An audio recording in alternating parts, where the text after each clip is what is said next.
Hello, everybody. Good morning. Welcome to the Rise and Race morning show presented by Honda. My name is Aya. And I'm Jack. And it's rainy again this morning, Jack. Really? Oh, it was when I walked over. Oh, well. Fine when you walked over? The sun came out. It was shining. It greeted me to a new day. I think you kind of greeted the day with bad intentions. Dude, it was, and the world was against you. I guess so. I just knew that I woke up sleep deprived. Oh, really? I slept like a rock, like 11 hours. I need to rant for a second. I almost lost my cue card. I went to bed early, and then I just kept waking up intermittently every hour. You left before I did, which is the first time that's ever happened. I know. I was so proud of myself. You should see my sleep tracker. It looks like this. I'm sorry to hear it. Yeah, much like my heart rate watching some of these polls, huh? Understandable, since we did get to One-Armed Bandit and got 2% on the boss. Then there was a long slew of very close wipes, and then they got it down. Haha! Yeah, it was a little bit scary, but we did manage to get it sorted out yesterday, as hopefully they do today as well. But of course, they will be needing some nutrition for that, some food, and Chef Heidi and Mila have been making sure that just that is happening. We can take a look at the menu and what we're going to be seeing for food for today for the Raiders and the rest of us here on site. Oh yeah, and breakfast is delicious as ever, as we have our scrambled eggs, breakfast potatoes, bacon and sausage, but many assorted pastries as well, including some of those cinnamon rolls, Aya's favorite. Pause for a sec. Dude. First of all, they're bigger today. Yeah, I saw. I don't know if you saw it. I was like, okay, I'm gonna be good. I'm gonna have like one cinnamon roll. It's gonna be fine. So I plop a cinnamon roll down onto my bowl, and the next thing I know, Heidi is handing me a breakfast sandwich cinnamon roll. Yes, it sounds as epic as she just mentioned. 2 stacks of cinnamon rolls with a whole bunch of sausage and bacon and everything in between. Yeah, oh, it's an American classic already. I feel sick. I feel alive. Too much food. I feel alive. For lunch, we've got our Italian beef sandwiches, some roasted veggies. Oh, I really liked it when we have that broccolini. Oh, yeah. Oh. Big fan of broccolini. She has a lot of good greens. I'll always be pleasantly surprised. Swiss cheese and Mornay sauce, waffle fries, and a kale salad. And for dinner, we got the lemon chicken piccata. Oh, this is a banger. Ooh, along with spaghetti aglioli. Oh my God. See, That's why I handed it off to you. Listen, I know I'm used to working at an Italian restaurant. I don't know what that word is. Aglio e olio. I don't know what it is, but I'm sure it's gonna be great. Along with green beans and garlic bread. Gotta get that bread. Yeah, also apparently it is on Chef Heidi's Twitter if you want to take a look at the breakfast sandwich that I was referencing just a bit ago. Absolutely amazing. This is the new double down. It's the new tech, the new meta for sure for sandwiches. That's how these Raiders get energized. Just lots of sugar in the morning. Absolutely. Go ahead. Well, they were a little sleepy at the beginning of yesterday morning, so maybe this is going to give them the jolt. Yeah, that's true. It did take them a little bit to ramp up. We were kind of talking about that with Tattles earlier, how he's saying, like, Echo, sometimes they just lock in immediately, and sometimes their best pulls that they have are right in the morning. Whereas us, I feel like we're more like pre-dinner, after-dinner type of gang. Yeah, rather than like after a long day, you know, you can kind of see people wear down. I've experienced that in a number of different guilds over the years where you might have a 4-hour raid night and that 4th hour is usually the worst. But on the side of Liquid, near the evening after that dinner buff, they just really come alive and put together some excellent pulls. And notably last night, that's when we got One-Armed Bandit down. Yes, most definitely. And we did have some interesting things happen, which leads us to our Honda MVP of the day, because we've seen some people maybe switching up roles a little bit. We can talk about that. Of course, Yips is our Honda MVP of the day, the man himself, the Canadian, everybody's favorite Canadian tank for temporarily raid leading, Jack. Love it. You know, there's a lot of responsibility that goes around for the entire team, and also a lot of varying backgrounds for Raiders before they actually ended up joining Liquid. Yips has been playing this game for an enormously long time, and when Max wanted to take a little bit of a breather, Yips was able to step in and lead the raid. Yeah, and I feel like that just goes to show like the versatility of a lot of our players, because we've seen Atlas do it as well a few times, you know, stepping into tanking and raid leading as well, and a lot of them raid lead the splits. They flex from healing to DPS, like we've seen with Nick. There's been a lot of that going on. You know, Sevi accidentally made a DPS weapon, and they were like, okay, you're going to play DPS, and they all just slide into their roles, and it's really cool to see. But let's take a look at that clip from Yips temporarily raid leading on Spraken. Good job range baiting. Come back after. Rocket's coming soon. Rockets. Personals. if you want to soak. Tank bomb in 5. Get ready. I'm running out. And then we're switching. Moving. Mine soon. Range. Get ready to run. We swapped. Drills. Range bait. And then raid damage. And then the hard set. Maybe an immunity. Could be nice. Rockets in 5. Drills. Everything happening. Everything. Every mechanic right now. Focus the fuck up. Focus the fuck up. And then we're moving for the gateway. Gateway here. Outside the call. My bad, my bad. We're rezzing. And there's a tank bomb. Powers you out. Yep. Raid damage. And then tank bomb. And then we're color swapping. Wow. Everything. Those were great comms. Great. I don't know why we're laughing. That was very serious. It was very accurate. The thing is, when you have to raid lead, you need to have very crisp communication that's very accurate and is not too wordy or verbose or anything like that. He said, everything's happening. Get ready. That's why we hear a lot of weird things, a lot of weird comms that still somehow make sense coming out of Max. But no, he was very clear. Yips, very clear, very easy to understand, very calm, level-headed guy. He always is. Yeah, I hear he's actually kind of a joker, like behind the scenes. I always thought he was kind of like a stoic, serious dude, but apparently he's a bit of a memer. Yeah, he's got a nice, like dry sense of humor, which always appeals to me. As well. I've had a few opportunities to do keys with them in the past, and I'm like, this is just hilarious. This is amazing. Yeah, well, obviously, shout out once again to Yips, our Honda MVP of the day. Honda has a challenging spirit and believes that determination and self-belief, even in the face of adversity, can lead to ultimate success, just like Yips yesterday. We'd like to thank him for helping Max raid lead during the Sprocketmonger lock and stock prog.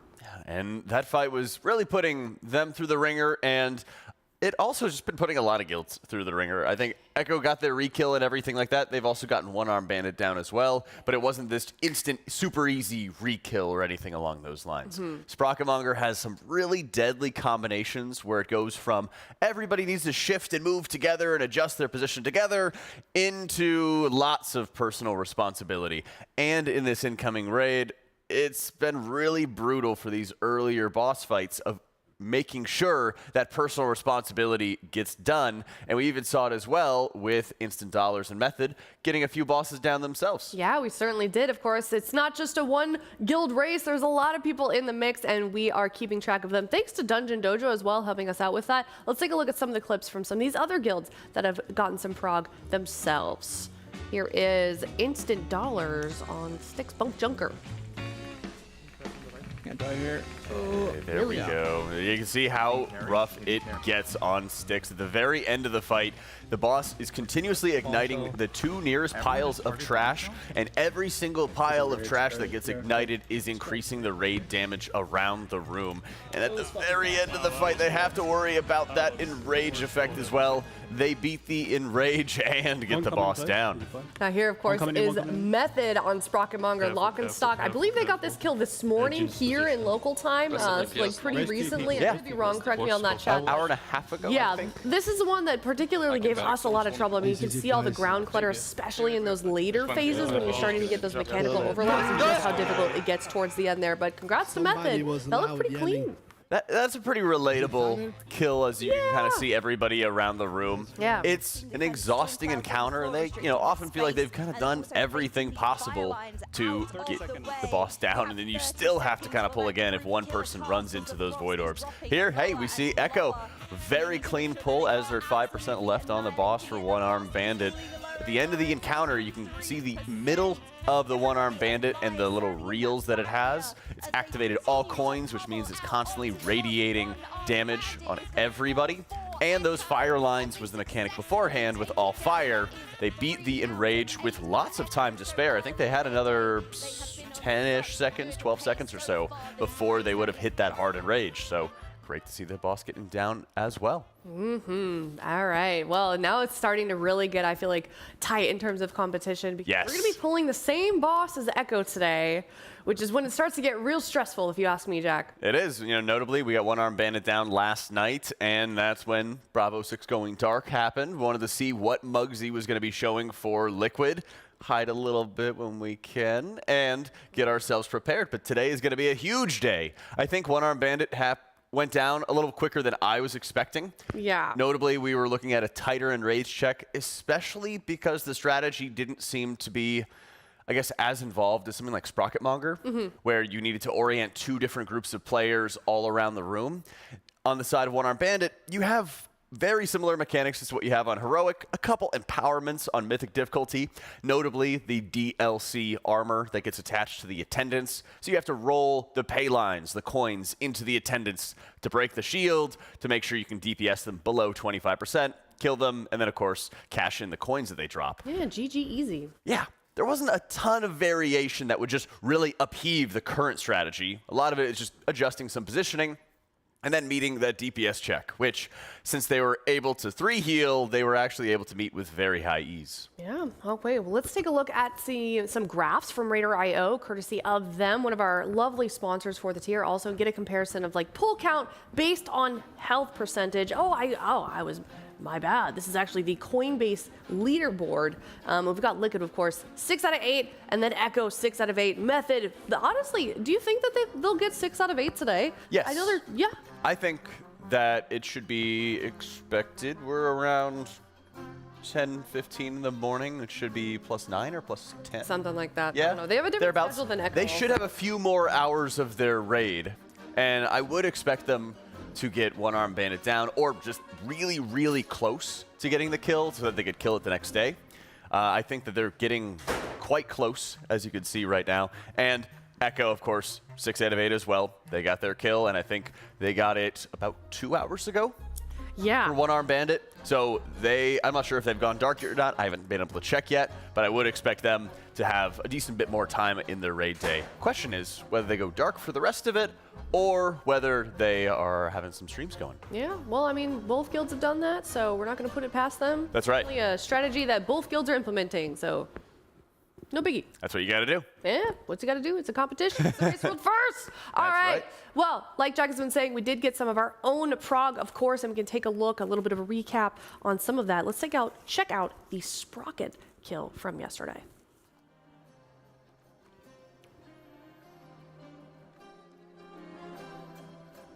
Why not?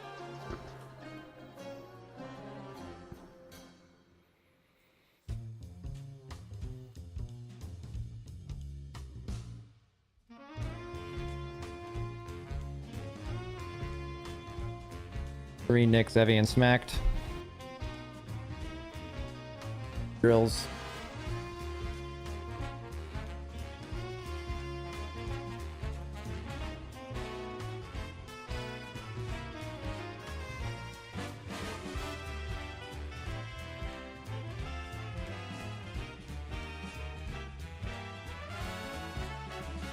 Moving. Melee. What the fuck's this thing right here? The fuck?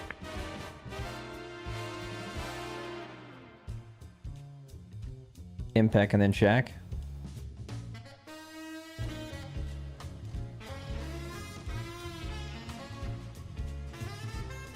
Dodge here. Fired up can soak.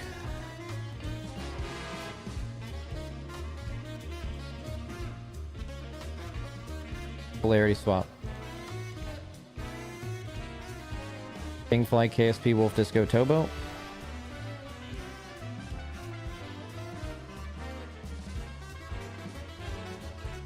Drills now. L.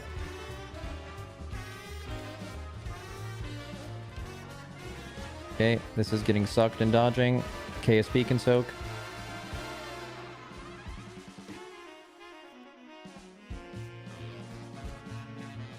Okay. Red is gating, blue is not. It's further back. The gate is, yeah, watch the gate. Do not miss the fucking gate. Polarity here. If you just swapped over, identify where the gate is.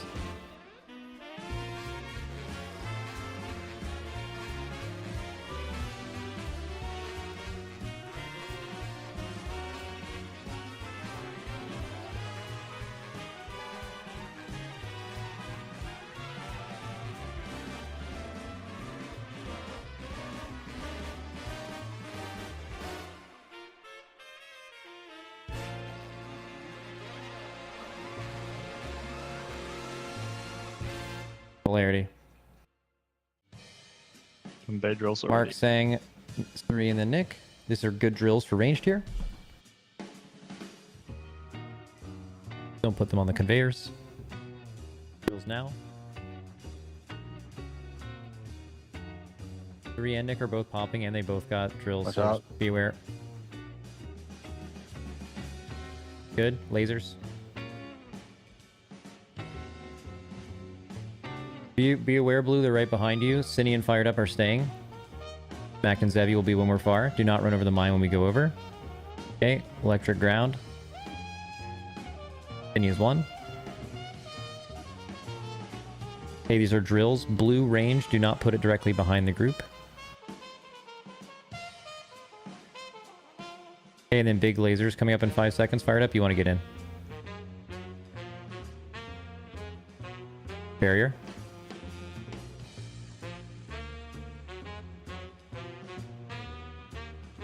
Okay, this is polarity. Polarity. Yeah. Give him room, melee. Blue, give him space. Yep, you're to the left. Good. And we'll reposition it in a second. It has to get repositioned if possible. Good. Drills in 3 seconds. Tobo L, Boomy and Impact. Over And KSP. lasers. Get in for lasers. KSP, you have spell warding. Dodge. Everyone else dodge. Give them room. Give red room. Here. Great job. Really fucking good. Get blue. Really good share, boys. Let's go. Get blue. Ready for... Yeah, blue should have the gate, and then get ready to polarize. Watch your HP. We're good. Make sure you look at the gate.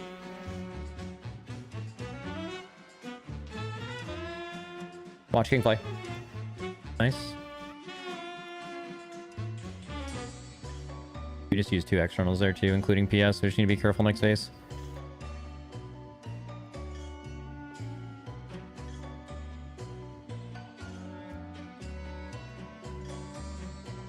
Good. Color swapping now.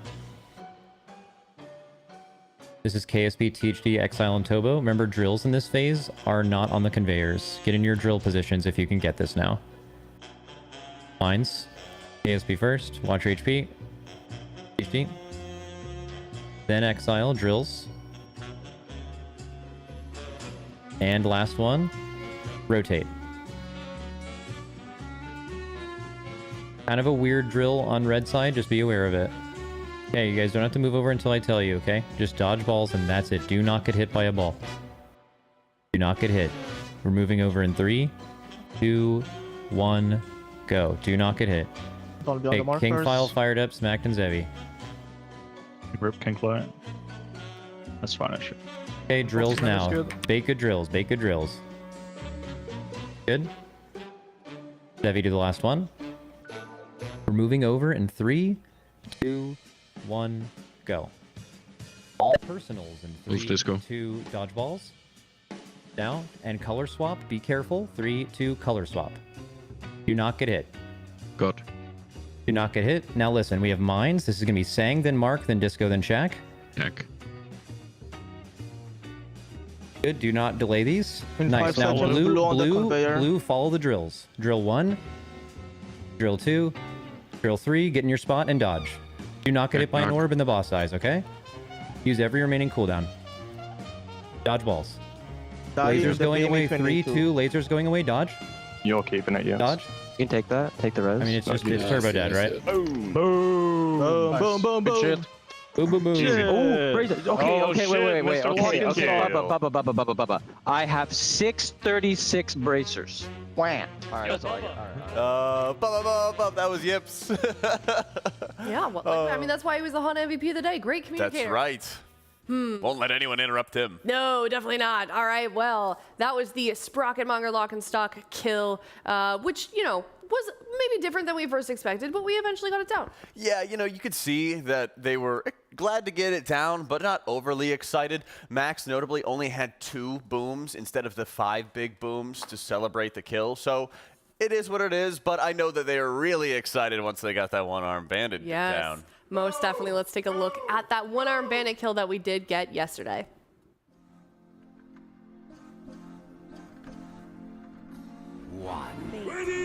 win big.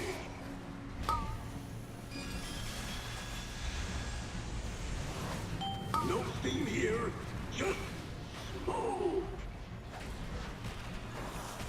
Big money, big prices. Set focus square. 3, 3, 2, 1. Bait.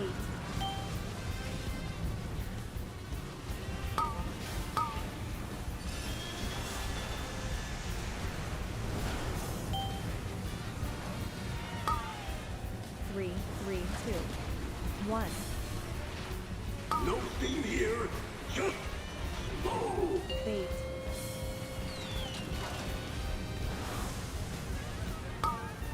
All right, how many booms do you think this one is, Jack? Oh, at least 4 big booms. Only 4? We'll see. It might be a 5 big booms on Okay. this one. I actually was in bed and I didn't get a chance to hear their celebration when they got this one down. Actually, me neither. Yeah. Yeah, we can look at their cameras. Well, I mean, THG is already smiling here, but Hey, it's still early. yeah. Only 80% left up onto the boss. So, Definitely. like I mentioned before, on Mythic difficulty, you can see there's an armor up icon on the nameplates for THD. Once they roll those coins into the bomb reel assistance, it knocks off their armor and allows them to be DPS below 25%. So at the time that they got that one in the middle of the room and knocked its armor off, it was already at half health, which is great. Once the armor got knocked off, then they're able to kill it. As you can see right here, they do have a lot of those coins that are kind of like stored near the back of the room. They're baited by players. As you can see, the bait coin in the middle of THD's screen. They're baiting those coins into the middle of the room, making sure that they stand next to them for the high roller buff. They have to stand really, really close to them, but not get smushed by them in order to get this damage and healing buff. And once they do, it'll allow them to better meet that DPS check. Set focus Notably, cross. they have to make sure that they are clearing these coins about as fast as they can, because every active coin is increasing the one-armed bandit's overall damage, which can be really nasty for some of the different combinations that they've experienced on the fight. Notably, once they cash in like the flame and the coin combination, that's huge amounts of overall raid damage that they need to deal with, and they need to make sure that they're clearing a new, unique combination of coin, bomb, shock, or flame every single time that another set of attendants comes out. If they fail to do that, then the boss is going to activate fraud detected and then wipe out the group. Yeah, this is kind of one that they poked through pretty easily, I would say. Not easy, but perhaps in comparison to how we expected. But also, you know, we didn't get this boss until a second reset. So we had that gear leading into this fight. So it ended up being a lot lower than I think we were predicting based on 6 Punk Junker. Exactly. And I think we've had really tight DPS checks for the first couple bosses that once we got to One Arm Bandit, there was the expectation that it would be the same or maybe a little higher for a DPS check. And I don't think it's an unwelcome surprise that it was a little bit easier to take down. And I think they also made it a bit easier on themselves thanks to being able to 3-heal the encounter, which made it much easier to meet that check. Here is the flame and the coin combination, and the boss is going to stack up a really hefty dot onto the raid, and almost immediately after that, the boss is going to exude the exhaust fence, which is going to stack up a negative heal absorb and deal even more raid-wide damage. You can see it going out right there. So they have to muscle heal through this area. It's the most difficult healing part of the first phase. And they're having it happen pretty close to the end of the first phase. So that way they can use all their remaining healing cooldowns and then still have them available for when the really tough heal check happens at the end of the fight. Yeah, that was definitely the big question for a little bit, is like getting into phase 2 and sort of what exactly that is going to look like, because you do have those mechanics coming out at once, like all of the combos, they're going to be doubled up. So a little bit sketchy. It absolutely is. And notably, they are at, what, 40%? They're going to have one more round of, at least one more round of ads coming into it. You can always see when the boss POV gets moved a little bit, or the player POV gets moved a little bit. The back of the room is going to show which of the different coin combinations are still available to be activated. As you can see in the top left, there is shock and coin that is available right now. And so they're moving into position, start killing that shock and coin. And I believe that this is going to be the final of the combinations that they have on the encounter. So they need to make sure that they're getting that high roller buff as rapidly as they possibly can to assist them in killing off these attendants and also assist them in killing off any of those bombs you see in melee, which are fixating onto players. And when they're empowered, they also cannot be crowd controlled, so you need to kill them off very quickly. What's your opinion on the visibility of the pay line? I like it a lot. Oh, really? It is. Tettles hated it. It's a little tougher than I'd like it to be, but I think that's also kind of a nice benefit to the fight is that it is not some super easy buff that you're always going to achieve all the time. We've had a few of the Raiders miss it themselves on the fight already. It wasn't perfect or anything along those lines.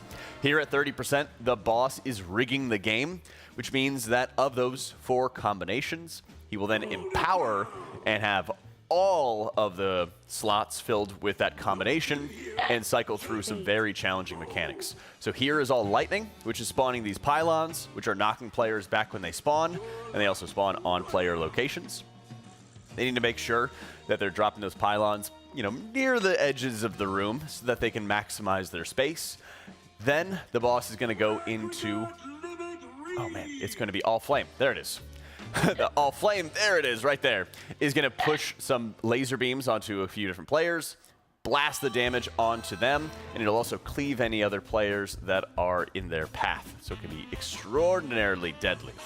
In addition to that, they also were dealing with the coins still in this final phase. So they need to make sure everyone is baiting the coin positioning, and you still need to send the coins back into the wall or across the room to make sure that those coins are no longer buffing the boss's damage. Because once you reach the next round, then it's going to be all coin for the boss, where the boss is just pulsing even more raid damage, and you can see how some players just cannot get topped off. The high roller buff is going out onto the group as they send the next coin through. You can even see one more coin is off to the side, and unfortunately, it's in lightning. But that explosive jackpot, the all bombs, is the heart and rage to the fight, and they beat it with 7 seconds to spare. All right, well, Fired Up didn't really pop off there, so I don't know how many booms that was, but didn't look like a lot. That's like 3 big booms. 3 big booms? They would have liked to have killed it an hour or 2 earlier. Yeah. Didn't come to pass, but they got it down, and they got to go dark and see what Muggsy is going to have in store for them as well. Yeah, very true. So for those of you that are trying to get us to leak, there's nothing to leak because we don't know either. They don't tell us. That's right. We don't know. As a rule, it helps if we don't know so that we can't leak. Yeah. I would be the one to accidentally spill the beans or something. Oh, yeah. I'm glad they keep us in the dark also. I mean, I kind of want to know, but I mean, I also like to yap. Yes. So Yeah, there's a reason. Yeah, we get paid to yap, they get paid to play, and that's the difference there. So Absolutely. it is time for, are you ready, Jack? Oh, I'm ready. It's the Guild Grand Prix. Yes, the Honda Guild Grand Prix every single morning. We are going to be challenging a new Raider up to this racing simulator that we've got courtesy of Honda against all of the other Raiders. And yesterday was Yips, right? Yeah, that's right. He set a new worst time. I didn't think it was possible. He was but really 5 bad. days in a row, we've had new worst times for every Raider that we've had on our Guild Grand Prix. Today, will we break the cycle as we have one of my favorites? We've got Dryny today. Ooh, let's check it out. Dryny, are you ready for the Honda Guild Grand Prix? Let's check it out.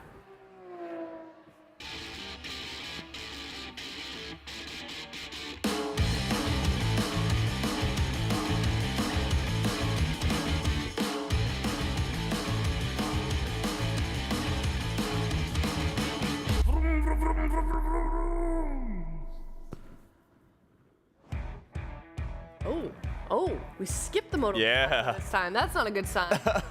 Maybe it's for the best. They had to cut that footage. That's right. It didn't go well. I mean, you can see it behind him, so he obviously took it in. You're right. Okay. Nice and smooth. Yep, starting off nice. Locked Starting off good. Yeah, he looks ready to go. Yeah. Up, good brakes. Yeah. Good use. Ooh, yeah. Nice and clean. Turning early. We like Yeah. this. That's the wall. No, it's okay. Okay. All right. this Clean is racing. real challenge Going a right little here. fast. No, wait, hold on. Going a little Dude, fast. Dryny's kind of cooking. Dryny's kind of cooking a bit. Oh, Hold he's on. got it on the straightaway. Dude. The brakes are Wait. coming in. No. Oh, come those on. are some good brakes. Dude, Dryny's actually insane at this. Those are some really good brakes. He is absolutely slamming it right now. He is. Not a single crash yet. This might be a new best time. He's got some experience with this. Watch. Really Oh, look at that. Wow, he nailed it. That is so good. Oh my goodness. It makes you wonder if he watched this before. I don't know. The other Raiders. Secret. Oh, Okay. That's Little okay. tap, That's little okay. tap. Yeah. It's okay. Not, It's not okay. Too bad. Not too bad. There's the checkpoint right there. We're gonna hit it. Oh man, Dryny has definitely driven a car before. He's definitely driven a car before. I think there's only one more turn. That's right. Here it is. Here it is. Here it is. Here it is. Hit the gas, Dryny. Let's go. There it is. Oh my God. Truly, that's good. Our first place currently is THD. I think 112. I think That's Dryny may have unbeatable. smoked him just That's now. gotta be our best time. That has to be our best Pretty time. good. I think no one's beaten that time at all. Yeah, clean run. No, Yeah. not really did it like it was too big of a crash or anything. So yeah, I'm happy about that. He just did it like it was Wrist nothing. slumped over the steering wheel. Oh my gosh. Oh yeah. Okay, that's a lot. That's a lot. That's 7 seconds that he shaved off of THD's time. This guy drives. Wow. And then if you look at the difference between Dryny and Scott. I know who I'd want to drive. Yeah. Yeah. Should get him that scorpion jacket out of the movie Drive with Ryan Gosling. Yeah. Yeah, we need some Night play by Kavinsky play. Yeah, there we Yeah. go. Amazing. All right, well done to Dryny. You're the new Honda Guild Grand Prix champion. And of course, thank you, Honda. We all say in unison, of course, Honda. Thank you, Honda. Has a rich history of creating groundbreaking products that push boundaries and inspire innovation. Honda vehicles are fun to drive and are recognized for providing value, fuel efficiency, and performance, Jack. Absolutely. As you know, because you're a Honda driver. That's right, Honda owner. Let's be real. Absolutely. And it's great to see somebody break our awful streak. It was getting a little concerning there with how some of the Raiders were driving. Thankfully, they only have to walk to the studio here for the Alienware training facility. But, you know, he did a great job driving, and he looked really good doing it. Most definitely, because he was donning, of course, our Race World First apparel. teal.gg/RWF-donate if you'd like some of that apparel yourself to celebrate the Race World First and support your favorite guild. We hope that we're your favorite guild. There's a lot of different options, too. I've got the Derp shirt on. Oh, yeah. He had the Cauldron of Carnage shirt as well. So lots of different options. They even have some amazing mouse pads.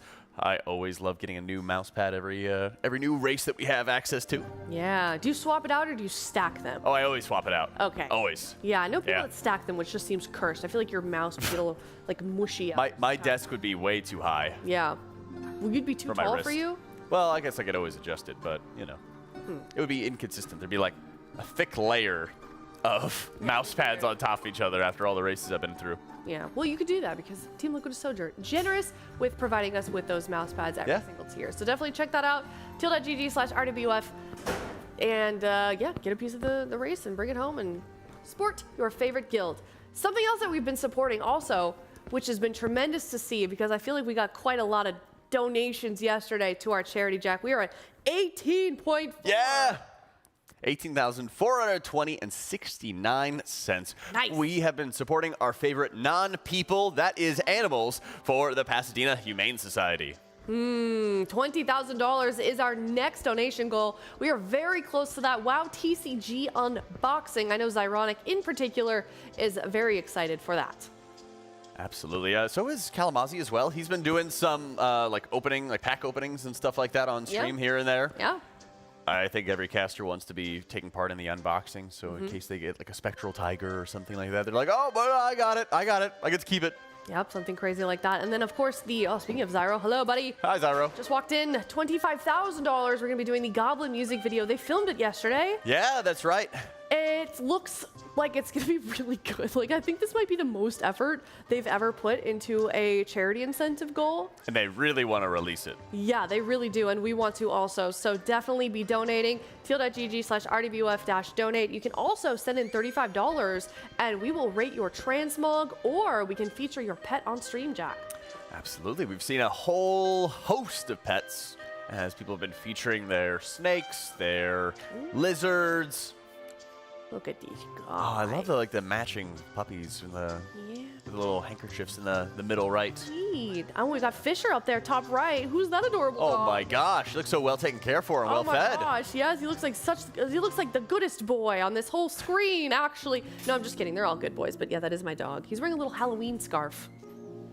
I think we've seen the dog at the top middle left. Yeah. Is that Thorin, like Barkin Shield? That sounds before. Yeah, that's what it was. We've seen that dog before. Very nice. I think it was on last race. I also saw a few questions that said, does it have to be a cat or a dog? Definitely not. If you've got like some obscure animals, like please send those in. I'd love to see them. Yeah, we had rats as well. Yeah. Yeah. And snakes. Yeah.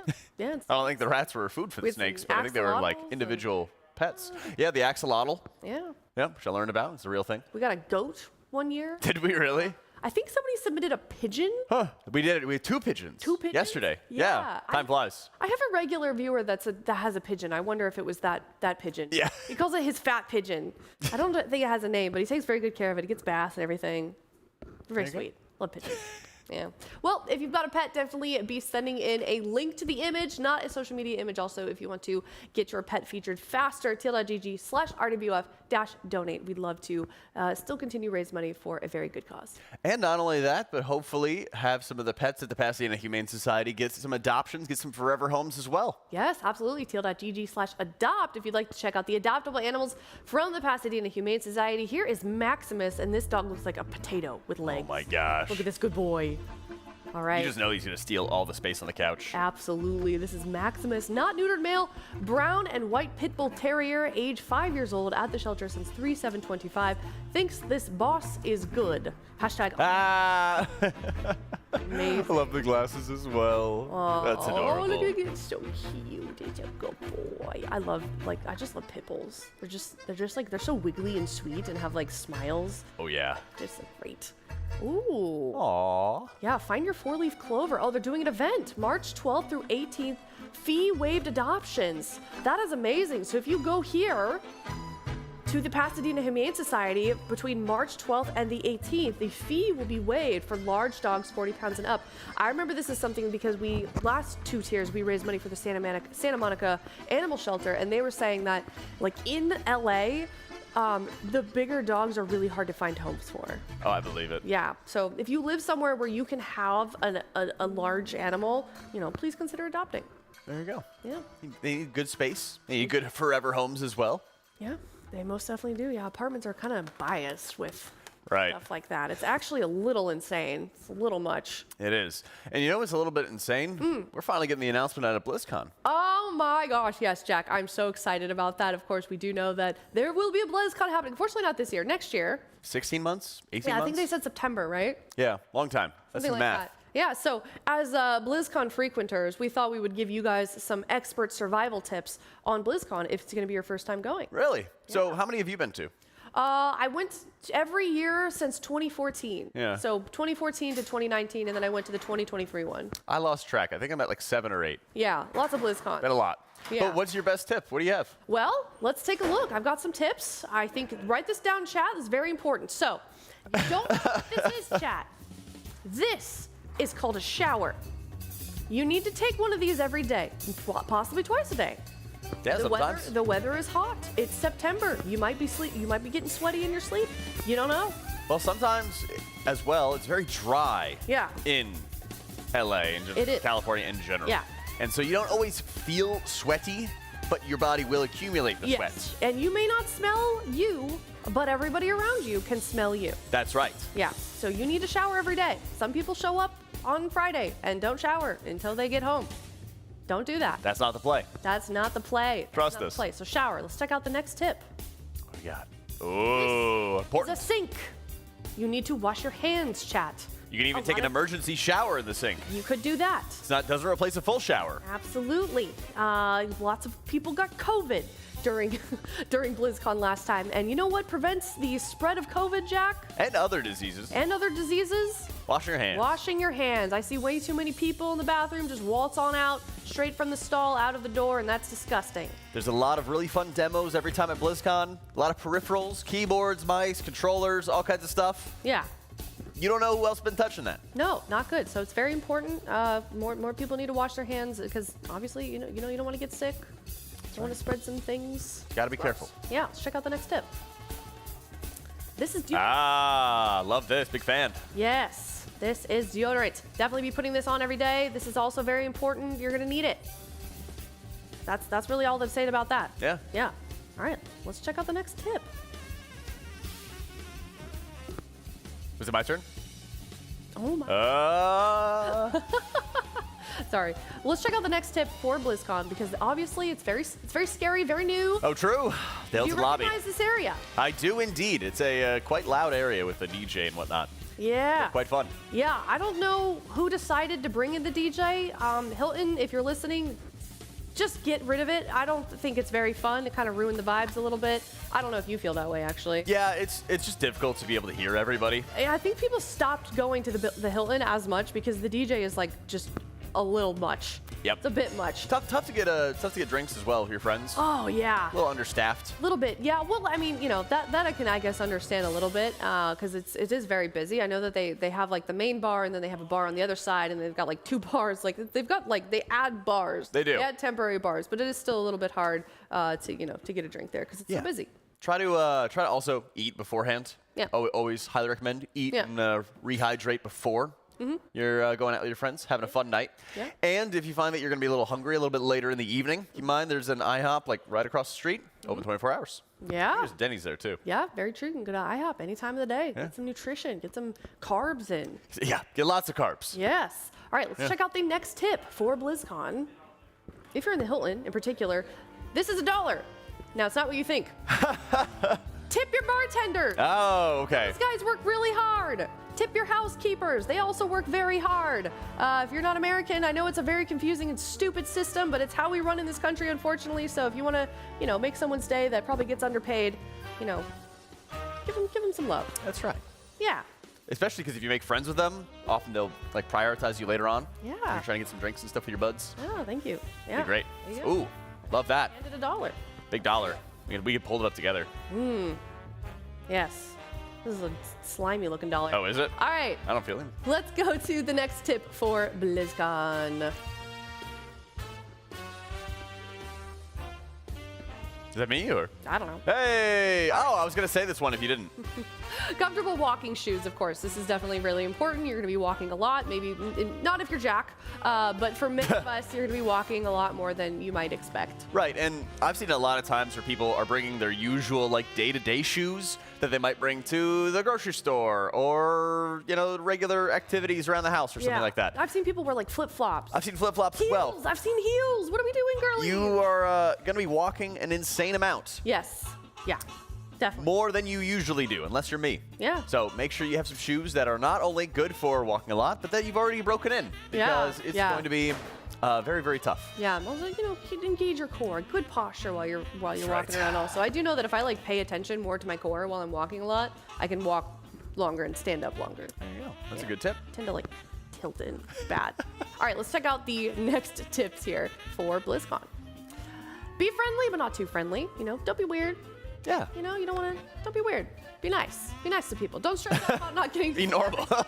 or do everything. There's a lot at BlizzCon. There's a lot to see. There's a lot of people to meet. There's a lot of experiences to have, and it can get overwhelming for your first time. Have a plan, know what you're going to do, and see beforehand. This could also involve the buddy system. It's true. Buddy system, very important. By yourself, yeah, it's very easy to get lost, get separated from your group. That's very serious. Be sure to hydrate. True. Once again, you're not going to be sweating as much if you're coming from where I grew up on the East Coast. Yeah. A lot more humid of climate. There's actually moisture in the air. Here, not so much. So you have to make sure that you are putting more moisture into your body. Absolutely. Otherwise, you're going to dehydrate, and that's really not fun. Yeah. And on the last one, have fun and be safe. That's right. Oh, I actually have a bonus tip. Oh, do you? you? Let's hear it, Jack. Okay. Some bonus tips for you. Yeah. Secret ones that I just thought of. Ooh, okay. Usually, people come early to BlizzCon and then leave on Sunday. Yeah. Keep in mind, the event will be Friday and Saturday, I believe. Citation needed. If it's anything like the has been, yeah. Right. If it's anything like the ones before, it'll be Friday, Saturday event. Sunday, everybody leaves. Yeah. So usually coming early is better than staying late. And there's a lot of things going on because, of course, it's in Irvine, which is South LA-ish. And there's a lot of different areas in LA that you might want to visit, you might want to experience as well. So it would be a pretty good idea if you wanted to have the full experience, if you don't really get a chance to visit often, rent a car, maybe even rent a Honda. So that way you'd be able to go around, see everything and all the sites that LA has to offer. It's funny that you said this story because I did rent a car one year. Yeah. My friend was having a wedding after BlizzCon also. See? Days, and it was a Honda. It was Honda. It was a Honda Civic. It's perfect. Yeah, it was a great car. Great. Drive safe like Driney. Yes, drive safe like Driney. Well, if you've got any BlizzCon tips or memories that you'd like to share in the chat, definitely let us know. In the meantime, we're going to head out. The Raiders are mostly in. You can hear them maybe coming in. That's right. And they're going to get started hopefully soon here. So my name is Aya. And I'm Jack. And this is the Rise and Race morning show presented by Honda. Thank you guys so much. See you in a bit. Team Liquid from underdog to champion. That was my prologue. This is my future.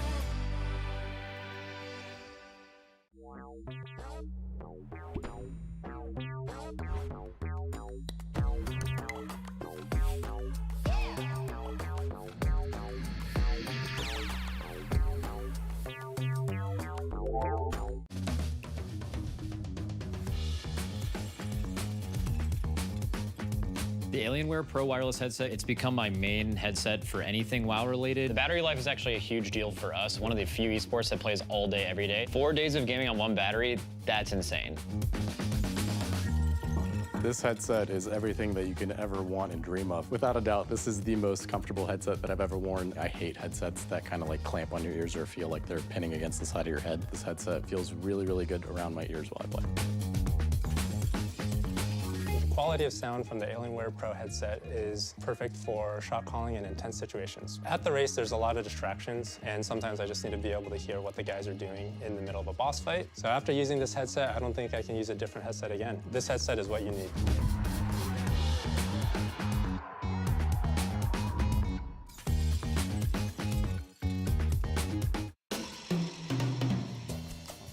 Listen, we need to have a conversation about apparel. The fact is, you signed a contract guaranteeing certain concessions. One of those being a spot on this broadcast.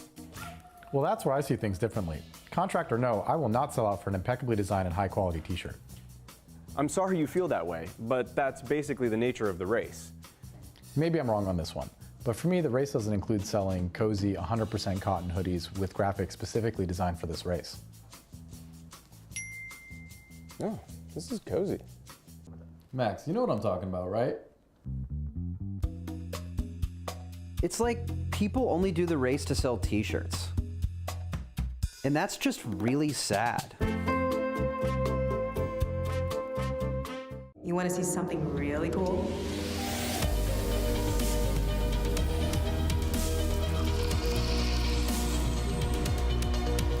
Where else can we go? This is the Honda Prologue. We can go anywhere we want. Check out how cool MyBlue is. Mine's way better.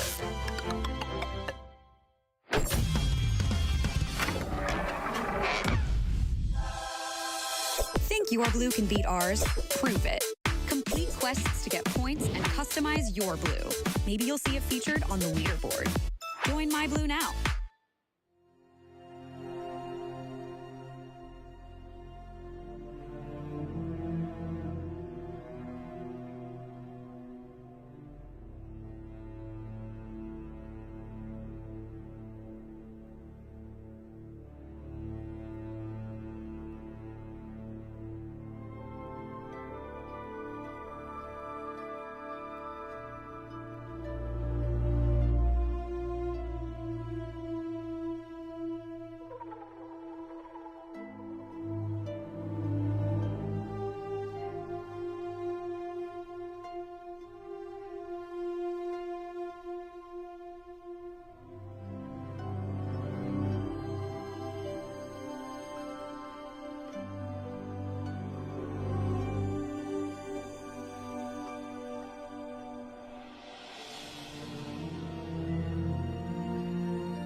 Hello, everybody. Good morning, and welcome back to the Team Liquid Race to World First. Huge shout out to our sponsors, Coinbase, our presenting partner, as well as Honda, Secret Lab, Monster Energy, Alienware, MyBlue, RaiderIO, Wowhead, Warcraft Logs, DungeonDojo, and of course, our charity partner, the Pasadena Humane Society. We're still raising money for them. We are very close to that $20,000 donation goal, where we will be opening TCG cards. Zyro, I hear you're very excited about that. Kraken Packs is fun. Smell of the new cards, the new card smell. Yeah. You give it a good sniffer? Oh, yeah. Well, maybe without the A. Oh, okay. Just a sniff. A little sniff, okay. Perhaps a whiff. I was A gonna whiff. say, a little whiff. Yeah. I'm excited for it. I haven't opened cards since like Yu-Gi-Oh back in the day. Ooh, yeah, that's old. 12, 15 years ago, something like that. Pokemon But you know cards what? were banned at my school. I was never allowed. That's why we picked up Yu-Gi-Oh, because they banned the Pokemon cards. Same, And we're yeah. like, well, this is technically different. Yeah, Move no, on that's to Magic true. the Gathering afterwards. My- too. I did a little Yeah. bit of that, not too much. My school started doing Magic, yeah. But no, we weren't allowed to have Pokemon cards. They were banned at my school. Didn't have a Game Boy. Didn't have cable, so I didn't have the Pokemon show. So I'm just like, anytime anybody talks about that, it's over my head. And and I feel like a fake gamer. It's bad. It's bad. But anyways. There's all kinds. There's all kinds, of course. We could talk about that, or we could talk about the state of the race right now. Of course, as you guys may have seen, they heard we were coming on the desk, and they were like, you know what they would love? They would love to cast some splits. That they would. The first shift of the day Yeah. historically often gets a lot of split action, but it also makes sense because they want to play to their strengths. They understand they got to wake everybody up. And we had a few pulls yesterday when they were working on the Sprocketmonger kill. Did not go as planned. Yep. And they were noticing that, hey, we got to wake everybody up, make sure everybody is going to be on point. And so why not do so while also talking about some strat adjustments they might be making to Muggsy. Most definitely, as we know. We did get to 6 out of 8 last night. Echo 6 out of 8 a little bit this morning here in LA. I don't know, nearing the end of their day right now over where Echo is rating from. But we can take a look at our Coinbase leaderboard and kind of the state of everybody else.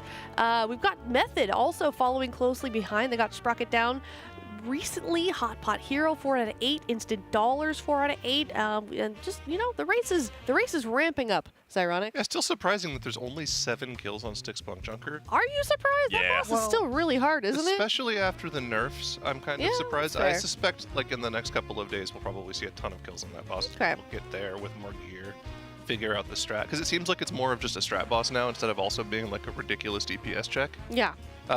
XD, North American Guild, though. True. Getting the NA 3rd World 7th kill. That's Well pretty impressive done. for that guild. It is very impressive. Yeah, that's a step up from them for yeah. recent. That's always been a pretty obviously really good guild, but this is high for them. Oh yeah. They've always been a guild that's been wanting to push themselves further every single tier, and I think I'd be very fascinated to see their composition because it might be a nice intersection between really good compositional planning as well as the strategy involved, execution that is going to be involved as well. So great to see. Well, maybe someone from DungeonDojo can provide us with a clip from that. Are we leaking best poll? Sounds like it. All right. Well, we did not do that, so hey, it is the boss 43%. progress. 6 out of 8. Yeah, so it did push live to RaiderIO, so don't worry, it is their fault. No, just kidding. But yes, the information I guess was released publicly by the guild, and ta-da! Hey. Okay. All right. Okay. Yeah, I was actually watching some of their polls last night, so. Oh yeah. It was very interesting. I don't want to talk about what they were doing. I'm sure we'll see in a few minutes. Come on, Zyro. Give us a little tea. Come on. A little bit of little something. A little bit of mage shenanigans happening. They were free healing, weren't they? Initially, I think they were. I didn't see if they swapped. Okay. Man, this tier is killing me Poor with these Jack. 3 heals. This tier is killing me with the 3 heals. I'm sorry, Jack. Jack is down bad. Well, here's a look at a boss web, and of course the bosses that we have down and the one that we are currently on. We've got Muggsy, head of security, and then of course that final boss, Gallywix. Both of these will definitely be a little bit of a step up in terms of difficulty, especially when you compare One-Armed Bandit. I mean, I know this is a boss that we got to, Zyro, on the second week with second week gear, but that one just like seemed a little bit more simple, maybe straightforward. It was very straightforward. Sprocketmonger? Yeah, very straightforward, very strat focused. Yep. I'm a little upset we didn't see that week 1 because I think that would have been a fantastic boss. That would have been insane in Rage, but it kind of seemed like the first time they got to that final phase with everyone alive and, didn't have people chain feed deaths to the final phase mechanics, it just fell over. Right. And I think that's just the biggest challenge right now is that you had such a confluence of insane mechanics going on at once. We had Yips even raid leading a little bit for Sprocketmonger and saying, hey, everything is happening. And when our bandit at the end of the fight also just has this massive mess of mechanics, notably having to dodge coins all over the room in the final phase there can get so nasty. Honestly, just a crazy phase. But again, we saw them yesterday. They had a 2% wipe like really early on in the day. Yeah. And then unfortunately, Trill came down with some sort of sickness, maybe reacted to food, something. He's had an issue with that in the past. But yeah, obviously, I think he's back today feeling better. Yeah. That's really important. So they had a little bit of reprog when they got splat in for a third Warlock, which is still good for the fight.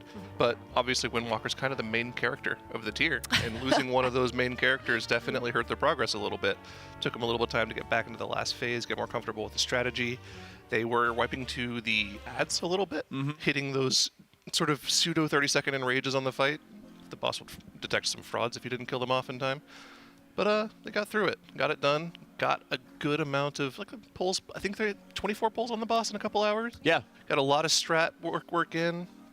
I think we're going to see the fruits of that labor today. I think we're going to see a lot of phase 2 prog today. And also, we did have some nerfs about 15 minutes ago to just overall damage on the fight. Now, uncontrolled burn, of course, is the damage on the fire side of the room. That stacks up over the course of that phase. And then the... This is the opposite side. This is the electoral side. So, well, no, the other one, actually, the spell that doesn't have a name, that's just the damage that's done whenever you swap sides. Yeah, the phase transition. Yeah. It's called Elemental Carnage. That's what it's called. For some reason, they don't have the right spell ID for that. Yeah. Refresh my memory. The uncontrolled burn is just stacking damage on the right side of the room, or is that the debuff that you get once you trigger the phase? Because you trigger a phase, and then don't you get a debuff that stacks damage? That's what I thought. So it's like you go into a phase, he does a big AoE, you heal through the AoE, and then he places a debuff on the raid, which causes you to take ticking damage. And then it lasts like a minute or so, and then you swap to the next phase. I think it's a 2-minute debuff. So you have to let that fall before you go back to the red side.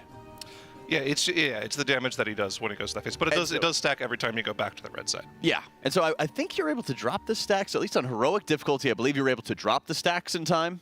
Maybe you're not on this difficulty because the thing about Mythic Mugsy, which is different from heroic, is that in order to actually deal with the mechanics on this fight, you need to use mechanics from the other side of the room. So, for example, the cages that you have to break yourself out of, you can't break yourself out of them by just killing off the goons anymore. You have to do it by either hitting them with an ice spear or hitting them with one of those mines from the blue side.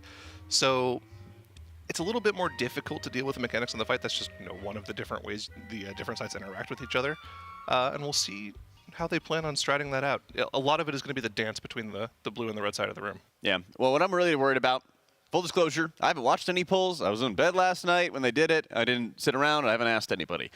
I'm very worried that this might be some kind of 3-heal shenanigan type encounter. And the way that they're nerfing the fight by reducing some of the ticking damage that's happening, it's either the uncontrolled burn is the ticking damage, Elemental Carnage, which had no name to it, that was just the raw spell ID, that is the phase transition damage. Really worried that we're going to have more of these 3-heal type encounters because they can't do enough damage to the raid where you don't get one shot outright. Yeah, we've seen that problem in Mythic Plus as well, right? Where you kind of run into one-shots at the higher key levels rather than just not being able to do enough damage to kill the key. That's more of like a full-on game design thing that they're going to have to fix in the coming raids and in the coming seasons. But let's take a look at the mechanics for Mugsy here.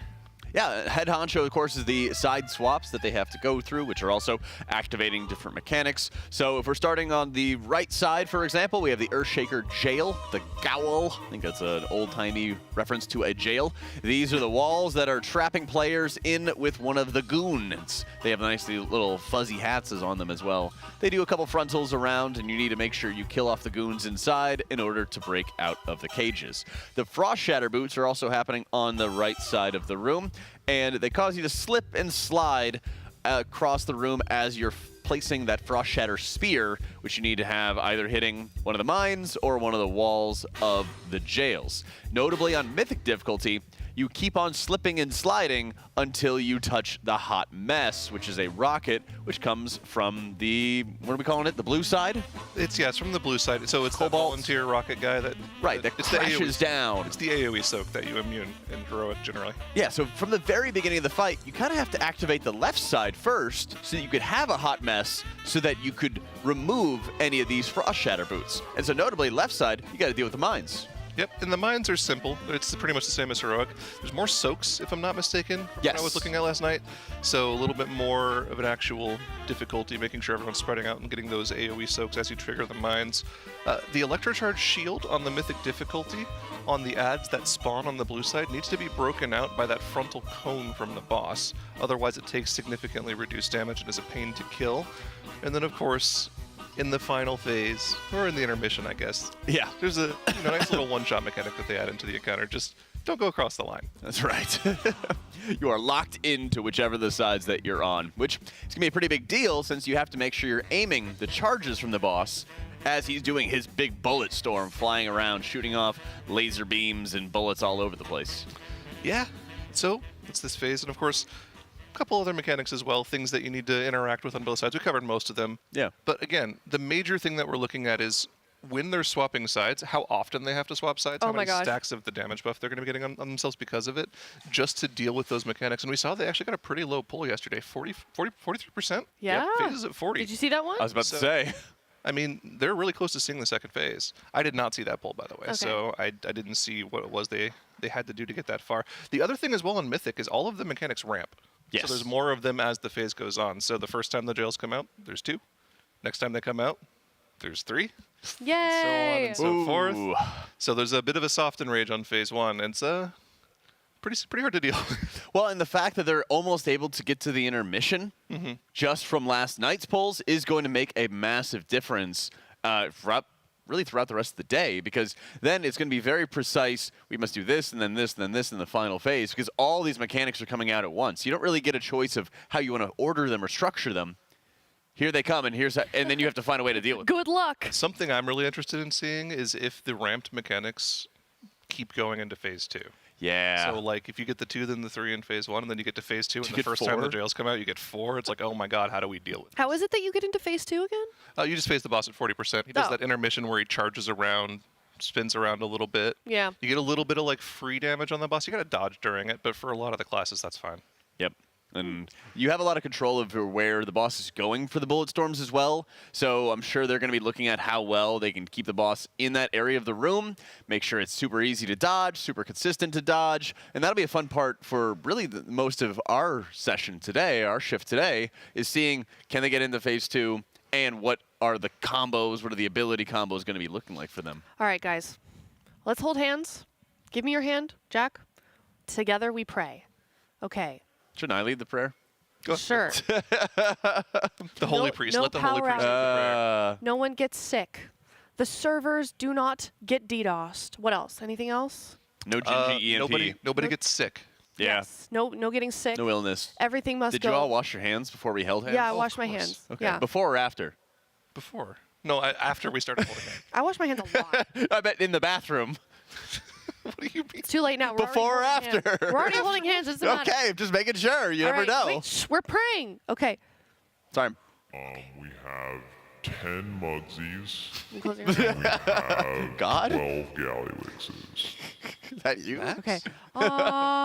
Amen. Okay. Amen. All right. All right. All right. I think this is going to be a good day. This is amazing. Have we gotten any go packs in these heroic sprocket mongers? I don't that's what we're know. I looking mean, for. yeah, we are here in the splits. That's something else we should talk about. So what are we hoping for? Why are we going back through splits as well? Because that's also a question that I've been seeing in chat. They spent an entire day doing it, a lot longer than people anticipated, and yet here we are again in split hell. Oh, Mr. Pick Me Up. I don't think that's that important. As you can see, nobody's actually rolled on it. We are at the triple dot. They already have it. They already have it. That's a transmog angle. No, it's actually kind of interesting because Sprocketmonger drops a very rare cloak, which means it comes fully upgraded, right? So it'll drop at 665 item level, which is pretty nice. The guy who needed on it. The Feral Druid one. Okay. Was that Shay? That's Shay. That little Scottish. Oh, I thought it was Isengard. They were like, they're taking the hobbits to Isengard. Dun, dun, dun, dun, dun, Yeah. dun. The hobbits, the hobbits, the hobbits, the hobbits to Isengard, to Isengard. I'm glad we're getting references now. We're on the same page. Oh, please. That's a deep cut internet reference. I feel like I'm better at those ones. All right, I'll work on it then. Okay, Good. well, in the meantime, we are back to splits. Atlas has got something to do also. It's the time of the tier where, like, the poor DK, man. Atlas just wanders around aimlessly, tier after tier, once we start locking in the compositions for the final couple of bosses. It just looks so bad. Oh, the DK. Were you guys on desk yesterday when they were doing heroic Galliwick splits? I guess this was Tuesday. No. Tuesday. It's Thursday, right? Today's Thursday. Okay, yeah, it's crazy. It was Tuesday they were doing heroic splits, and I think they had a bunch of DKs in the splits. And one of the DKs, I think it might have been Shakib, was like, guys, I thought I was playing the class incorrectly, but then I scrolled down and all the DKs are here. Yeah. They were all famously below Scott on his Prot Warrior. We hate that very much. I mean, you had that experience the other day with a Holy Pally healer in your group, right? Oh, yeah. Rashing out. Okay, hold on. There were two different experiences. Oh, okay, okay. There was a raid Holy Paladin. Oh. That was lagging everybody. Right. That's what I was crashing out about. That one's understandable. Okay. But I did Mythic Plus with a Holy Paladin player who's like actually really good. Yeah. But the class is just like sucks. It's just not good. Yeah. You could press all your buttons correctly, and then you're just not doing as much healing in a 5-man, and even in a raid as well. We had that too. The Pally had to switch out of like Virtue because he had like 5 or 6 figures worth of hits for his beacon ability, and so many hits of these spells was just overloading, I don't know, I guess everybody's details or everything like that, even when the update interval was super low, and lagging everybody. Yeah, it's just game occurrences. Yeah. So healing occurrences happening is lagging everybody. It happened a lot on Siren and Athreus back in the day when the ads would spawn. Yeah, with Earthen Wall Totem, there was so many hits of the ability that was triggering insane amounts of lag for that and for a few other damage abilities too. Imagine how much worse it would be if Holy Paladin was actually good and you felt like you had to play them. That we're still lagging everybody. The only solution would be to have some big rigs from Alienware themselves, because that has been an absolute lifesaver for me personally when I've been in my own raids. So true. Everyone's like, I have all this input lag, and I'm like, I don't.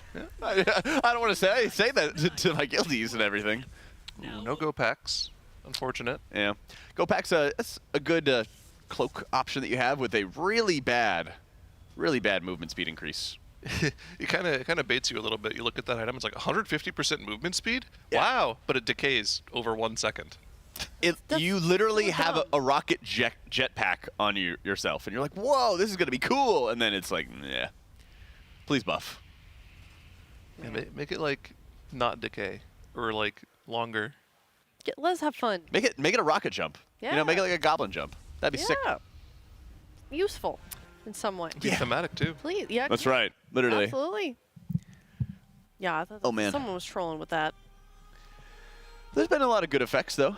Been at least nice to see. Yeah, that's true. I've been actually getting quite a bit of loot. I'm very excited. I've been getting quite a bit of loot the past day or two with our second round of splits. Oh, wow, look at this guy over here, humble bragging. Well, okay. you know, finally, healer get a little bit of loot. It's always week 2 where we roll around and we start picking up the items. I got 4-piece. Okay, yeah, all the very nice. important DPS players are like, you can just go ahead and toss that to him. I don't need that anymore. Yep, literally.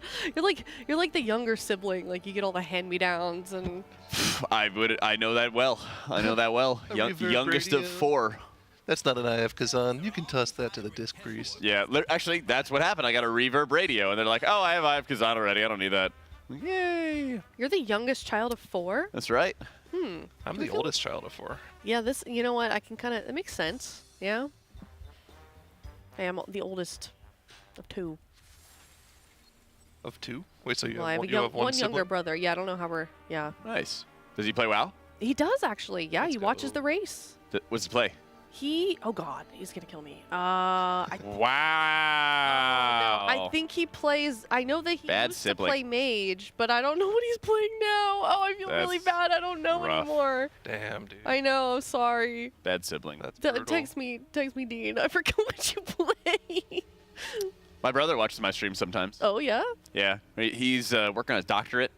So he's working on his doctorate, and I play games. So we both make our parents proud. But when he's bored watching, grading papers and stuff as he works on his doctorate, he tunes into the stream from time to time. Wow, busy guy. What's his doctorate for? He is studying some obscure history around like Finnish, Russian, American relations or something like that. Yeah. Wow. They offered to like have him work on his doctorate overseas in some like remote area of Scandinavia in like the deep north where the sun's out for like 2 hours a day. Is he in like Longyearbyen? No, he's in America right now. Oh, I thought he was in okay. He got like offered, but he was like, He said no? Well, I think he's angling for something different.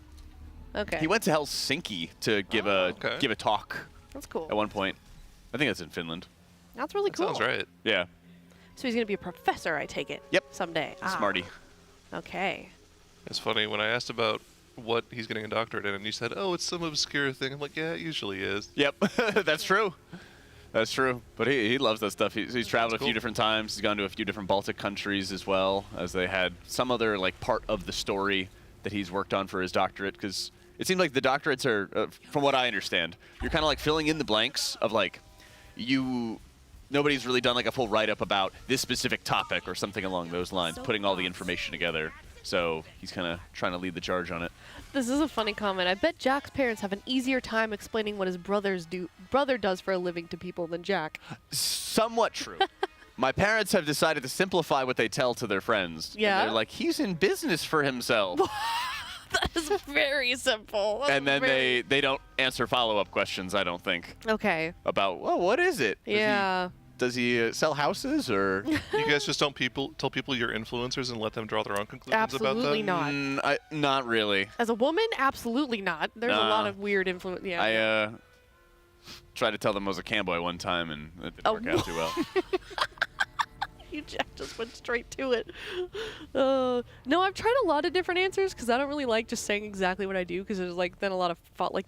I feel like influencer is a cringe term. Yeah, it doesn't feel good. Plus, I don't really think it's accurate to what we do. But I don't know. I say I work in the video game industry and then let them assume I'm a dev or something like that. I'm cool with that.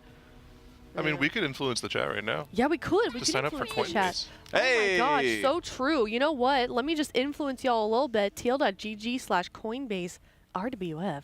Using that code TEAMLIQUID20. Ooh, indeed, Coinbase. Yeah, $20 will be yours if you sign up for that app. And you can win a Team Liquid signed jersey. God, I'm already losing it. This is so bad. Ending in EU only also, you can have a chance to win the grand prize of being flown out for the next Race World First here in the Alienware training facility. Hey, you can see a full behind-the-scenes perspective. And all you got to do, of course, sign up for Coinbase. And they have that form at tl.gg/RWFBTS. Yeah. Fly out, get some amazing meals with the Raiders, get to meet everybody, get to see behind the scenes where all the magic happens. So nice being here. It is. I just realized, so this is the first time I've been here in the morning. There's so much natural light. It's there so is. nice. It's not there when I'm normally sitting. Yeah. It's a very different perspective. Wait, this is your first time being on the morning show? No. It's just been a few days. Okay, all right. I know, time goes by pretty quick. Yeah. See, that's called vitamin D, Zyro. If you didn't know what that was. I get that all the time. Just not during the race usually. Okay. Does your guys' like computer room have a window? Mine does not. At home? Yeah. Uh-huh. What do you mean yours doesn't? Like it's a windowless room or? It's like a theater room that I repurposed into a home office. Oh, that's sick. Okay. That's depressing. Man. I mean, if it's like a cozy room. It's very cozy. I do like leaving my office and then going and looking outside, but I don't really like my view of my apartment right now. Like the garbage can, the dump. Yeah. And then like a dog park that's all like dilapidated because all the dogs will like dig up all the grass. You don't get to watch dogs though? Like run around? Sometimes. Like kind of a fun view, to be Sometimes, but like there's trees and stuff, so sometimes they're kind of like zipping in and out of the foliage. Like an awesome view. It's okay. I'll take a picture sometime. I'll show it to you. Around. Yeah, no, now I'm really curious. Yeah. Well, I used to have like a really open view at my old place. Yeah. Where I could see like the entire sky and like, you know, there's like an executive airport nearby, and you could see like planes coming in and like nice private jets and stuff, but you couldn't hear them, which was good. Yeah, that's cool. Yeah. I guess I have a view of a big mountain. Okay, I like it. Just like you unlocked thought in my head. Yeah. Oh. Remember when you were a kid and like, you know, you were at recess in school and a plane would fly overhead and you would hear that plane fly? Oh yeah. Be loud as hell. Yep. And that doesn't happen anymore. It's true. They're quiet now. Technology. Wait, These that's days are so just true. deprived. Yeah. Whoa. Unless they're like about to land, yeah, you don't really hear them too much. But yeah, I would remember at recess, they would be really high up, and then you would look up and you'd be like, wow, that plane, that's cool. That's crazy. I haven't thought about that. Yeah. Same with Engines get more bugs. efficient. Bugs are gone too. They're no longer on your windshield. They're Bugs gone in the disappeared. city. If you're like traveling on the highways between cities, it's still pretty. I feel like there's pretty less prevalent. bugs though. There definitely are less. Less bees, for sure. Well, bees aren't bugs. Well, yeah, but they're They're friends. I'm just adding them. Yeah, you're right. They're friends. Bees are friends. Yeah. You guys ever live near a train? No. Not really. My dad did. Yeah. Yeah, my dad like lived next to the train station at one point. Yeah, it's awful. Yeah, that was before I was born. I used to live near a train. Yeah. But he was like literally in the attic, like basically like right next to the train station, and he was like, I worked here when I was broke, and I was like, dang. I can see why you moved us out to the suburbs. We're really, really quiet. Yeah. No, I used to live in a place that was next to a train. You could hear it on my stream. That we had an emote. We'd spam it every time you heard the train. This was before sub-trains, of course. Yo, can we swap to the fired up POV? Yeah. Step trains? What are you doing? There's a warlock in the raid that has a really interesting say message whenever he presses tyrant. Oh yeah, it's that guy again. We had him in the raid before. Yeah. Yeah, that name. One of the names of all time. Yes, I know the name. Yep.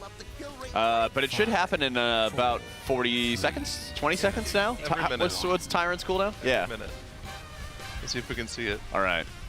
I'm ready. I cannot quite see. Hang on, he's coming in range. Yeah. He's coming in range. Waiting.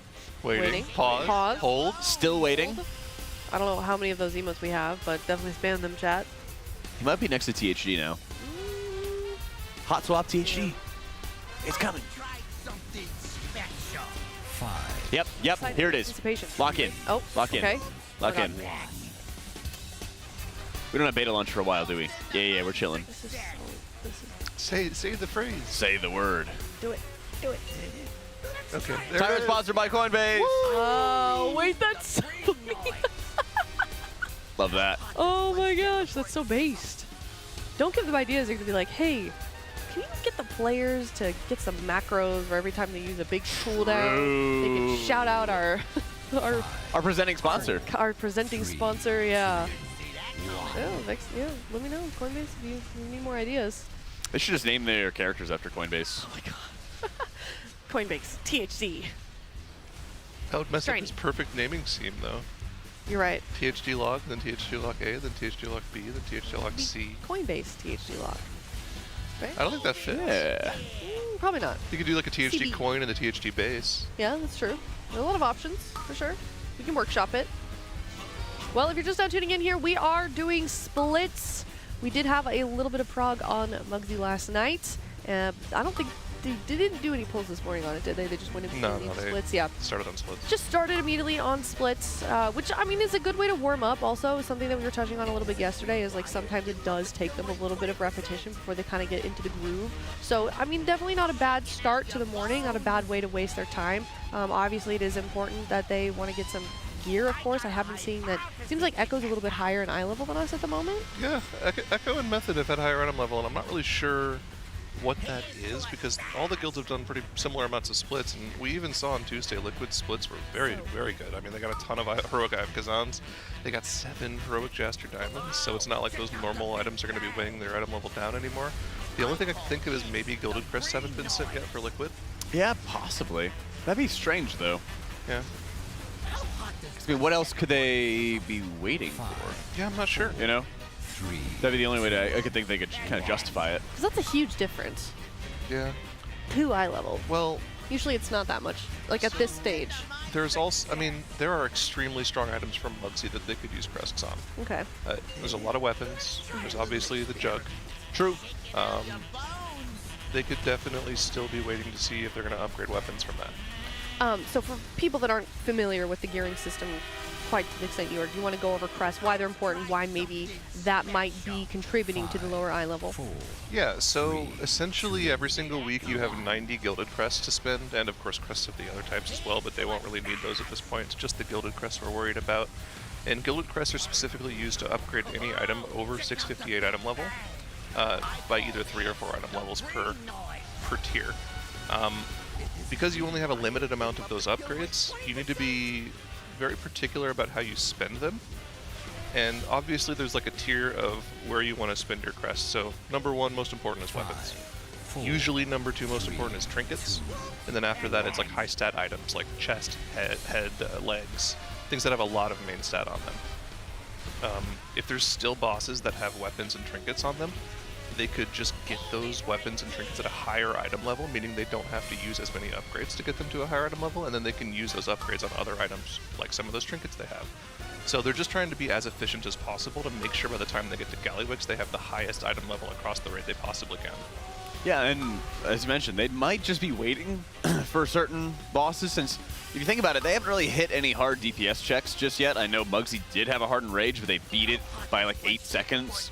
When it comes into Muggsy, we'll see how the DPS check kind of goes, as they're still working on getting into the intermission, get to the final phase of the fight, and see what it's going to throw at him. But it might just be that that happens, but also the gearing's a little different too for special items. Certain pieces like the Seer Circlet are best in slot for some classes, and that is the 0.7 patch ring. So for some classes, they still like that. The other side could be like lower item level trinkets or Jaster Diamonds that they couldn't find a heroic version of.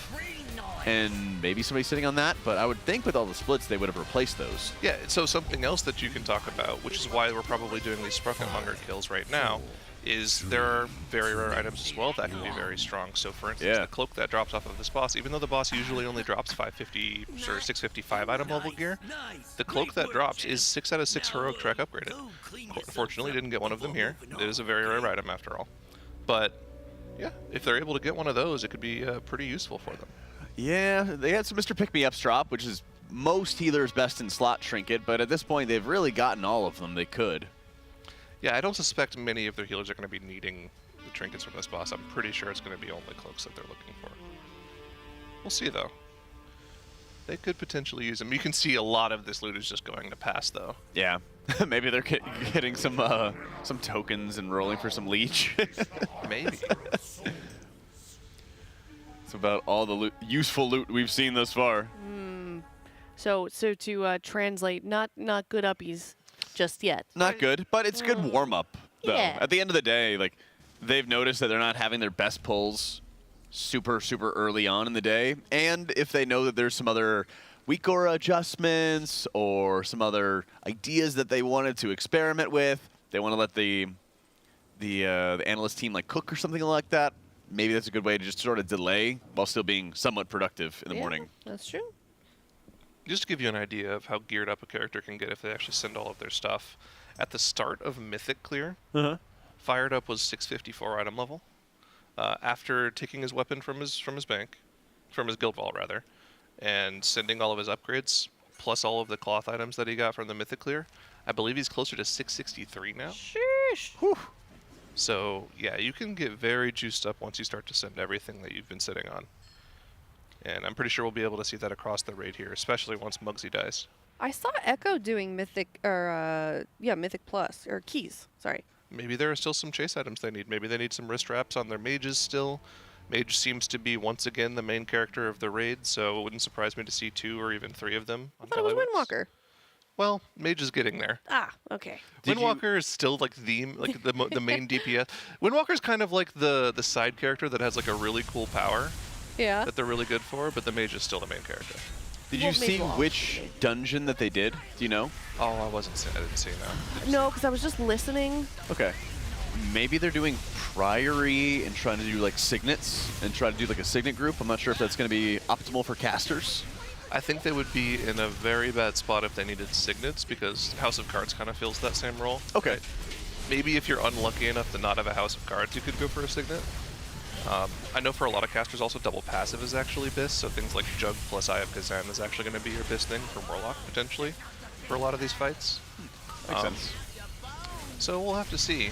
I would guess that it was probably something like a Operation Floodgate for the volatile bomb. Right. Very good agi trinket. That'd be good. Anyone from chat know what key they were doing? Want to know? I'm waiting for somebody to say, but I don't think anybody knows that. I mean, they could just say any dungeon right now. They're all watching the Team Liquid stream. That's right. Yeah. They would never. They were locked in. They would never. The show this morning. Oh yeah. Who was your person of the day? Actually, don't tell me. Can we do it? Can I do it? The Honda MVP of the day? Oh, we didn't do a Guess the Guilty. You didn't do a Guess the Guilty? Oh, okay. I did a segment instead on BlizzCon Survival Guide. Those Guess the Guilties look like so much fun. They are fun, yeah. I think we've only got like one set more. Okay. I think it sounds like the guildies get bad answers. Like they like to fun deceive answers. us. Yeah. Quite a lot. Even will sit there and watch us try to guess the guildie. Yeah. But you know who our Honda MVP of the day was today? Who was it? Yips. Yes. Yeah. What? That's right. He was doing a little bit of raid leading, helping out. Yeah. Everything is happening. Yeah, everything's happening. Hey, I honestly. I think it's a great comm. Yeah. What else? What else are you gonna say? Like list all of the mechanics out. You know what I mean? Like, Yeah. Clear communication, straight to the point. Yeah. Just do everything at the same time. I thought he did. I thought his pronunciation was very clear. He wasn't using any weird slang. You know, like balls or other such words. What's wrong with that? I mean, you know, sometimes it just throws me a little off guard, and I don't know what they're talking about. Chat figured out Sprocketmonger Mythic way before Liquid. Oh, They found out really early on. Blue balls equals bad. Yeah. True? Okay. Yeah. Can't be having those. That tweet this morning. I did not. I gotta find it. It made me laugh. Megaset's so funny on Twitter. I want to read it. I want to do it justice, so I gotta read it out loud. See. Why is Zalatath making me eat my teammates' balls? Whoa. It's an interesting question. It is a good question. I mean, you know. I'll get back to them. Yeah, needs more data. Yeah. Not quite sure. But yeah, got it, Megaset. What a queen. She's been working on a bunch of quick tips and everything like that. Yeah.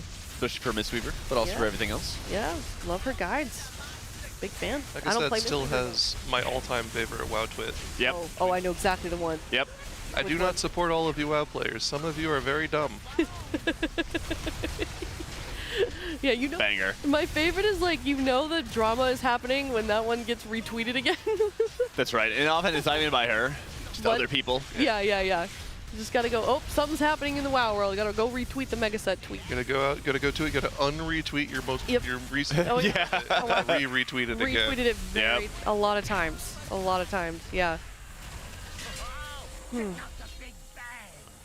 Okay, well, here we are on Heroic Splits. Also, just as a reminder, like I was mentioning, we are still raising money for the Pasadena Humane Society. We are $20,000, almost to that $20,000 goal. And if you want Zyro to have a great day and do some TCG card unboxing, definitely head over to teal.gg/RWF-donate. We've had a lot of great donations so far. Send in a message also. We'll have Tiltify open here if you want to say something nice, say something encouraging. You can make fun of us too if you want. That's totally fine. Whatever you want to say. Just give our charity some money. I think Kalamazi Dradnos and I all really want to do that, so I'm sure all of us will do some of it at some point. Yeah. We'll like crack some of the packs. I was kind of thinking, how can we make the pack cracking fun? Is it not fun in and of itself? Well, it's certainly fun to watch us open the packs, but what if I were to like accidentally tear a card before looking at it? Oh no.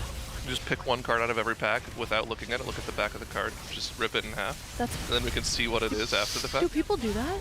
No, not really. Oh, but that'd be horrifying. That would be crazy content though. If like you ripped something that was super rare.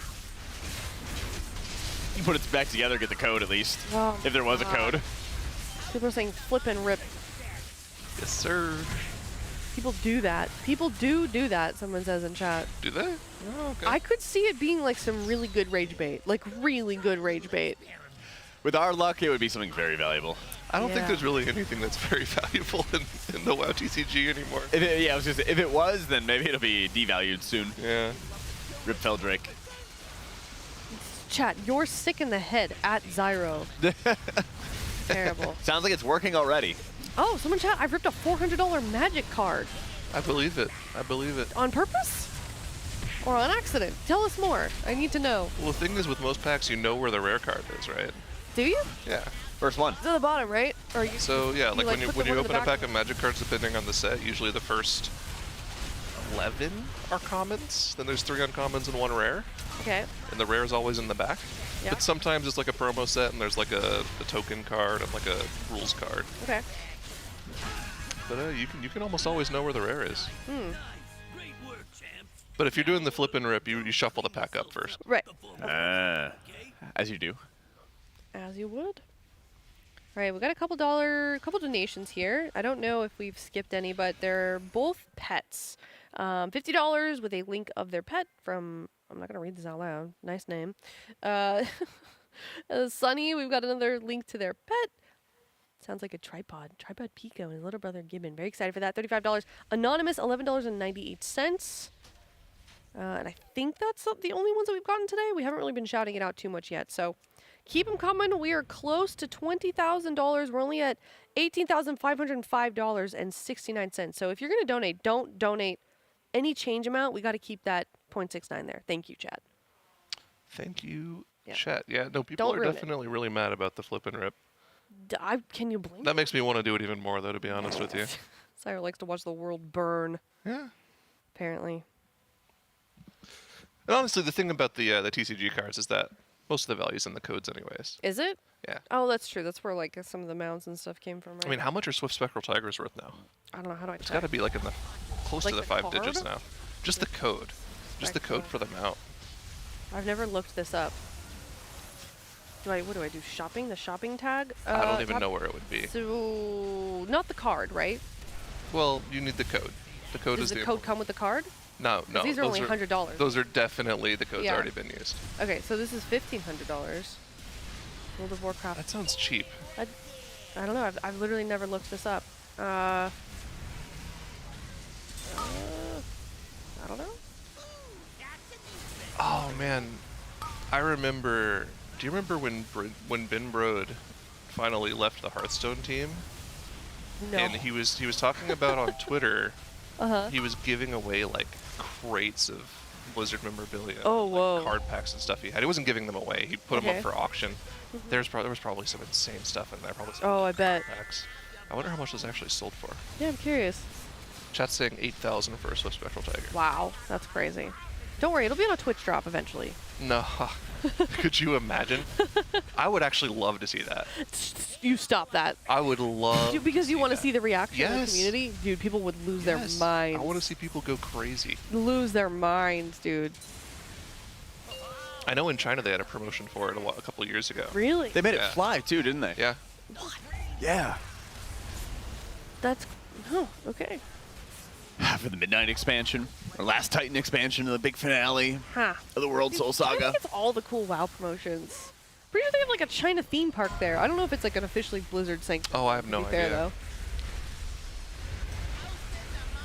though. They do kind of get all the cool things though. They do. And they have really cool esports hotels. Oh, yeah. I think they just do esports better over there, to be honest. Some of the stuff, or video games. Except for here. At the Alienware training Of facility. course. I mean, that. Nobody does it better. No. Just there seem to be a lot of WoW fans, so I'm definitely glad to have them back. Yeah. The WoW player base as well as the WoW guilds. You know, Hotbot Hero doing great this tier. Last year was their first year back though, not this one, right? Yes. So Yeah. we saw a resurgence of a lot of the Chinese scene last year, not only because they finally got their servers reinstated, but also that prize pool for them is still up for grabs, right? That's right. The Chinese scene. Who was it who actually was sponsoring that again? Do you remember? It wasn't Skyline, was it? I don't think it was Skyline. Yeah. But there's a large prize purse for the first Chinese guild that takes an end boss world first. And it continually increases every season. Yep. That was Skyline, right? No, I think it was somebody else. I don't remember the exact name. Sure. Yeah. It was Skyline combined with somebody. There was definitely some collaboration. Okay. Yeah. Okay. But basically, they would give a big prize pool. I think it was over 100,000 US. That sounds right. Something around that ballpark, but it increased by like 10 or 20,000 US every single season that did not happen. Yeah. And that's still going. Is it really? Oh yeah. Yeah, it only happened like a year ago. Like that 5 months ago. Yeah, I guess you're right, because it's been not been that long since the Chinese servers were reinstated. Apparently NetEase. Oh, NetEase did it. Okay. There you go. Yeah. Yeah, and Hotbot Hero is the closest guild to it right now. Obviously, Jiten Hong's been around for a long time. Something interesting with the Chinese guilds, though, and this is part of the reason that I still don't think they're quite on the same level as like the Liquid, the Echoes, and the Methods yet, is they are still a little bit behind in like strategy. Yeah. Yeah. And you can see that very clearly if you go to the Race to World First page and look at the amount of pulls it takes them to kill the bosses versus the top guilds. They kind of like brute force their way brute through force stuff. everything. Yeah. Styx Bunk Junker, they got the world 4th kill on that boss. It took them 340 pulls. That's... Well, what was it that they got after like 5,000 polls, one of the Chinese guilds? Was it Tindril? Like I think it was... like 1,000 It polls was or something definitely like that? in the 4 digits, yeah. Yeah. It was the same thing for last year for Queen Anne Sarek. A lot of the top 4 Chinese guilds had somewhere in like the 700 to 1,000 pull range on that boss. Yeah.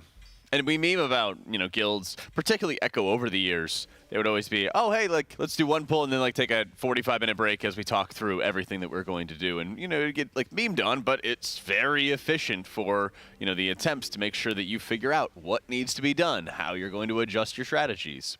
And, yeah, brute forcing is a strategy, but we've kind of just seen it consistently happen, and the Chinese guilds not been able to overtake the top 3 yet. Yeah, there's 2 different ways to do the strategy, right? There's the yin and the yang. There's the bin and the bubba. There's the bin who just goes, I want to pull the boss, and there's the bubba who wants to talk about strat for like 15 minutes. Yeah. You have to And find you a balance. have to find a balance in between the 2. Yeah. All right, well, let's take a look at some of the pets that we've had submitted to us. Oh, we got a little out kitty on a little leash. This is Samson, submitted by New. I love gray cats. They're so soft. Oh, apparently we got a go pack, by the way, so that's good. Oh, yay! Nice. Amazing. Oh, Samson is cute, though. Samson is cute, or is excited about the go pack as well. Look at this I bet. eye. Very soft. Gray cats are always so soft. Is it a tiny little lem that I see? I think it might be. Maybe he's just mewing. Could be, yeah. Yes. Yeah. Yeah, All no, right. I get that. Thank you. Got the bell on the collar so you know when they're coming. Yep. Oh, they're snuggling. Aww. Argo- Truck's such a Truck? cute cat.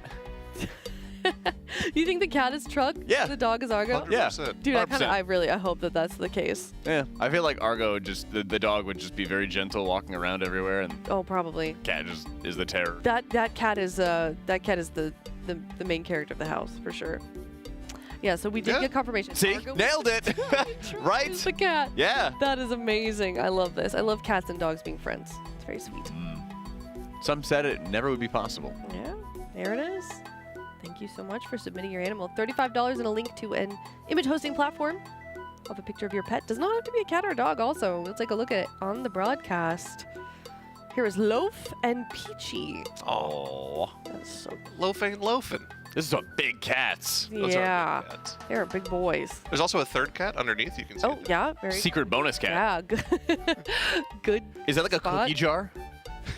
Yeah, something like that. It might be like a cat Diaper cookie changing jar. table, doesn't it? It kind of does. I don't know. Maybe I have it no does. idea. It could be. And it's one of those. Like little ledges. Well, you like repurpose it. You know, Yeah. once the kid's old enough or It's whatever. not that anymore. It's a cat bed. Yeah, Yeah. it's now a cat bed. You're right. Furniture's expensive. You're correct. Yeah, sustainable. Yeah, we love Some that. say it was always a cat bed. Yeah. Probably. All right. Well, thank you so I much believe for your it. submissions. $35, and you can send a link to your armory. A link to your armory, and we can take a look at your transmog. Don't submit a full set, or I will freak out. It will be a 1. I will not be nice. So you Submit should if it looks actually good. submit full sets. Nope. Don't do it. Only full sets. Submit if it looks good. Don't do it. I'm gonna be mean. Yeah. I warned you. Here we go. Hey, Mr. Pick Me Up. For alts. For Chinese 4th monk. Yeah, this is Sang's 12th evoker. Yeah. Ooh, here we go. Some transmogs on the left. Hey, I This like looks this. cool. The Double blood-soaked. shielded up. The blood-soaked wraps. Mm. Very, very nice little mog action. Nice. This is kind of like a Fallout kind of mog. Yeah. You've got the buckler. It's the type Yeah. of shield that they've got on them right now, and then like a big mug. I kind of feel like this is like a Delver sort of deal. Yeah. Could be that too. Do you Could guys be have a that. Go down to the delving delves. transmog? I don't No. have any trans. Oh, okay. I have a delving transmog. I get the. I've been putting off making a themed mog for this this tier. I need to. Oh. You gotta make a delving transmog. I like this. Yeah, me too. It's like a beer mug in the the weapon there. Cams would like this too. Yeah. I give it a 9.3. Okay. I give it a 9. Give it like an 8.7. 8.7. Wow. Thank you for your submission, Lucky Light. Teal.gg/RWF-donate if you'd like us to take a look at yours. Those legs are probably nice and firm. Yeah. Oh my god. That's a good soundboard. That was good. That's a good one. Yeah. Cams was spotted having an affair with Zachary's last night. Oh. Zachary's? We had a hunter mog pop up that he was a little too excited about. Oh, okay. The cartels are always hiring temp workers to Oh, I pick thought up this was a odd jobs. soundbite for a second, but it's the tier. This is Big exciting. friendly It looks like we're standard. getting into the mythic grade. Oh, okay. It looks like You're it. right. Keep Yeah. popping on the mains. Dude, I'm fired up. He's warming up. He's doing some drifting. Skirt. Yeah. Skirt. Dogs are barking. We're excited. Everybody feels that the temperature has risen a few degrees in the race. Yeah. Everybody is nice and warmed up and ready to go. Absolutely. All right. Here is Maeve Shock from Disconnect, an enhancement shaman. I like this. This is very thematic. It is. Very shaman looking as well. Turn that sucker around. Yeah. So it's what, Doomhammer plus, is that also Doomhammer? Is that a different version of it? Two versions of Doomhammer? It's definitely the main hand Doomhammer. Yep. I don't know, is that Lightning X also Doomhammer, chat? Either way, it's sick. They are kind of cool. Sick by my standards. Whoa. Oh, okay. That was fast. Yeah. Dude, production get like kind of scary fast. Yes. I like the full mail, I guess is the best way I would say it. Yeah. Like the arms and the legs are just all chainmail and it's plain. And then the emphasis gets drawn to the tabard and it gets drawn to the cloak. Yeah. No, we've got some sweaty transmoggers It's drawn to the weapons. today. Yep, and the weapons as big well. Alliance vibe going on here. Yeah, match that up right next with the Alliance icon there. Yep, Perfect. that is definitely the Alliance icon. Yeah. 9.3 again. 9.1. Yeah, banger. I will give it a 9.5. This is Excellent. really good. Excellent. That's really good. See, look, they listened to me. No full sets this morning. I like it. Is the door stuck for them? Can they not click the door? It's the Fury of Stone Mother. I like the Zandalari trolls a lot. We never really see them that much. Yeah. Wait, does it got a third toe? What? Let me see that third toe. No, there's only two toes. Hold on, turn it You around. get a big whiff. I don't Turn it want around. a small whiff. Oh my. Wait a minute. Yeah, there it is. Yama! Tastingo! 10 out of 10. That's like the heel bit. Are you No, in that's the the trolls? third toe. In Oh, I am OnlyFans? a troll. Okay. Yep. Horde shield, looking good. Let me see that. Let me see that sword. Let me see that blade. I like this. This is so really good. cool, actually. Yeah. Dude, these transmogs these morning are actually sick. They're very good. Do you guys get all the good mogs on the morning show? Dude, for real. No, it's not usually like this. Yeah, I was gonna say. Usually we get a lot of sets. Yeah, a lot of sets. 8.9. Yeah. Banger. 9.5. 9.1. I'm feeling generous this morning. Yeah. No, I'm with you on the Zandalari troll. What are the racials of the Zandalari troll? I don't know. They get the regenerating, where they just heal themselves up to full. Oh. They have to channel it though. Oh. Is that useful? If they take any damage, then it interrupts it automatically. So yeah, it's not great. Yeah, it's like a niche thing. Yeah. You know. Okay. It's okay. Yeah, it seems like more of an out of combat ability. Fired up. That's a wall that you're running. I was really curious. Yeah, I saw him running straight for the one-armed bandit in the back, and I was like, is that actually a little slot you could run through? That'd be sick. Was it Nathria that he kept running in and out of the maw because he couldn't figure out how to get to the area where you made your Been there. Got lost in the maw. Dude, it was such a good bit. I don't. Oh no! Wait, the door is actually closed. Uh-oh. They can't get through the door. I just saw Fired Up hover over the door. Yeah. Door's stuck. Open the door. So how do we blame Gingy for this one? Gingy door. Gingy's holding the door. Gingy lock. Gingy threw away the key. You know that old CS clip from like the 1.6 days where somebody's standing behind the door keeping it closed? Oh yeah, The guy's like, let me through. Door stuck. Door stuck. Oh man, this is dude. We've really just had like a series of small things continuously happen. Well, some larger than others. But We didn't pray hard enough. We didn't pray. See, this is the problem. We didn't include this in our pray this morning. We really didn't. Can we get some amenos in the chat? This is getting out of hand. This is rough. actually getting out of hand. Well, after the DCs last night with the server instability, then that reset their instance and they had to clear trash once again. Now we got to deal with this. So this happened in Vault of. Yeah, you got it. Dude, that was so fast. Oh my gosh. Oh my god. Our production is unrivaled. Wow. Sound guy got good sleep last man. night. He Oh, is yeah. on one this morning. This happened in Vault of the Incarnates too. Remember when they there was a wall they couldn't get through? Yeah, there was like the gates under Hungering Destroyer and Darkfane, Inerva Darkfane. Yeah.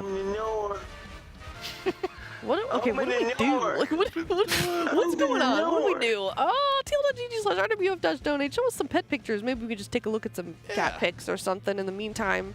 I want a Blizzard GM to turn into a goblin, bust out like a blowtorch, and then just like blast the door down. Let's get Zorbrix in here. We need the flying turnip to help sort this out. Turnip, please. Come on, get in there. Open that door. Oh, Lil Flip. Lil Flip. We've had Lil Flip before. This is a new mog, though. This is amazing. You know what they're trying to do, right? Average World of Warcraft player. I don't. They're trying to be Blitzcrank. Oh. Show us the front again. Turn that sucker around. Yeah, look at that face. Turn that They're sucker Blitzcrank. around. Huh. It's a Blitzcrank mob. There you go. That's amazing. 10? What do you give it? Wow, that's something. 9.9. No notes. Flip. Hit that skip. No notes. Very No notes. salty meat. Yeah, Excellent. Like 9.5. What did Cam just say? It's very salty meat. Oh. Dude, poor Cams. That's like a very regular sentence if you're talking about food and then it just gets clipped out of context. Ooh. Wow. Bruin. Whoa. This is a druid mog. Tattles, take notes. Have you guys seen the new thing that they're doing on the After Dark show? No. I want to let you guys know this if you ever get asked to go on After Dark. Okay. You usually don't because you do right. Yeah, we're rising and racing. Cam's is doing like a 30-second recap of the day. Okay. Oh. If he hits everything properly, no problem. Yeah. Right? Yeah. You did a good job. Good job, Cams. They'll give him like a Liv Moss bong or something. A what? Liv Moss. That. Oh. Yeah, you said something else. Not that. That's the bad. You don't want to hear that. Oh. Okay. If he doesn't get it done in the first 30 seconds, yeah, they have a wheel spin. Oh. Okay. And the wheel spin is either less seconds for your next attempt. Okay. Or you hit the beans. The beans? The beans. Does he get bamboozled or whatever? Yes, you get bean-boozled. No. Oh. We got bean-boozled last night.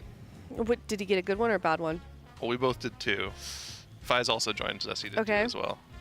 What'd you get? I think we all got one of each. Okay. What was your nasty one? I don't know what it is, and I don't want to know what it was. Oh gosh. It was nasty. It almost makes it worse, like looking it up. Yeah. Knowing what it is worse. Yeah. Knowing what you're eating. Yeah. You know that somebody's job is literally to design and taste awful flavors, and they're like, "Yeah, this slaps." Ugh. Yeah. I mean, this mog also slaps. I know we got kind of off track. I was gonna say we gotta rate the mog. Let's see. Oh yeah, Bruinkin. Well, we're giving them more screen time. We are. That's true. Yeah, they can't be upset about that. It's a nice mixture of like some of the Frost incarnates from Dragonflight. Yeah. With some like, I don't know, earthy themes. What would you call it? With some of like the brown type colors. This is kind of nice though. I like it a lot. Like a bear vibe. Yeah. Big fan. I would say. They're also on all fours. 8.9. Hashtag all fours. 8.9. I feel like this is like a Volibear mug. Kinda. Look at the League of Legends mugs. Hashtag all fours. I'll give it an 8.5. I like it. Give it like an 8.3. Yeah, thank you so much for your submission. Door open. Door open. Oh, door open. Thank God. I missed it. What happened? The door opened. It just opened on its own? Open the door. Yeah. Okay. They found the keys. Good. Okay, good. Yeah, that would have not been good. Yep. All right. Well, we're at $18,650. Thank goodness. Everyone's listened to me that it is still 0.69. Help me! Yeah, they heard of Literally, our call to Blizzard in the morning. Amazing. Yep. That's such a good TikTok. All right, here is Musubi. Ooh. He's got a little, he's got the little, like, wand. Oh, that's cute. He's got a little wand. Wait, the little star one? I love the little star one. It's like the more you know star. Yeah. Yeah. I think if we're going to go for a cutesy Tauren one, we got to do the little flower in the hair. We need the flower in the hair. Adorable. It's the best barbershop option in the game, if you ask me. I would say a 7-7. I'll give it a 7. I'll give it a 7. Give it a 7-3. The numeral. Yeah. It's cutesy. Apparently he had the. Oh yeah, that's right. Oh, it's right there. On his right I'll temple. bump it up. 7.5. On his right That's temple. very cutesy. Okay. It's very nice. Yeah. Very nice. Thank you, Musa. We got sneaky teeth. Oh, Rogue. show me the toe. Show me the third toe. Let's see it. Stop. Get in Is it there. third toe or is it Gotta see the third toe. Heel? It's a heel. Look at that It's a heel guard. Yeah, look at that. Look at that third small toe. Does dingo. 10. Nobody Is it 10? passes without permission. Those are some nice third toes right there. And you don't Chat, got behave. permission. Ain't that right, Mug? You got it, see. Yeah. It's considered polite if you see a troll in the wild to ask them to show you their third toe. Is it?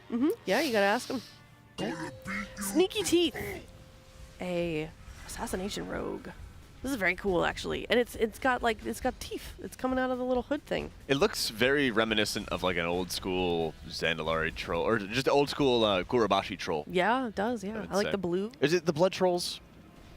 The blood trolls aren't. Well, there's another name for like some of the troll tribes are doing like blood rituals in one of the dungeons. I want to say it was the Kurabashi. Okay. That sounds right. Yeah. I'm sure if we're wrong, chat will let us know instantly. That's right. That's the best way to get the right answer. Exactly. I like this. Just to send it. I like this. The best thing to do is to like say something as a fact. Oh yeah. Oh yeah. You know it's wrong, and they'll just be like, actually. Hakari. That's what it is. There it is. Good job, chat. Big fan. Because they worshipped Hakar, the blood god. Yep. There it is. It was right in front of me. Huge. We got a little bit of that in the other side. Yeah. Right. Banger. Yeah. Good dungeon. Can't ever take down Hakar. All right, I give this I already give it a 10 actually because it's a troll. 8.3. Okay. Banger. I'm not as big of a fan. I'll go back down to like 7.1. It's okay. Very nice and wide. Nice and wide. All right, who's sitting? Look at him. Oh, they submitted mine. Wait, You submitted your draft? Yeah, but like I'm not in like but I'm not in people form. Yeah, we did who submitted mine? Dude, we did you the look visage so form. Yeah, but I look. Yeah, I know, but when you log out, loincloth on. yeah, that's the problem with the dragon mogs. That's the problem with the dragon mogs. When I'm in people form. Stop it. Oh, that's a good. Get out of there. No, when I'm in like people form. Yeah. It's the WoW anniversary setup. I'm not ready to submit my transmog yet. Okay. Well, yeah. Well, let's rate his dragon then. Rate 10 or I cry. It's like a 1. Rate 10 right now or I cry. I kind of vibe with the gold with the tiger stripes. I think it's okay. I have clothes, guys, but it's just not in the people form. Yeah, the clothes don't Don't fit the believe dragon. you. Yeah, the clothes literally don't fit. Chat, what are we thinking? Chat, stop this. 4, Dude, 2, look negative at, 10. I'm sorry. 1. It's the dumbest looking. I wish I didn't have to be a dragon. I wish I could have been a void elf, You got a okay? beak? So ugly, Wait, bro. you got a beak? Yo, he's got a beak. Yeah, I got a snout. You are not built Beaked for up, speed. bro. You need to be Yeah. beakless to be built for speed. I wish I could be a void elf. You know, maybe you go and you screenshot yourself in your visage form, and you could send it to us. Zyronic and I can fill for a bit if you want to go do that. Yeah, you wanna go log in. submit it? Wait, I didn't even submit this. So? Wait, how do you change to like normal people form though? No, I don't mean in Wowhead. I just mean like in game. I could take a screenshot of it? I mean, I don't know. I kind of want to see you in visage form now. If it's so cool. I didn't submit this, chat. Somebody else did. Yeah. But I mean, nobody said anything about my title. Wait, did we turn the sucker around yet? Oh wow, what a cool title! Oh my gosh. Okay, thank you. I don't know what the title is. Why are your jetpacks clipping into your wings? Why do you need both? Because usually I'm not in dragon form. I'm in people form, and the jetpacks are sick. Okay. Chat, how much aura is Jack losing right now? You guys are killing me here. Yeah, I'm in permanent people form, but when you link an armory or you show your dragon in the login screen, it's a dragon. So stupid. It's so messed up. Cereal Oh, what are we tiger. rating this? What's the frost? You look like the frosted flakes. I'm just gonna go to a void elfin anyway and just say screw it. Oh man, is this like a 1 or a 2, man? This is not a good look. Y'all are Yeah. so rude. Listen, there are about 15 Y'all are different so pieces rude. of gear you have to show off in a transmog, and I can Yeah. only see 3. I can't. I literally have full clothes on. 3 divided by 15 But the stupid dragons. simplifies down to 2 out of Sounds like 10. a So I'll skill give this. issue, dude. This is just the stupid dragons. Okay. This What is do you my give yourself then? this is my Joker form. They just started as a villain. already. Jack, you can rate your own mod. Dude, the 10 out of 10. the person that submitted this is definitely getting their $35 worth. I hope They actually are. I'm sure they are laughing They so hard right actually now. Well, name yourself. Show yourself. Who submitted this? This is great. This guy's Hey, we never said you had to submit your own. If you want to make fun of your favorite streamer's transmog, you can also do that. Yep. Please do it. Got Stephen M., the dwarf mage from Game Over. Oh my god. Dude. They might have about as many pieces as Jack's character have on. Yeah. Crazy, bro. What is this? Amazing. This is so good. These transmogs this morning, except for Jack's, are so crazy. They're so good, dude. He's looking good. Oh my gosh. He's got those clasps around his thighs. Yeah. Little freaky naughty. Yeah. All right, sound guy, clipping that as we speak. I would grip him. I would give him a. I would give him a hand. Cheeky grip. What? I don't know the context of that. That wasn't me. That was definitely you. That was definitely not me. Nope. All right, this is a fire mage. I think that's my only complaint. Doesn't look very fire magey to me. They got the frost mog on. But it is a good look. It is a good look. Shout out, Queenslayer title. They've killed Mythic Queen Ansarek. Yeah. Very Shout cool. out. All right, this is like an 8. Yeah, I'm in that same vibe. 7.9. 8.5. Very cool. Ricked up. Yeah. Well, Okay. well, yeah. This dude is definitely. Oh wait, because he's a dwarf. He's got the. Holy monk. Holy monk. This is kind of hodgepodge. Not gonna lie. You have like the heritage set on the chest and legs, belts, cloak, part of the gloves. This guy looks like he goes to anime conventions with his shirt off. It's like walks around. I bet he looked pretty good. Greased up. This guy looks like their characters like straight out of Mulan. Yeah. You know? This is strange. I like it. I don't know. The green, the monk green, very much clashes with the red gold of like the blood elves. Yeah, they're supposed to do that. It's like complementary colors on the opposite side of the color wheel. I think they're clashing colors, to be honest. There's too many colors as well. Okay. You have red, gold, black, and then the bright green. That's fair. That's fair. I kind of like it. Personally, I think it works. I give it an 8. Like 7.7. 7.7. It's green, red, and gold, chat. They're all like you can have green and you can have red and green, but you can't have green, red, and gold. You get like a 6.5. All right. Okay. We got Lip doing some time walking here on Stank. Doing some boomkin stuffs. Yeah. It's a classic character. That character's been around for like 10 years. Gnarly Chi. Band-Aid Solutions. The supervisor. Yes, chef. That's the soup achievement, right? From the what? I forgot that Skolomance was in the game in MOP. Oh yeah. As like a dungeon. Little time walker. Yeah. Isn't it MOP dungeons right now for time walking? Yeah. Yes. I gotta get in there. True, I gotta get in there too. All right, what do we give this? You know, pretty simple for a 6.5. What is the weapon? Is it just a rock, or what is that? Yeah. Can we get a side profile of the web? I like the little glasses. Oh, it's like a ladle. It's a soup. Oh, it's a soup ladle. I like this. He enchanted his soup ladle. That's good. He's also got the Rolleon. He's got the Rolleon. Yeah. Yeah. Very important. It's a very rich soup guy. He put on his Sunday's best to serve soup. I respect that. Man of class. I'll give this like a 9.1. Yeah, I'm going to give this a 9. I like it. It's good. Creative. Nice. This would be a sick Mythic Plus dungeon, by the way. Yes, Yeah. it would. Oh my god. Bozo, 10 out of 10. Wow. That is a nice, tight bodysuit. 10 out of 10. No notes. This is crazy. This is like Why? one of the goons a supervillain would deck his goons out in. Sunglasses and a tight bodysuit. Jesus. You'd be like 50 of them guarding his palace. It's horrible. No guild, no title.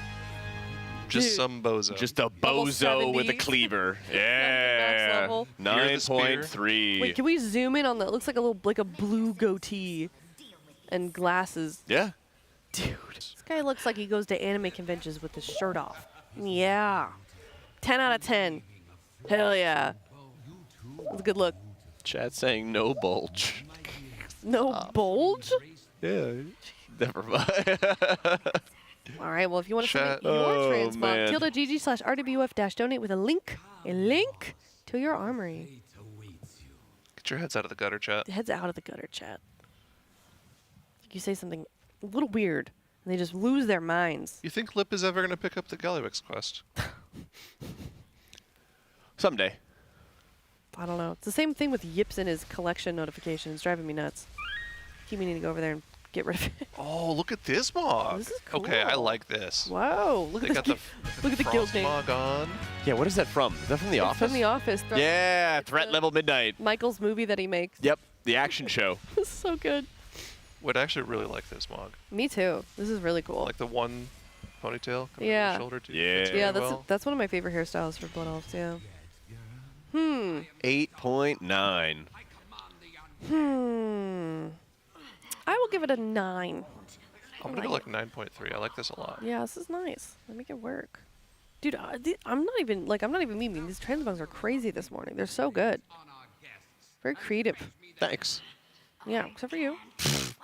What is happening? We're turning that sucker around.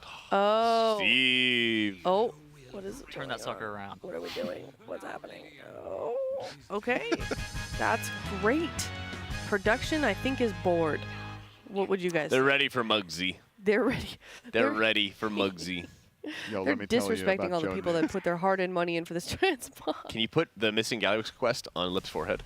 Okay. Yeah, put it right there. Yeah. Plaster that bad boy. There we go. There we go. is. There we go. Poor There guy. it is.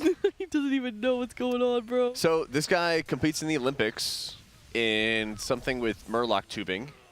Yep. Yeah, there's a little floaty hat. Like that. Honestly, I've seen some Christmas tree. stupid-looking transmogs. This might be the most ridiculous one I've ever seen. Crazy hodgepodge.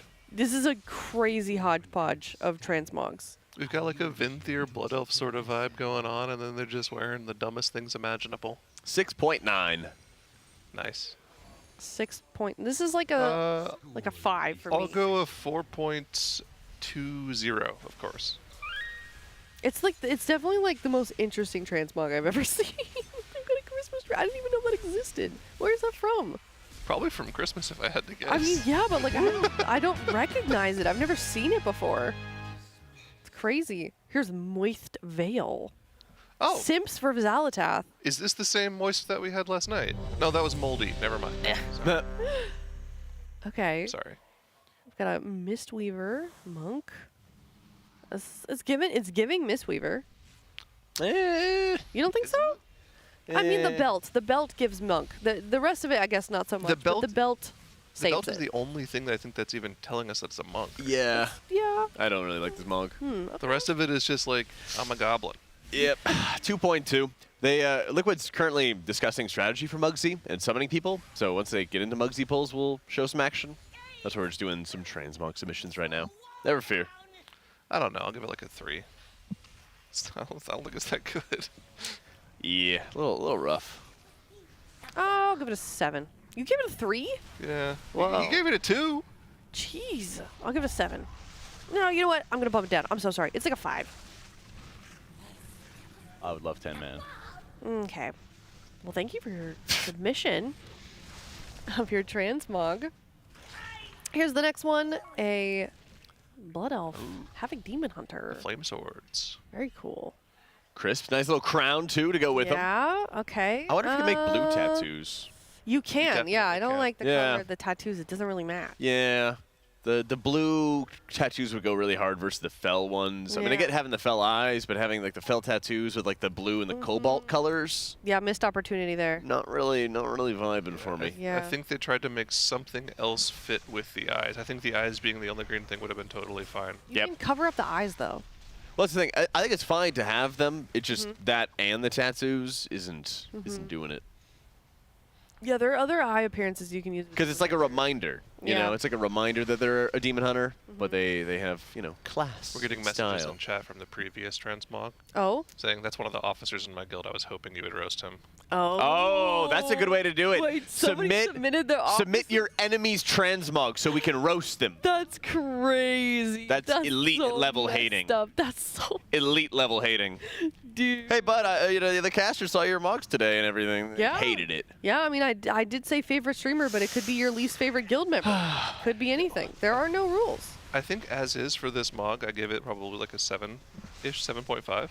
Yeah. If they had the blue tattoos, I'd probably bump that up to like an 8.5. Understandable. It's like a 6 for me. Okay.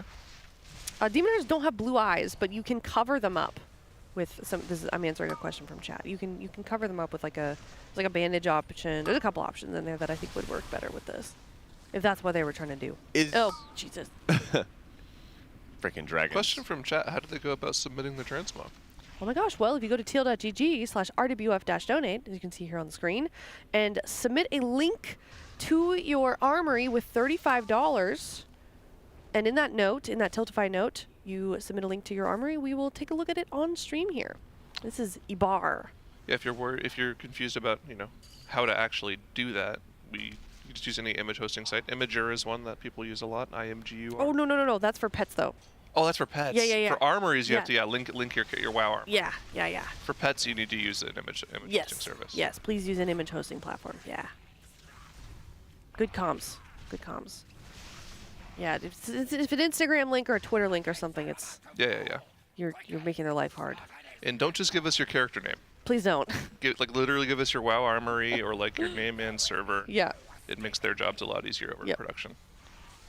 Okay, here we've got a Drakthir. I'm so sorry, I just hate Drakthir. 3, I'm so sorry, I hate it. Ugh, get it off.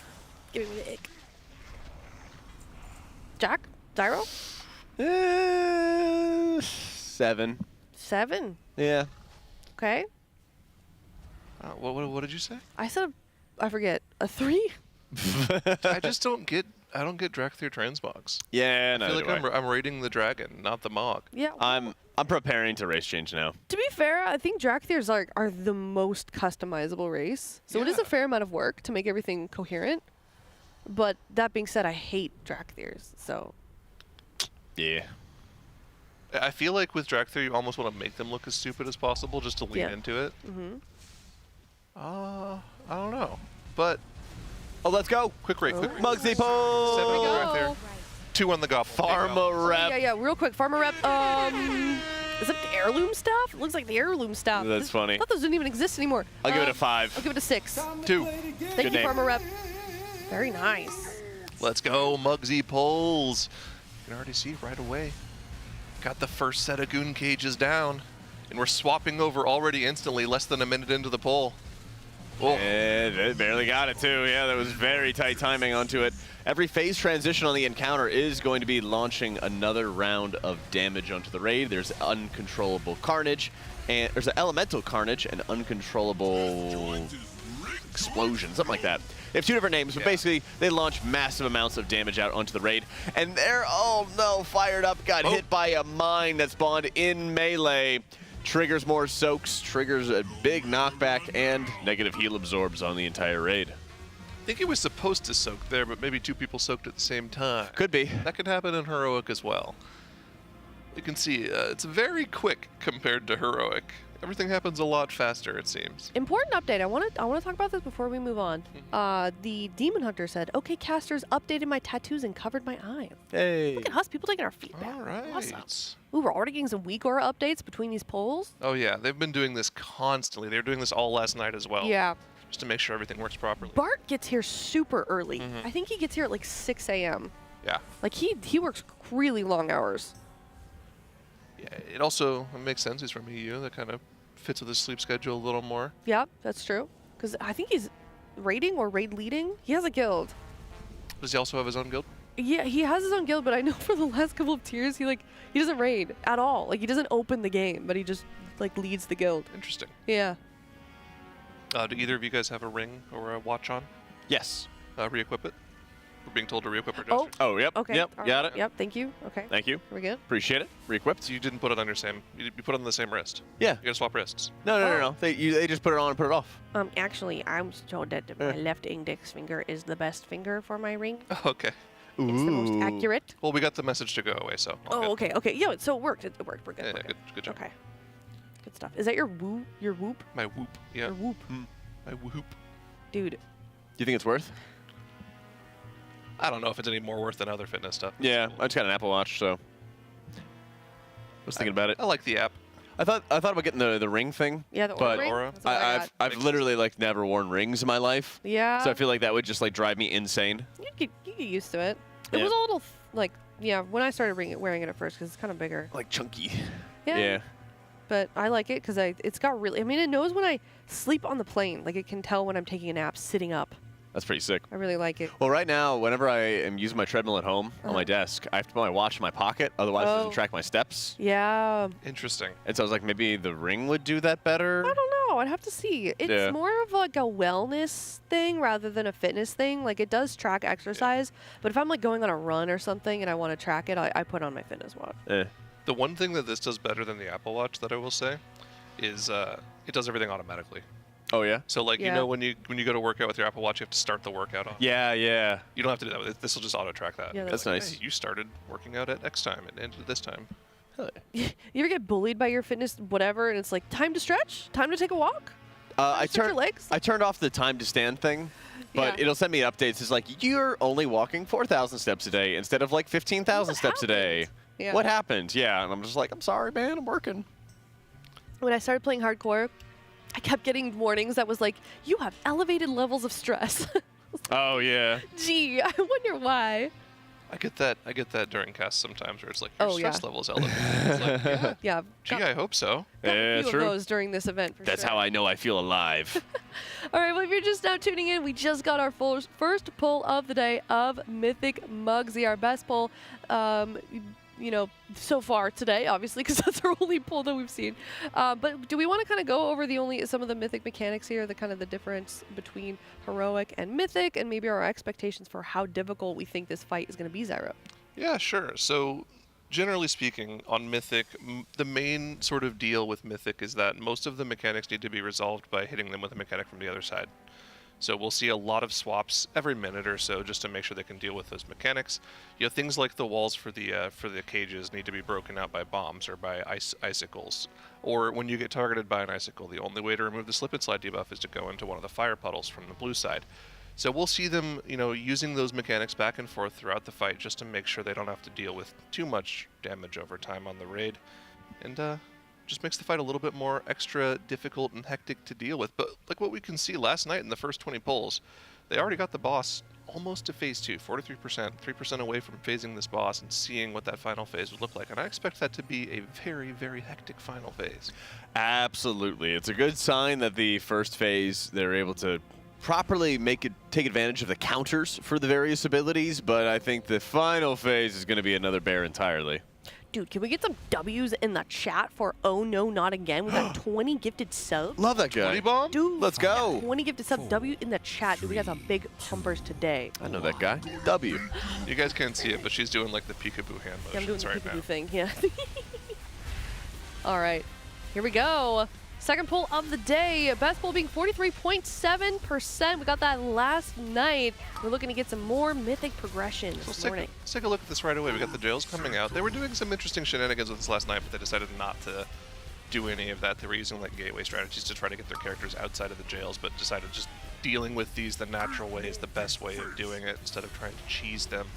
Don't enrage them this way as well. So you can see they've only got a few melee in each of those jails dealing with the Galagio goons. They'll cleave them off. Everyone moves in between the jails so they can spawn their icicles in between them, making it a lot easier for them to break themselves out. Just break the walls of the jails, but you can see they're still sliding. You keep sliding forever. With the way that this fight went, I would have assumed you would have started on the Cobalt side, the blue side first, so that you would then be able to have a hot mess constantly to deal with the slip and slide the second it comes out, but it's not that deadly. It doesn't really deal a whole lot of damage to you, and it just causes a mild inconvenience more often than not. So instead, they're just going to deal with it for a while and then wait for the mines to come out and then into the next rocket explosion to clear. Now, it's important to mention as well on Mythic specifically, it doesn't swap phases until all 20 players are on the opposite side. So yeah, everyone needs to be over there to swap. And they can kind of wait until one person at the end is there. You can see sometimes there's some soaks over on the red side as well from soaking those bombs. And finally, our sliders will be able to get rid of that slip and slide debuff as they can soak this fire pool and actually start to run around normally again. That's got to be insanely grating to have to go through that first phase with the slip and slide on constantly. But thankfully, there's not too many mechanics they have to worry about as well, so that's a nice positive they have access to. Oh, you know, if they had some DKs, they could just press Death Advance. I'm just saying. If DKs were stronger, that would be nice. That would be negligible. But, you know, we could just throw more monks in if we want ever. We want to do that option. Want to get in a 6th monk, you know? Look at that pile of gold on the edges of the room. That is an insane amount that they've already got clumped up there. 3 jails. 3 jails. Here it comes. This is the update that we saw this morning from Echo, right? I mean, they were trying to cheese the actual cages and, like, jump over the walls and just kind of negate that entire mechanic. And then Blizzard, I think, sent a hotfix between polls that added another cage. Well, no, this is just how the fight works in general, right? Everything ramps up over time. Oh, that's so cool. They all position themselves by the hot mess, so they instant cleared their slip-in slides. Yeah. And then that way they would be able to more easily run their frost spears into the walls. That's so cool. I think they're standing just in between the jails right there, right? Yeah. Just so they have an easier time getting. They still have to run back into the fire after the fact to clear the slip and slide, I think. 'Cause we did see a few players run in afterwards. I wondered if they were just late and they decided not to. But yeah, I'll watch for that next time. That's really cool, though. Full energy on the boss, full energy, didn't swap over. What was that then? Because I was listening. So that's a really fast... like a podcast, and no, I'm talking about the Echo thing. Oh, okay. Because they got surprised by a third. They were trying to ignore the mechanics, and then Blizzard sent something out that just made it so that they could not ignore it anymore. Not sure. And I thought it was the 3rd cage. It might have been like Not that Enrage or something like that for the Yeah. goons, and they like Might have to go come back out of their and watch goon that. cage and start just blasting everybody. I think if there's nobody inside the cage, they enrage and start breaking free and meleeing people. Okay. And they were doing that last night as well. But they might have actually done something to make them a little more lethal, would be my guess. Yeah. If no one in cage, they enrage. But yeah, you're right. But in regards to your healer question, Jack, I think you were right. I think they started last night with 3, but they're back up to 4 now. Good. I was worried. Okay, I was very, very worried. There's some of the concerns throughout a lot of this tier where they only have so many healing over time, or the damage over time effects they can stack onto people without you getting wombo comboed by the damage ticking on the raid and like a big burst of AoE. But it's been a strange tier, especially after seeing like 7, 8 healers on heroic Gallywix, and then you have like 3 or 4 straight bosses where you can just 3 heal. It's been a very, very strange setup thus far, but it's cool to see that they're back to the 4 heal comp. I will admit I'm a little surprised to see triple Warlock here. What do you think they're like strong at? They're strong at 2-target cleave. And I guess you can get Havoc to proc on the boss from Mayhem if you're inside the cages. So maybe you're getting a little free 2-target cleave in. I know there's also some mage shenanigans where you can like blink in and out of the cages to get your ignite to spread to them. Getting a fired up POV would actually be kind of insane for that. But yeah, I don't know. It's kind of weird because there's a lot of line of sight things that happen inside the cages, and I'm not sure exactly what works and what doesn't. So if we watch like a THD POV for one pull, then like maybe a fired up POV for another pull, maybe we can get a better idea of what they're doing, if at all, to get extra cleave onto the boss. Chat is asking if Jack is aware that Echo is 5 healing this right now. I did not see that. They actually did a few pulls to 6 when they're 6 healing it. I think they were just trying to get further into the fight to sort of figure out how some things worked. But yeah, I guess they are 5 healing it now. I like that because it allows you to pop mines a lot faster. Every time you pop a mine, it knocks the player who soaked it back, and it triggers a raid-wide negative heal absorb. So when you have the stacking debuff from the boss, well, every time you switch into a phase, you get a debuff that does like very light ticking damage. But you have that ticking away in your group in addition to the negative absorbs. The more healing cooldowns you have, the more you can kind of muscle heal through mine clears very quickly. Which, if you noticed on their last Cobalt side, they spawned mines, cleared them, had Frost Shatter Spears, rammed them into the walls, and then had to swap sides once again. It was like a very fast sequence. And just having more healers allows you to better just get through that faster. It looks like this is right now just a very intricate dance with mechanics coming at you non-stop that they have to figure out the exact positioning for. And they've done a pretty good job so far of mapping out the first 2 or 3 minutes of the fight. Nothing really changes in terms of like, you know, what is done. It's just kind of who gets targeted by things. So that even goes forward to the jails here, right? Normally, I think you would only really want melee inside of these jails, but you can see 2 range were targeted there, Malarkus and Sang on his Evoker. So they're going to have to focus down these goons while the rest of the raid is just going to focus on doing as much boss damage as possible. Really cool. Hey, you got a little pip in the top right. You can see Yips running out his gold debuff. There's even more stacks of gold, if I'm not mistaken, on Mythic difficulty. Wouldn't surprise me. Here we go, dealing with the Frost Icicles. Very clean. Everybody able to get out of that mechanic. Of course, those 4 players gonna be slipping and sliding for the rest of the fight until they get to the molten lava, of course. Yeah, for quite a while. Hey, you even have Siri right there, who is taking the finger gun and had to deal with the slip and slide. So it was a lot of damage onto him as he had to make sure he survived that. So something I noticed as well that they didn't do last pull, and I'm not sure if this was a mistake from them or something they're doing on purpose, is the shield on the Electro Shredder. That has to be broken out by the finger guns, if I'm not mistaken, in order to break that shield and allow you to kill it off. They didn't break it last pull at all. Because, I mean, where's the next finger gun? It's going to be away for a while. They have a spray and pray, but that's different. That's not going to break it out. And the mine didn't get soaked, I think. Boom. That's the thing. They have to go so fast with this mine clearing sequence, and they have to deal with the electroshocker just sitting there the entire time. Yeah. And just notably zapping people. Yeah, notably that arcing zap is doing like a chain lightning effect, and at the end of it, the last target that gets hit takes the most damage. Yeah, it's like 10% extra per chain, right? Also, this Rocketeer, even though it spawns at like 30% HP, it's channeling disintegration beams on individual players, doing a lot of single target damage to that player. So there is incentive to burn off these ads as quickly as possible. And we're kind of wiping at the same point here, right? Yeah. They've gotten through this a lot yesterday, but of course, still beginning of the day. Maybe they're doing a couple. Oh, that's copium. It's 1 p.m., Zyro. Come on. It's still the early in the day. Early pulls of the day. Okay, fair. We're less than an hour, less than 2 hours. You're right. You're right. Some people take a little longer to wake up and get used to things. Listen, we can't all be on Rise and Raid, guys. That's true, and we can't always meet our morning shifts and stuff. How's Kalamazoo doing? Yeah. Wait, you got to tell that story, Zyro, that you were telling us. It's so funny. It's just jokes. It's just mostly jokes. But like we were looking at the schedule last night because we had an early night, right? Yep. It was they were done very early. They went dark for Mugsy pulls. I did the After Dark with Cams. It was fun. We had Fiz join us. We did Beat Boozled. It was great. But I got out of here like 11:30, and Kalamazoo was sitting there like stuck. He was looking at the schedule. He was looking at his phone. Looking a little disappointed. He was about to go back to his hotel room. I'm like, hey man, you're not going to order Taco Bell tonight? He's like, no man, I want to live Moss, but I can't. I got the early shift tomorrow morning. I looked at the schedule. I'm like, I can take your shift. We can swap because I had the second shift. Yeah.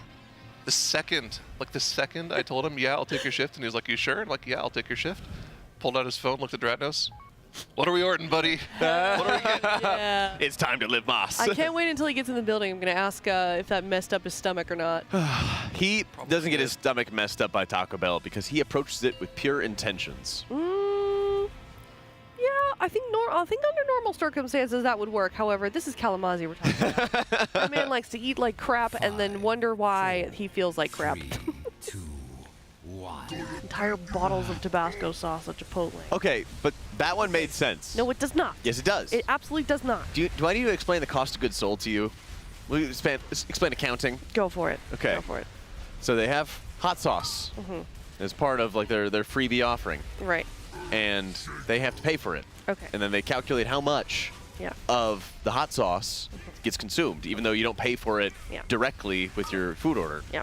And so part of your food order is also paying for the hot sauce and the drinks and the cups and all the other stuff. Right. Oh, so we got the fired up POV here. Did you notice what he did? One more thing. You technically already pay for it, so if you want to grab the hot sauce, you can grab the hot sauce. Okay, go ahead. Okay, fair enough. Okay. Those aren't our ideal gold positions. We're wiping here, but he pre-altered before the cages came out. Went inside the soak, got his ignite to cleave onto the goon, and then altered back out of the cage. Ooh. So it's just like, is it the dot coming from the boss? You spread off the boss, it spreads to the goon, then you can alter back out. I think monks can transcendence out of it too, right? Yes. Be able to, yeah. We In should be able theory? to do everything out of it. Anything that doesn't require line of sight. Yeah. Let's see. Transcendence. Do you guys have a time? Do you guys have a sauce drawer, or like a packet drawer? I do. Yeah. Yeah. I do. I keep the bonus spicy ketchup from Whataburger in there. I try to get as much as I can. I got a lot of Taco Bell. They sell it at the grocery store. Yeah, that's what I was gonna say. Yeah. I don't need to keep the extra because I just buy the bottles of it. But if you have the opportunity, But sometimes you gotta take something to go. So it's nice to go into the sauce drawer. Have that on hand. I don't know. I can't explain it. The spicy ketchup from the grocery store from Whataburger tastes different from the one they have. It does. It is a different. Yeah. A different like texture to it. I don't know what it is. They're both good. It's just different forms of good. So I take it you have a sauce drawer then, Zyro? Yeah, of course. Okay. What else do you do with the extra sauces? Throw them away? Yeah, it feels wasteful to throw it away, and they come in handy quite often. Yeah. I mean, every time you go to Taco Bell, they give you like 20 of them. Oh my god, they really. That's right. You ask for like one, and they'll put their whole hand in. They load you up. Hook you up, absolutely. Well, that's the nice thing. I'll keep all those sauces, and then I'll just grab them later if I make tacos at home. No, you're absolutely right. What's your Chick-fil-A sauce order? Just the Chick-fil-A sauce, yeah. Just Chick-fil-A sauce? That's usually just what I get. They don't really have anything. Do they have anything spicy there? They have buffalo sauce. No. Oh yeah, that's solid. That's not my favorite, but I know a lot of people like the Polynesian. Never tried that. Which one is that? Like more sweet? Yeah, it's more like kind of sweet and sour. Okay, yeah, Sort of. that one's good. I just get honey mustard. I'm a Chick-fil-A sauce kind of guy. Yeah. Yeah, I like that too. Yeah. I like the sweet and sour sauce at Wendy's. It's pretty good. Sweet and sour sauce at McDonald's, kind of meh. At Wendy's, it's got like a little spice to it. It's good. Okay. Yeah, tastes more like a Thai sweet chili sauce. It's good. That sounds good. Yeah, it's tasty. Yeah, I like that. I like that those places are starting to get their sauces in the grocery stores. But you're right. Sometimes they're different. It is really good that they add those. 'cause Yeah. There's a lot of times where people are just like, give me as much as you can, and then they'll just keep it at home. Apparently, Echo have seen the transition now, so they might have pulled ahead just a little bit here. Ooh. Which Boy. obviously we would like to see Liquid win, but also what we like to see is a close race. Yeah. Makes it way more exciting. Yeah, I want to see Echo get ahead for just a smidge so we can steal strategies from them, and then we have the rest of our raid day All right. Well, to get even further ahead. An insight into some of their strategies. We're gonna throw to a Monster Energy listen in. Ooh. Can you drop a face boy? I don't think there's on either side of the room. What we could do as well, too, is on the very first one, we can put these, because we're doing this, right? Like, try to picture our last phase positioning. Like, you would definitely want to have these, like, would legit putting these on the wall be bad? Are the tanks going behind it right now? No, you don't have to. I can go to this side. Also, it's could we fine. put, yeah, no, Moon's a good spot. The tank debuffs from these first jails will go away before the hot messes later. All right, let's go. And 8 on. Also, there is 1 minute between the jails, the mines, the jails, the mines, the jails, every single time. If you have 1 minute cooldown, you can press every time. So Dark Pact, I assume, can be pressed on every single jail, every single mine. 3, 2, That's right. 1. So many W's.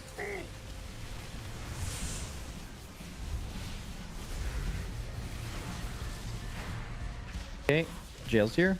3 seconds. Oh wait, where are we going?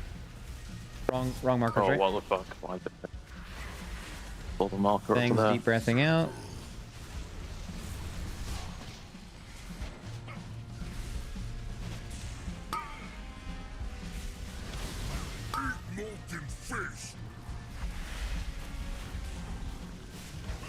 We could make one of the goons way easier by doing better fire mage stuff too. Just specifically one of them, like the one close to the boss, right? Fired up. Let's get the mess stuck in the wall. Yeah. Okay, good positioning. Everyone should be... Boss should be across though, Scott, is the only thing. We're gonna have to do this. Just that always goes to the entrance. Good. And then everyone should be on metal.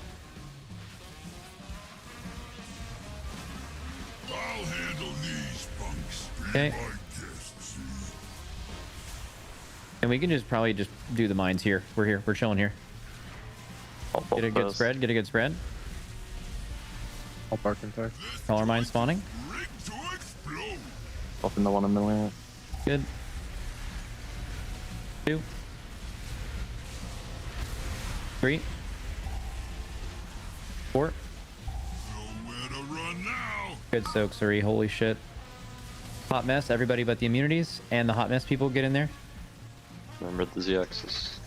No, you don't know. Yeah, you have to go all the way up. Yeah, W.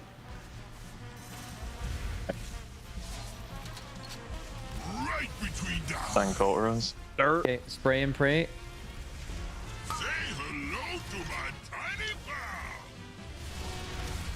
Dirt is your friend. Everyone should be dirt. Everyone should be dirt. W dirt. W dirt.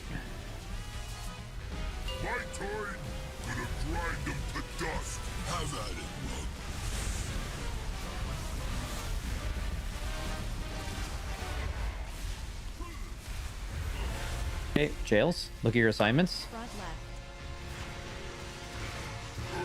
Don't have deep breath. Actually, no, never mind. It's exactly 2 minutes. Nice. Oh, that also means you can get picked twice in a row, too. Okay, tank knockback here. Good. And frost boots, everyone get in position. When you guys get picked with frost boots, you just have to go to skull. Be on skull now. Go to your spots. Watch, one is gonna be really awkward. Yeah. It's because I ported out. Fine. Good. Finger gun. Whoever has it, aim it at the bots. Everyone get away from the bots so they can aim it. Actually, you hit both now. Get it? Done it wrong. Do the fucking around the world. Holy fuck. Hit the close one. Everyone metal. Metal now. Metal. Range kill the far one. Range kill the far one. And we have to pull the boss to the other side of the room, tanks. Yeah. Full speed. Do not stop. You have to pop first. Good. We're doing the crawler mines here. And then it's the immune hot mess. If there's 5, only pop 4. First on the boss. Good. Everyone personal here. 2. And smacked survival. 3. 4. Good. Group soak now. Group soak now. Immunities. And tanks. We wanted to pop this here. We're gonna have to pop it with the tank debuff. It's fine. Yeah. Pop it with the tank debuff. Everyone get ready to soak this ad range. You're gonna need to go help. Donkey Gary needs to get the fuck out. Oh, watch your HP, watch your HP, watch your HP. Always request. We got Res heavy, res heavy, res heavy. Come dirt. Everyone dirt now. Everyone dirt. Everyone dirt. Auto-rise Scott. Dirt, dirt, dirt. Mark. Okay. We're resing Shaq in 25. Remember, this is 4 jails. Know your assignments. Watch yourself. Should we lust for Proctor? Yes, lust right now. Lust right now. We should have lusted on pull. Okay, we're doing the bottom right is Wolf Disco Exile and fired up. Nope, wrong spot. It's fine, fine, fuck it. Remember the personal. Personal. I'll get first kick. Impact. Sure. I'm stuck here forever, so. Same. Break out. Same, also stuck. Oh, no void? I used it on the last set. I got picked 3 times in a row. I don't have kick yet. 2 seconds. 1 second. Keep going, keep going. We might need help on some of these jails. No one's breaking out this jail. Hey, finger guns. Aim the finger guns. Have to break that one. Metal. In here. Like this is just both the metal. Metal. I got it actually. Fuck it. Metal, metal, metal, metal, metal. Good. Killing all the goons. Let me pop first on this set, Scott. If there's 6, so we have more time to get them. I'm popping first. Then you do. Nope. 6. 5 pop. Another stain on the carpet. You guys are insane for even soaking as long as you have. That's good. I think everyone should make a port reminder. So I want to actually double check. Did our assignments work correctly for that? So someone went to the wrong spot. That's probably why that was fucked. Front right and back right. And back right went to the wrong spot. Yeah, I just saw someone there, so I just went to the other. I had front right though, but yeah. Yeah, if you're not actually assigned in a note and you get the jail, it'll just put you in whatever like group doesn't have a jail yet, if that makes sense. So we get jails here. We're just missing. Oh, we're missing one of our jail killers. That like definitely mattered here. But like this person was supposed to be back right. Wolf Disco. He stayed front right. yeah, I just figured it was easier because I was already there. Okay, well, we need to decide we are all going to go to the one that we're closest to, or we're going to go to the hard assignments. No, just and follow the assignments, mixing the two is really bad. Sure. Are these in like outside of like the assignment? These in the correct position, right? Or, yeah. Like the rough locations. I believe there's just no markers for the other ones. Both of these two were moved forward. We should have like this one here and that one there. We definitely want to like conserve room, right? Like, so like look at this POV later, like later in the fight, like last phase, right? This is still, we'll be able to rotate around this. We basically gonna want to do main mechanics here and main mechanics there in the last phase at this point. Not a problem. Is the what? The Jocker in the jail, not a problem. Yeah. If we break to like, you know, I mean, we wouldn't have this shocker, but we get a shocker in last phase, so yeah. It would be a problem. You have to scoot those jails higher up against the wall. Yeah, that's all. We should do like a trapezoid on this set, I think. Maybe that's why they placed their deals to the side, because it's like I think like square and X. There's a lot of room for square and X to move up, and then you can move the two that are. Yeah, basically you would just do this. You'd basically move these just here, right, and then just move these like this. Do you think it's? That works. This works. Are you cutting out? Do you think it's good to do just like those bottom ones against the wall? Like what do you mean? Reverse the trapezoid, like make the top small and the bottom big. Yeah, like that. You actually need the ice to hit him, right? So you can like do that. this. Yeah, exactly. Yeah. I didn't get assigned with. How do you? You're cutting out KSP. How do you like bait the icicles and stuff? I mean the same, right? To the right and to the left. Just like go at the behind. wall. You just stack left. You don't need to break them anymore. Yeah. You don't need to break the wall. Like, yeah. I mean, you basically just have two people on each side, and then it's fine because it will cross the walls. Max, put the boots down and then show it, like, because it's like pretty obvious that you can just go left and right, right? Like. Yeah, it's just be left to right. We don't need to break the back jails. We just use like the far right, far left jails. Oh, I wasn't thinking about. I completely forgot we don't need to break the jails ever. Yeah. But also, everyone should make a reminder for like when you're going into the jail, you should press Dark Pact every single time, and you should. Don't have that. But you're not like always assigned to the jail. Well, should we the do people that that here are hard too? assigned. And I think the monks should press fortifying plus karma we have every time. Space, so. Yeah. But and save diffuse, right, for like the mines. Like I think that's better. Or what do you think is better? I don't know if Either that or the frost shutter boots. You might want. It's worth holding. Cutting out. Cutting out heavy. You think it's worth like waiting to kill the gun until the frost shutter boots are out? Because I killed my gun, then I poured it out, and then I got the boots instantly, and it was awkward. Well, you going just to the mess, or you just place the port in the mess. I guess you can also do that. Yeah, you should do that. You should put the port where the mess goes, in my opinion. I think or we like can right wait. in front. Like so you can also wait a little bit. Would you run into an issue where the hot mess would be overlapping inside the top jails, or no? I think you would. You'd have to put our hot mess in a totally different spot. But we also need. So look at our damage there. We had people dead for a while, but like, question is, we phased here at 48%. We also didn't last pull.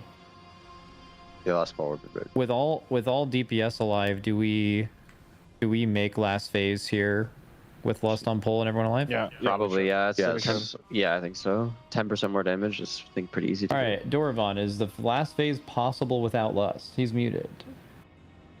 If people do less cleave on the rocket guy, I get infinite boss time. Well, assuming I don't know. Oh, if it's that's like, smart. Because he has an. I mean, it's the same for all the warlocks, so we're all cleaving him. Well, Yeah, but like I'm pretty sure the Windwalkers are like targeting it or some shit. Looks like. Are they?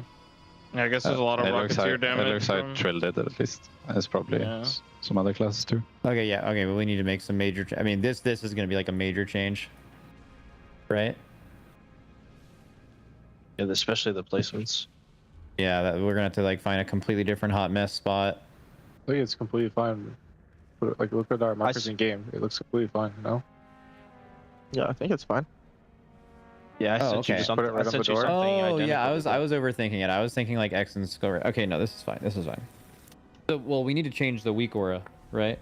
No, just bottom. I mean, I feel like it's obvious. Like you still look. Yeah, bottom left. Bottom left Okay. is star. Bottom right is orange. Top left is blue, and top right is cross. Could we put moon to the like left of diamond then, or would that be bad for healing? I think we should. I feel like you want to put it here. Yeah, that, there, like there. I think we should do that. Can someone stand on moon? I'm gonna stand on green so I can heal people from green. It's 40 yards, so you're fine. Yeah, was it 40? I'm guessing it was 40 or It was. He gripped him, yeah. Okay. Okay, so probably gonna have to replace markers in the last phase. I think we lost pull, by the way. Yeah, good for now, yeah. I think we lost pull and just see the intermission. Do I need to change anything? No. Do you actually want Frost Shatter? On the ice ones, it should just be left and right always, I think. Because we're not breaking trails. Well, I mean, because we don't care about breaking them. We just want them to stack. Yeah, Frost Shatter boots just need to be just left and right since we're porting out of all jails. Should I actually assign them? Because you still don't want like 3 or 4 on the same side, right? Yeah, you still want 2 left, 2 right. Yeah. Okay. Yeah. Oh yeah. By the way, if you haven't swapped since last boss, leech instead, like avoidance instead of leech, probably better. Any of you guys looking to crack an early morning M? I got that new blue Hawaiian shit in my fridge. Double check. I'll hand deliver you a fucking new one if you guys want it. Okay, Can I get one then? Yeah, over here. Alright, one for Sang, one for work on avoidance work on everything on this boss, including the dot, according to what I have at least. Okay, we're going to avoidance then. Yeah. Yeah. So I need a promotion. I mean, you in leech guild, quite a please. bit. Okay, yeah, I mean, you are leeching quite a bit, of course, but At least like 10 mil less pull. If I get the second jails and I want to be boarding out on the third jails, should I just sit in the second jails and get broken by the spears? I mean, you can, but you have to 3 times in a row. watch yourself, like, because you're gonna get clamped when it dies, but maybe you lift that with cloak. I have to cloak the soaks. I have Crimson Vial will keep me up, man. It's fun.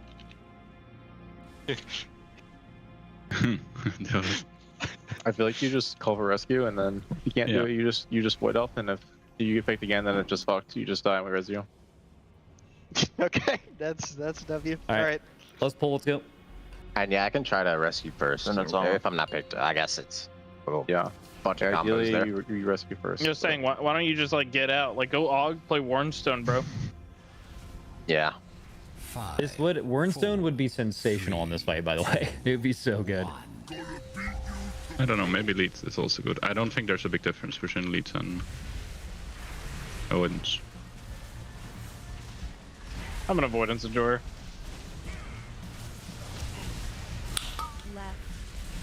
Y'all hear that shit? Yeah. Bang. And where's mine hand delivered? Bro, you're across the world. Yeah. Hello, everybody. Welcome back from that Monster Energy Listen In. We are progging on Muggsy here, 43.7% being that best kill that we actually got last night here. Pull number 30, trying to get some prog, trying to learn kind of the early stages of this, trying to work through some of those mechanics that we're seeing. You can see they've got a lot of positioning figured out for the mechanics they want to deal with. It's just a matter of making sure they have the proper healing cooldowns allocated to some of the damage events on the fight, things like the bombs being exploded, making sure they aren't doing too many of those at the same time. We saw during the listen in there one of our first attempts at actually breaking both of the shields with the spray and pray, which looks like it's actually quite difficult to do. You need to have a pretty tight arc around the boss to get both of them off. But still learning more about the fight. Remember, we're still in the first 30 pulls, so even though they've already almost seen phase 2, the consistency might not quite be there yet. Yeah, there's a very big difference between let's just try to live even if a bunch of people are dying, just to get as deep into the encounter as we can, versus let's be as consistent as possible to make sure that we get to the transition with everybody alive. Notably, Echo's gotten to 40%, so they've just seen that intermission. Now, it's going to be a big moment for Liquid to, make sure they're nailing down their strat as consistently as they can, and we're going to be able to get a good chance to see that intermission hopefully a little later on. Double whammy on Smack there, gonna get stunned up and then have to move out of the group with that fire circle. We're gonna get another set of jails here very soon. Here's the spray and pray, wanna break the shields with that. Dryny does break the far one, not breaking the close one. Okay, should be okay. Swapping back over to the dirt side now. Gonna get a new set of jails here very shortly. Now this time there will be 3 of them instead of the 2. We've seen how, I like the positioning that Jack you've been pointing out here. They put one of them on either side of the fire puddle here and the third one kind of off away from the group, and they will all stack up in between the 2 next to the fire. They even have a weak core telling them where to go with these. But yeah, look at the position for the frost boots here. I think that is brand new. For the frost shatter boots, they're all going to stack up in the fire, so we think they're like instantly cleansing the slip and slide debuff. Yeah, that'll make sure that they're not being too inefficient as they're placing down any of their spears. They get into melee really quickly. They make sure that they're not slipping and sliding. Then they get the chance to aim their spears at the walls, break the walls, and were there 2 walls that got broken there? And then looks like, so that was actually really weird. It looks like the exact same wall was chosen by both of the Frost Shatter, even though there was a second wall in between both. Yeah. Because the one wall was already like taken, the second player just died instantly. I don't think that's how that should work, if that's what happened. Fortunately, it was Impact, so we could just onk and go again. But that's something that they're going to have to worry about in the future. Now, we still do have these electroshockers, that the shields aren't broken on them. Yeah, notably, they've been ignoring them, and, well, I guess every time they kill one, basically another one spawns. Yeah, I don't know. To see whether or not they're just going to continue to leave those up throughout the fight, because like you mentioned earlier, the chain lightning casts that they cast do quite a bit of raid damage. Every time those chain lightnings chain, the next chain does 10% more damage, so something they're going to have to be worried about. We do have another set of, another lava pool on the ground, so they'll probably use this to break their next set of jails out. But you can see this like tip of the room is a lot harder to actually spread out in perfectly, so I think breaking the walls with the Frost Shatter Boots is going to be a little bit more difficult here. Yeah, notably, they have to wait for the lightning finger gun in order to break out the shock drones. And so they have to wait a really long time, and they have to be on the red side in order to get that finger gun going. So I love what they're doing by having the boss in the middle of the room. 4 jails now, by the way. Yeah, this is really insane right now. They got 4 jails going down. They have to have a very, very specific DPS cooldowns assigned to make sure that they're going to be able to kill these off. Also gets really insane for healing. That might be why Echo is 5 healing it, to be a bit more consistent at this point, because you have to have everyone alive throughout all of this damage. They even have the same strategy they did before, making sure they clear off any of their Frost Shatter boots, and then they make sure they can run the spears into the walls. I like what they're doing with the boss positioning here, though. For all of the Frost Shatter boots, what they're doing is they're actually positioning the boss right next to where the melee would want to break out their walls. So melee actually are getting full uptime here, and we're on pace for a new best pull here. Should very shortly. Oh no! Oh, caster curse. We enraged. Never mind. Yeah. I was wondering why the boss HP wasn't moving at all. Yeah. Okay. That's why we enraged. That's okay. Still a great pull though. Great concept. It looks like that's going to be the enrage timer in order to phase it into phase 2 though. They just need to get a little bit more efficient with the boss damage. They do, and notably, they... Oh man, they have a lot of DPS that's required to break out all of those jailer goons and make sure that they're going to be able to get out of that spot fast. Got a raid warning message. Boss needs to start on Skull. Okay. Good talk. Update. What is that? That's Atlas. That's just a little guy. What is that? It's a silly little guy. It's a little guy just running, being really upset. If I'm not mistaken, the actual emote in the Discord is that's an Atlas emote. Like from his stream? I don't remember what it was from. That's like an 8-year-old emote at this point. You should know then. That's back in your day, isn't it? Knowledge just gets lost to time, Aya. Oh, sorry. Need a good historian. Yeah, that is Atlas Reborn. Oh. Atlas Reborn. Okay. I would love to know the lore of that. Yeah. Oh, we got Trill back here. He's looking like he's feeling better. Yeah. That's good. Yeah, glad to have him back. Hopefully feeling a lot better today. Yeah. Yeah. Go show some love to Trill. Honestly, it's probably mine and Kalamazi's fault. We probably took a lot out of him with those PvP battles. Yeah. Yeah. You really pushed him to the edge. I looked brutal for a bit there for Trill. Did you? The first time they showed it off on stream, they only showed the first 2. Did you guys get to see the third one? No. We only saw you playing Shaman, getting obliterated really quick, and Kalamazi casting Rain of Fire. Yeah. Yeah. That happened a lot. Well, I figured him playing against Double Warlock wouldn't be fun, so I played something else. Makes sense. Double Warlock probably would have been better, to be honest, but that's running not away. I don't think that's really Warlock, what we were you thought that would have been too easy for Trill or something? Just kite him. Yeah. Just kite him, bro. Well, you heard the comms that Kalamazi and I had. I'm like, yo, Kalamazi, you've got a really good button for PvP. It's called Fear. You should press it. Yeah. Like, no, brother, we ain't pressing that button here. No, nary a fear was seen in those matches. Well, I don't know if there's like a bonus third 2v2 where he got bored of beating us on Monk, so he hopped on Rogue and beat us again. Oh my gosh. It was just as bad. It wasn't as flashy because he didn't get that nice little double leg sweep off on us like he did both times on the Monk. It was fun. Yeah, Kalamazi was freaking out that his pet got parried.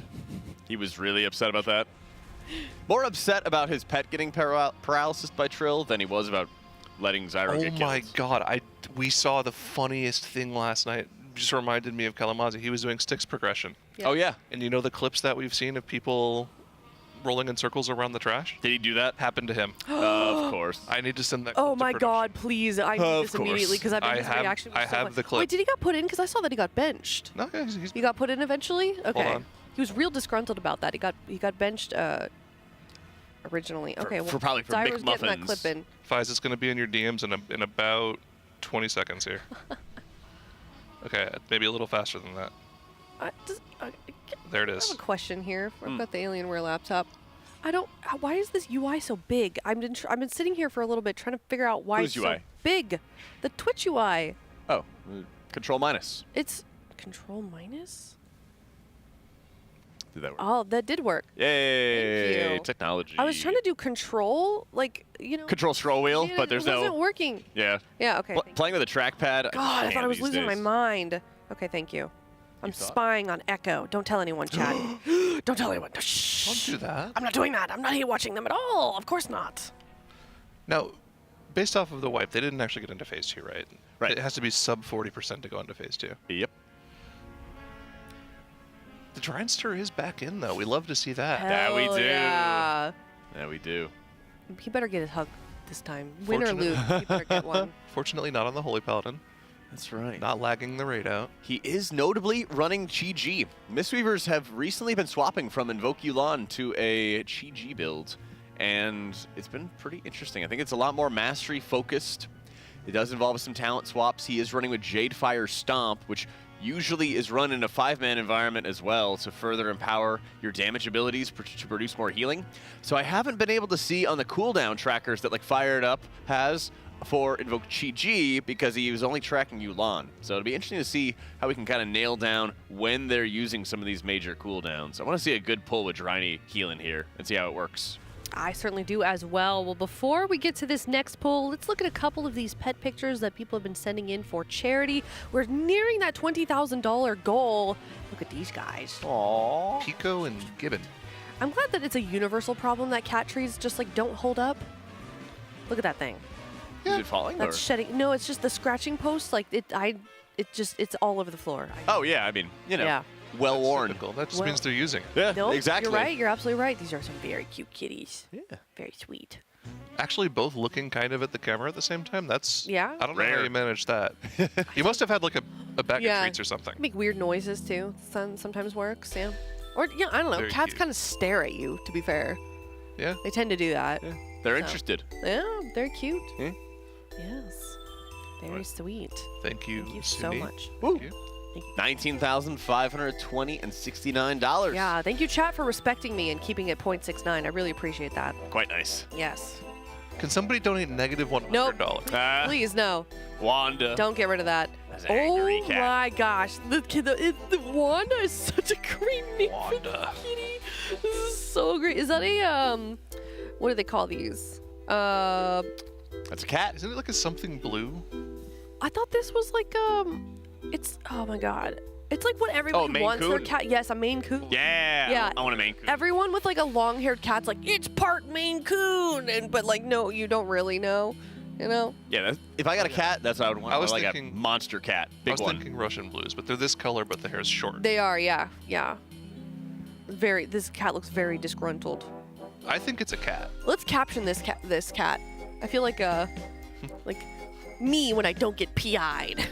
Pathetic. Where's my second breakfast? Me, I'm gonna do this in Jack's voice. Me when it's not a 3, or when it's a 3 healing fight. Is that true? Me when I accidentally rip up my MTG card. when my co-casters interrupt my rollout. Ooh, actually, this is wrong. This is a Facts. This is a Nebulong cat. Wow. Hold on, I've never heard of this in my life. Sometimes I forget cats have breeds, and they're not just like domestic short hair or something like that. Well, that's very cool. Well, thank you so much for submitting your kitty. Here is the poll. Hey, Poll all right. number 31 here. Let's do a Sweet. poll. Also, that's new. They've been saving it, I thought, for a little bit later. I don't know. I don't know when they did that. When they started doing that, but There's big news though. oh, by is the way. oh Big news for guilds that are stuck on 3 of 8 Mythic. Styx Bunk Junker has been nerfed again. Oh. A second nerf has hit the Styx.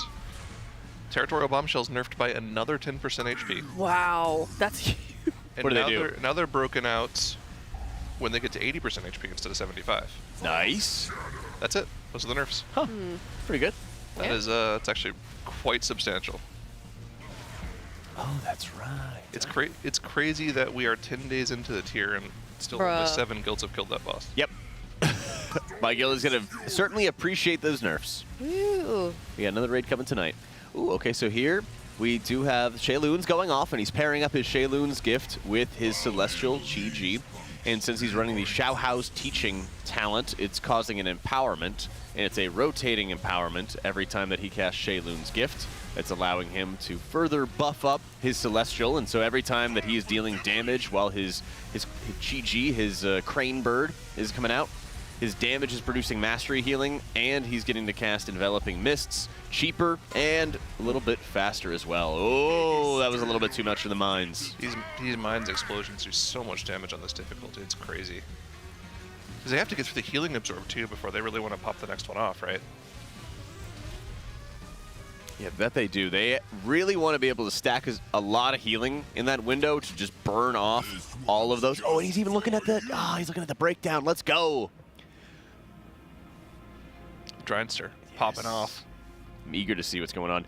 And I wonder if he has a stat weak or I don't believe so. A what? A stat weak. I think he actually does, but it's behind his chat blocker. You can see like the bottom. Oh, you're right. Oh yeah, dude, Dryny is so weird. He puts his chat up in the top left. Yep. Which is disgusting. Pretty He makes, production has to put that little blob up there to hide what he's doing here. Oh my God! Wait, update. That's the Cam's pick when I got pied by JPC. Dude. The reason he doesn't have his glasses on is because he was supposed to get the pie. Yeah. I thought you were you upset in the moment? Be honest. I was real mad. No, I was upset in the moment. But then you look back and I look back on joy. it fondly. It was a fun time. Okay. As long as he doesn't have it again. Well, Chad, at $30,000, we're gonna Apparently, according to Makes, there are Russian blues that have long hair. Yeah, my brother's girlfriend's mom has one. Okay. Very cute. Russian blues are very cute cats. Very sweet. I forget what that one was called though. It was a weird name. I'd never heard of it before. 5, 4, 3. Bugsy probably a peon compared to Galliwix. Going to be interesting to see him on Mythic. That's the hope. Yeah. Final boss is really kind of our everything in the tier. That one hasn't been touched though, right? I mean, not that it could. Like I don't know. We haven't seen no anything one's about touched. Galliwix, No one. right? Yeah. No one's pulled it, so it'd be hard to adjust. But we also know next to nothing about it. Yeah. Thoughts on the Mythic phase? Supposedly is starting in a intermission phase. I think it's like the Giga Coil phase is when it's supposedly going to be beginning at. Like you pull the boss and it's just already popping off Giga Blasts everywhere. Literally. That would be crazy. You guys, what do you guys think the Mythic phase is going to look like? I think you're going to need to hop on your G99 Breakneck, whatever it's called. Yeah. Your Ridge Racer. Okay. You're going to have to do perfect drifts around the boss. Hell yeah. If anyone knocks in, it's a pillar accidentally or bumps into something, it's an insta-wipe. Everyone blows up. Okay. I think that's good. Also, you need to make sure you're honking your horn on cooldown. Yep. All right. You need to get the debuff telling you know what you did. That's the one. And having that debuff will actually give you a damage buff for the boss. Yeah. That's the strat right now. Okay. All right. Well, write that down, chat. Blizzard, if you're hiring boss designers, I'm available. Yeah. All right. Well, here we are on poll number 31. Currently 80% have already committed a couple of battle reses. Impact's still down. Oh my gosh, I've just been handed a... Oh my gosh. Wait, is this for the live Weekor sounds that's coming up at $20,000, which we are almost close to? Yeah. Okay, wait, what is this connected to? Should I do like a little sample? You gotta do it when you have really Oh, bad we've already hit. Oh yeah, the TCG. We already hit that. Wait, did this already happen? Did I miss it? I think we already hit it, but we haven't done it yet. Okay, we haven't done it. Okay. Good timing then. Honestly, I can't tell the difference between that and the sound you just made. Yeah, it's actually really good.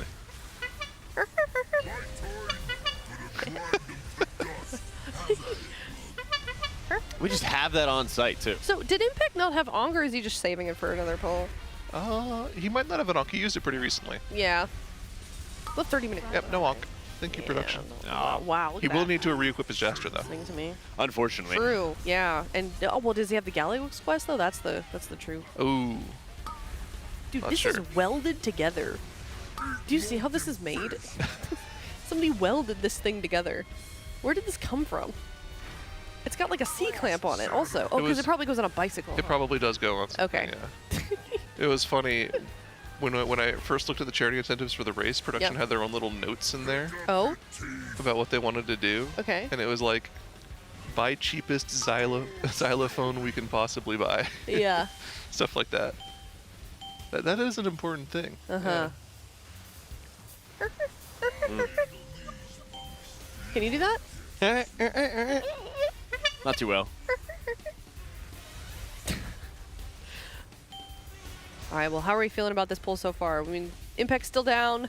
We got Siri down as well. Looks like we're still going to push through. I mean, at this phase, you know, at this early stage of early progression, it's just kind of about getting as far as you possibly can, even if you're going to limp there, just so you can learn as much about the fight as you possibly can. Yeah, this is a tough one. Mm-hmm. Have a group soak coming out.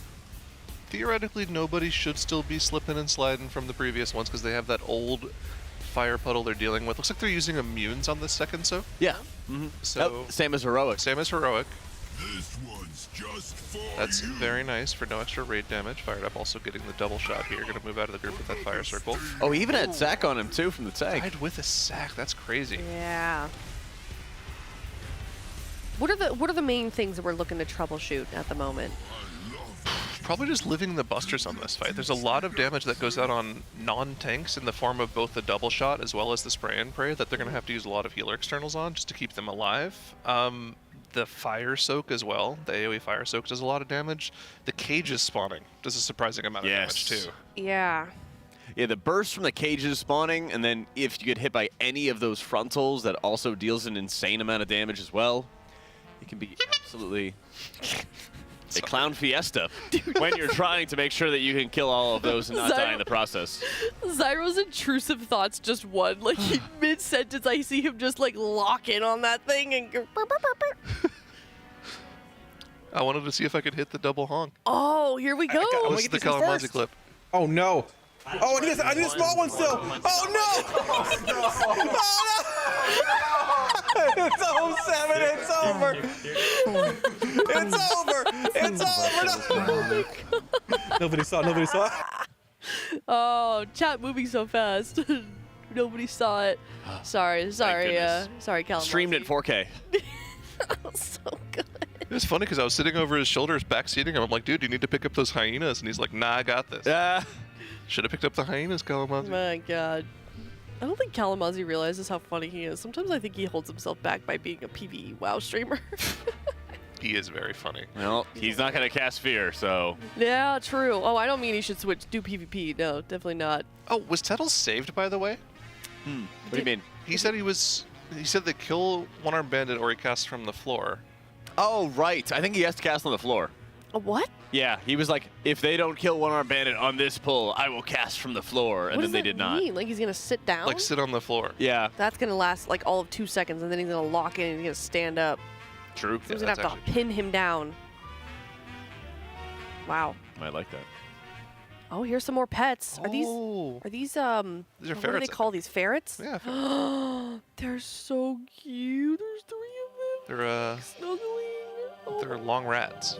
They're so cute. I've never held one of these. I always see them at like Petco when I go to get like resupplied. Oh yeah. And I want to wiggly. pet them so bad, and they're so cute. Look at these little guys. 3 Musketeers. Charlie, Ginny, Molly, Fred, and Georgie. Oh, wait, there's 5 of them. I thought That it is was a like, lot. oh my God, that's a lot of ferrets. Okay. They Wow. look very soft. They look very soft. They look very snuggly. I want to boop all 5 of those noses. I hear they kind of stink, though. Yeah, they're very smelly. Oh, so you know? Mm-hmm. Oh my gosh. Here is Pippin. Just over there. This is a void. It's not often you see void dogs. But we've got a void dog. Very sweet. What kind of pet did they have there? Oh, we got multiple pictures. Honestly, it looks like a poodle.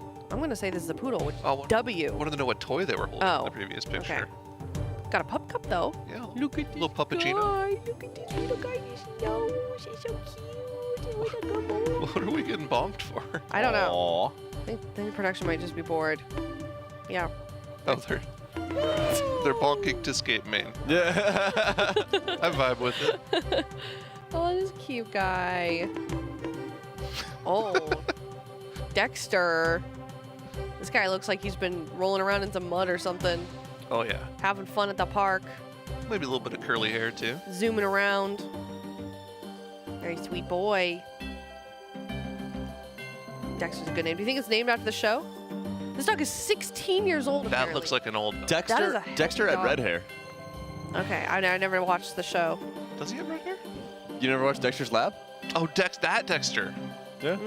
I'm gonna let it do from her. Oh, that? Okay, from Cartoon Network. Yeah, there we go. Ah, good one. Isn't that kind of messed up? Because isn't it Amelie au fromage? Something like that, yeah. Oh, this is a poodle also. Yeah. Dude, all these based poodle owners. You found He's a your little people. awkward because he's a country dog getting used to the city. Oh, wait, that was Pippin. That was the last one. I can't find... Oh, Dexter, my little old man. Very sweet. Oh. Love Dad. What a great guy. So cute. I love when you guys send in, like, facts about the pets. That is true, too. Yeah. Or their favorite food or something. Yeah, it's nice to know. Thank you. Thank you so much for your submission. So cute. I think this is also a poodle because of the dog tail and the body. Looks poodly to me. Sometimes it's hard to tell when you don't go with a traditional poodle cut. Thanks for the pets. Yeah, if you want to so also much. submit your pets or your UIs or your transmogs for us, you can do that using the link in chat, teal.gg/RWF-donate, raising money for the Pasadena Humane Society this time around. Yeah, absolutely. It's a local LA shelter. They got affected by the LA wildfires. They've also been helping out people affected by the LA wildfires by, fostering animals and giving them temporary homes for people that lost their homes in the fire. So they're doing a lot of great work, as are all of the shelters in LA. They kind of all need help, to be honest. So teal.gg/RWF-donate. Thank you so much. Your guys' money is going to a great cause. We know how much every single one of you is an animal lover. So if you'd like to help out a great organization, definitely head to that link. You don't have to submit an Armory link also. You don't have to do anything. You can just say something nice. And I've got Tiltify pulled up here. I'll read it off. If you've got something you want to shout out your guild, roast your guild, roast your guild leader, whatever you want to do. Submit your guild leader's armory so we can roast them. Yeah, and we are so close to hitting that 20K goal. You guys would make me and Jack and Zyronic look really good if you helped us get to 20K within our block. Yeah. Which we're nearing the end. We're about 30 minutes. So if you want us to get rehired next year, Please donate. Please donate. Please. Our jobs. Cyro and I need this. Our jobs are on the line. It's getting tough out here in the race world first world. I don't know. I'm just making stuff up at this point, but A question from someone in chat. Yeah. From, Mommy Alex. Do you still show yesterday's donations of pets? If we haven't shown it on stream, yes. Yeah. And, if you donate near the end of the day, right before the end of the stream, and we don't get your donations in, we'll show them in the morning. It's and also, if you've submitted any pets and everything before, we always have a little collage, a little grouping of all the pets from yesterday in our Rise and Race morning show. yeah, it's also highly possible that you just didn't see it. This is a very long broadcast, right? and I'm sure that people aren't glued to it the entire day. So if you missed it, I'm really sorry. But I don't think it'd be really hard. I think for us to skip one. Production is kind of on it. Did the secret 17,000 stretch goal ever happen? Hasn't happened yet. It hasn't happened yet. Me and Mix were just like casually talking about it, and then it somehow became like an official thing with like a mod command and everything. I don't know at this point when we're gonna have time because we're on the second to last boss. So if anything, I haven't talked to Mix yet. Maybe it'll be a next tier thing or like an after the race thing, depending on how our flights work out. I want to do it. We have the intentions to do it, but it happened so fast. We don't have a plan yet. It became an official thing before we had a real plan. But Mix offered up me and Cam's also joining you if we hit 23,000. Okay. Mix is just piling it on. Yeah. Okay, cool. All right. Just getting into it. Cool. Make sure you guys have cowboy hats, boots for it as well. I will probably not have those. Yeah, we'd have to go. We don't really own those. Well, I have cowboy boots, but I unfortunately did not bring them to an esports event. But maybe they have ones we could borrow or something. I don't know.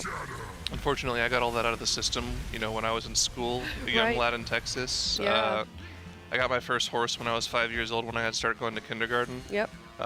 We had to ride that horse to school uphill both ways. Of course. In the snow. Yeah. It was brutal. Yeah. I think one tier Tettles got somebody sent him a cowboy hat. That's not that's right. Like a fan sent it to the Complexity Center because we were in Texas.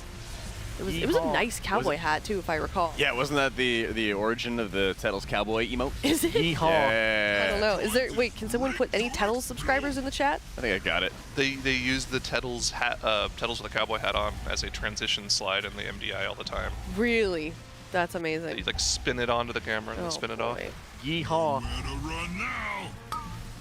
Yeehaw. Yeehaw. Or meowdy. One of his favorite words. Wait, did somebody put it? Oh, there we go. That's Jack's got us. Oh, you're a Tettles subscriber. Yeah, many years. Wow. Okay, no, that's a good one. That's a good one. I wonder if he still has it. It looks like a nice hat. It's good. Somebody took offense to me talking about riding horses, saying I'm Mr. Moneybags. No, we didn't buy it. That was a government-given horse to every child in Texas. It's just one of the standard issue. Standard issue, of course. Yeah. Same thing with the cowboy boots on the hat. They have like programs you could do where you go on like a guided horse tour thing. They do, yeah. Yeah, I've done. Those are fun. They are really fun. Yeah. My friend growing up had mules, and we'd ride those around. That was fun, actually. They're like half donkey, half horse. Interesting. Yeah, take them on little hikes. It was a good time.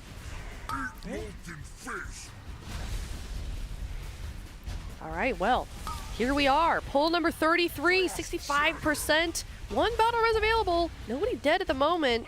Yeah. But we're starting to get into that tricky part of the fight where we may see things falling apart. But I mean, at the moment, they've got everything kind of lined up nicely. They've got, you know, their pools. They're setting off to the side of the ring here. And we're seeing this is a new adjustment, right? We're seeing them go to the outside so that they can clear the slippery feetsies pretty quickly, right?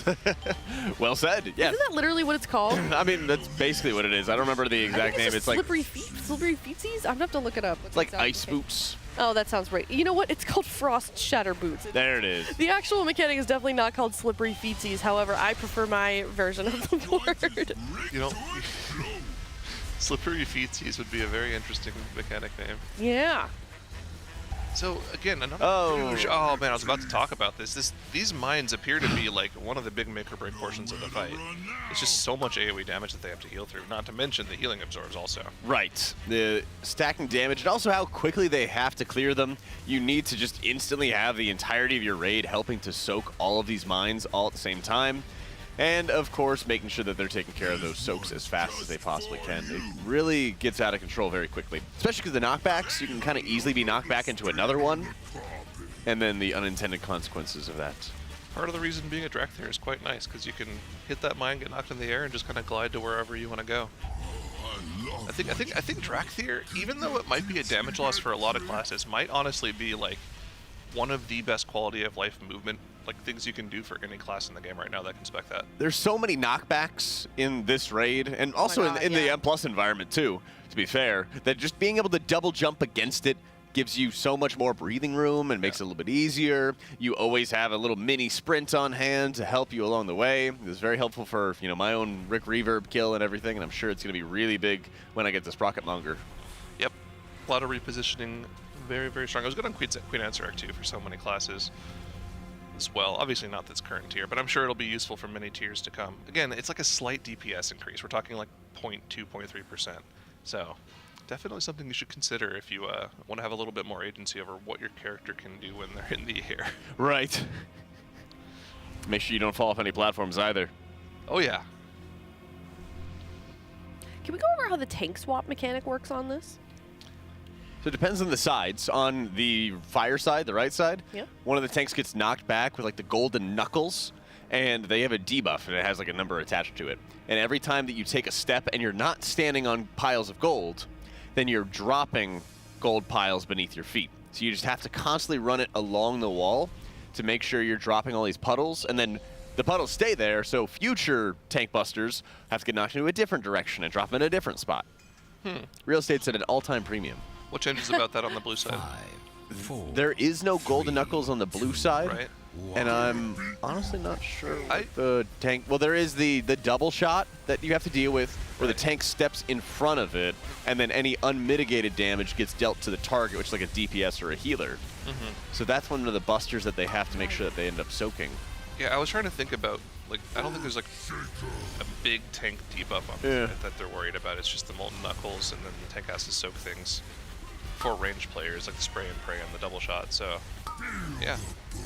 Dude, every time I tab over to the Echo stream, I have a Taco Bell ad. Live Moss. They know. They do. Well, it sounds like they did just have a 33%, thank you, reduction. A 33% kill at 33 pulls. Huh.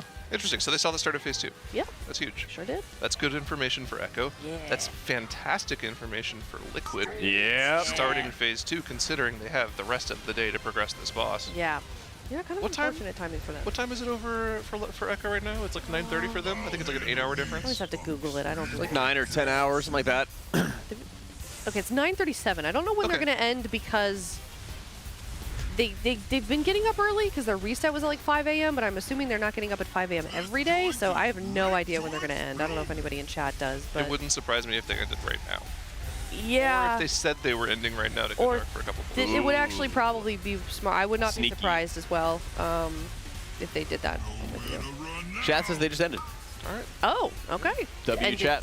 Ended, quote unquote, right? Yeah, let's start spreading conspiracy theories. Chat, can I get let's W do in it. the chat for yourselves? W yourselves, chat. So selfish of them. What's the point of the race to one person you can't even watch? Shaking my head. This one's just for you. That is a joke. I would like to clarify. Both guilds go dark. Man, it would be sick if they went dark all the time, and then we just got all the viewers. Oh, yeah. Stream. That'd be sick. Yeah, that'd be good. What if we just have like a Mexican standoff where like we go dark and then they go dark, but no one wants to go undark because we don't want to reveal our comms to each other and then we're just infinitely dark. That would be the race 7 years ago. 6 years ago. Listen, there was a time when the only things you had to follow the race was the front page of WoW Progress and a very obscure thread on MMO Champion. Right. And that was it. We are a far cry from those days. Ooh. Now I'm watching an ad, Gains for Gamers. Oh. Yeah. That's Gingy's fitness program. Yeah. I'm not paying attention. I'd like to get some gains. And these guys like to get their frosty boots off of them, so they run into the fire, they dip in. Thankfully, none of the ticking damage really does that much. Then this allows them, of course, to aim those frost shatter spears at any of the walls, which are going to destroy those walls when they do collide. Here we got the finger guns going off. They can use that to break off the shields. Hey, they adjusted the tank position a little bit, so they don't have to spray around and move around the frontal at all, and they can hit both at once. Yeah, that looks clean. Only had to stand in one spot. No moving around of those spray and pray finger guns. And yeah, clean break. They're going to kill off that ad quickly, but of course a new one instantly spawns. But at least they don't have to worry about two of them on this side, cleaving them down. This is where we saw them wipe last pull, so we need to make sure they're properly topping off the raid before the next mine is popped. And of course it's made more difficult on this difficulty. There are more of those puddles to soak, and there are more mines as well. Thankfully, the mine damage when you soaked is like almost nothing. So they just need to make sure, even if there's multiple players soaking all at once, that they just have somebody in each of those fields. They've done a really good job of staying alive at this point. This is incredibly impressive. They do have to watch the boss energy because it is going to wipe them out if they let the boss get to full. Yeah, they're going to try to milk it as much as they possibly can here. It'll be after this spray and pray cast. Hopefully you're okay there, Jack. Sorry about that. Yeah, they're going to milk this till the last possible second. Swap back over to Dirt 98 Energy. Love that swap there. And maybe we can see a push here. We want to see this boss push before they have to swap it back over to the metal side. Of course, this is now the most difficult part of Phase 1. All of these mechanics have ramped up almost to a point of being undoable. 4 of those jails are going to go out now. Yes, this is Tons insane. of AoE damage that they have to deal with when those spawn. Okay, everyone lives through the AoE hits here, but now they have to cleave down 4 of these Galagio goons, kick those pay respects casts, dodge the frontal shakedowns, and then also the Frost Shatter Boots will be coming out here shortly as well. Everything at once. Everything at once. The Yips call has been made. Yep, they're the boots. They have the Frost Shatter Spears. They got to aim them really quick. Not all of the Galagio goon walls are taken out yet. They have one of the goons left remaining in the cage on the right to fire it up's POV, and they need to make sure they kill that off. but I don't think they have anybody in that field. I think they have like 2 players in there. Okay, they did. Chopper was still inside of that X marker here.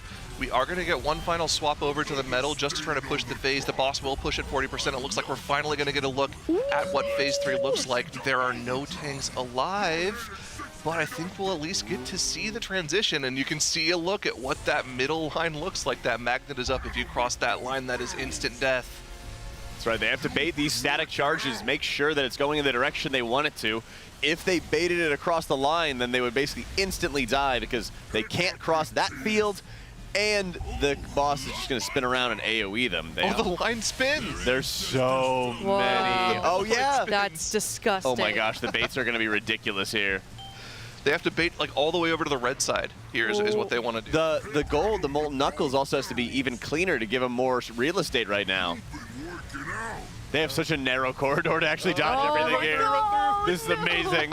Wow, the mobility that's required in this phase specifically is brutal. I mean, you're basically, not to say it again while we're on Yip's screen, but everything literally is at once in this final phase. And this is proving to be really difficult. But, I mean, 33% is the kill that Echo just got, and we're nearing that number right now. So we really have a race on our hands. Information is important here. All we want is information. They're not going to pop any of these mines because they want to see as far as they possibly can into the fight. They might have to because they don't have any walls to trigger against. So they can put the icicles into the mines. Yeah. So they're going to freeze them. They're not going to pop them, though. Okay. Oh, my God. The jails carry over. How many jails? Well, there are 3 right now. I see 4. I think there's one in the back. There was a 4th one. Ew. There's 4. There's 4 jails in the last phase. Okay, and the other thing as well, on Heroic, this final energy bar that Muggsy has, if it gets to 100, the fight's over. Yeah. Do we think it's the same on Mythic? Probably. It's looking like it. I don't know how you would even do the fight at that point. That looks like it's going to be a wild final phase to this boss. Huh. Oh my. Okay, what was the Echo poll? 33 something? 33.27. Wow, we're at 33.95. I love when the race is like this. I hate it because it's stressful, but I also love it. That is a massive pull. That is a massive pull. We just shaved off a significant chunk of health on the boss in one pull.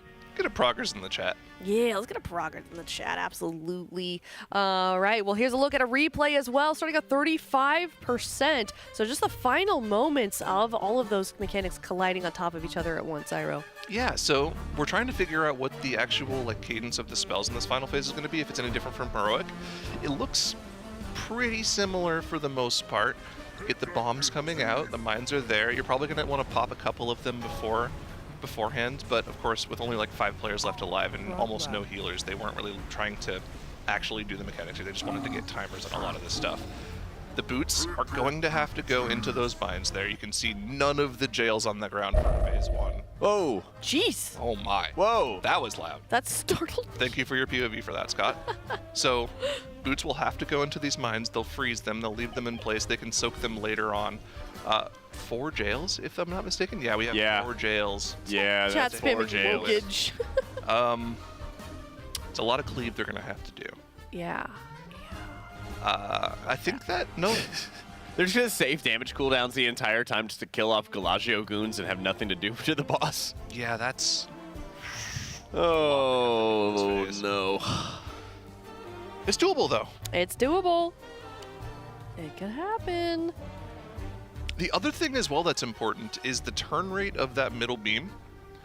You can kind of start figuring out, based off of what they've already seen, where certain mechanics are going to have to be placed. So even though they didn't get the boss that low this pull, they got a lot of information, and I wouldn't be surprised if we see them actually not pull this boss for at least like 10 minutes while they figure out what their strat for that second phase is going to be. Yeah, I was just going to say that. We're going to see a couple updates here. We're going to see a couple week or updates at the very least, for sure. Might see Atlas Reborn pop up again. Yep, yeah, perhaps. could be. Yep.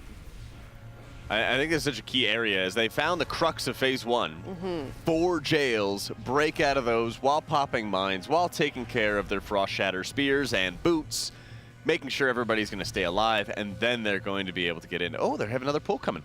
Okay, all right.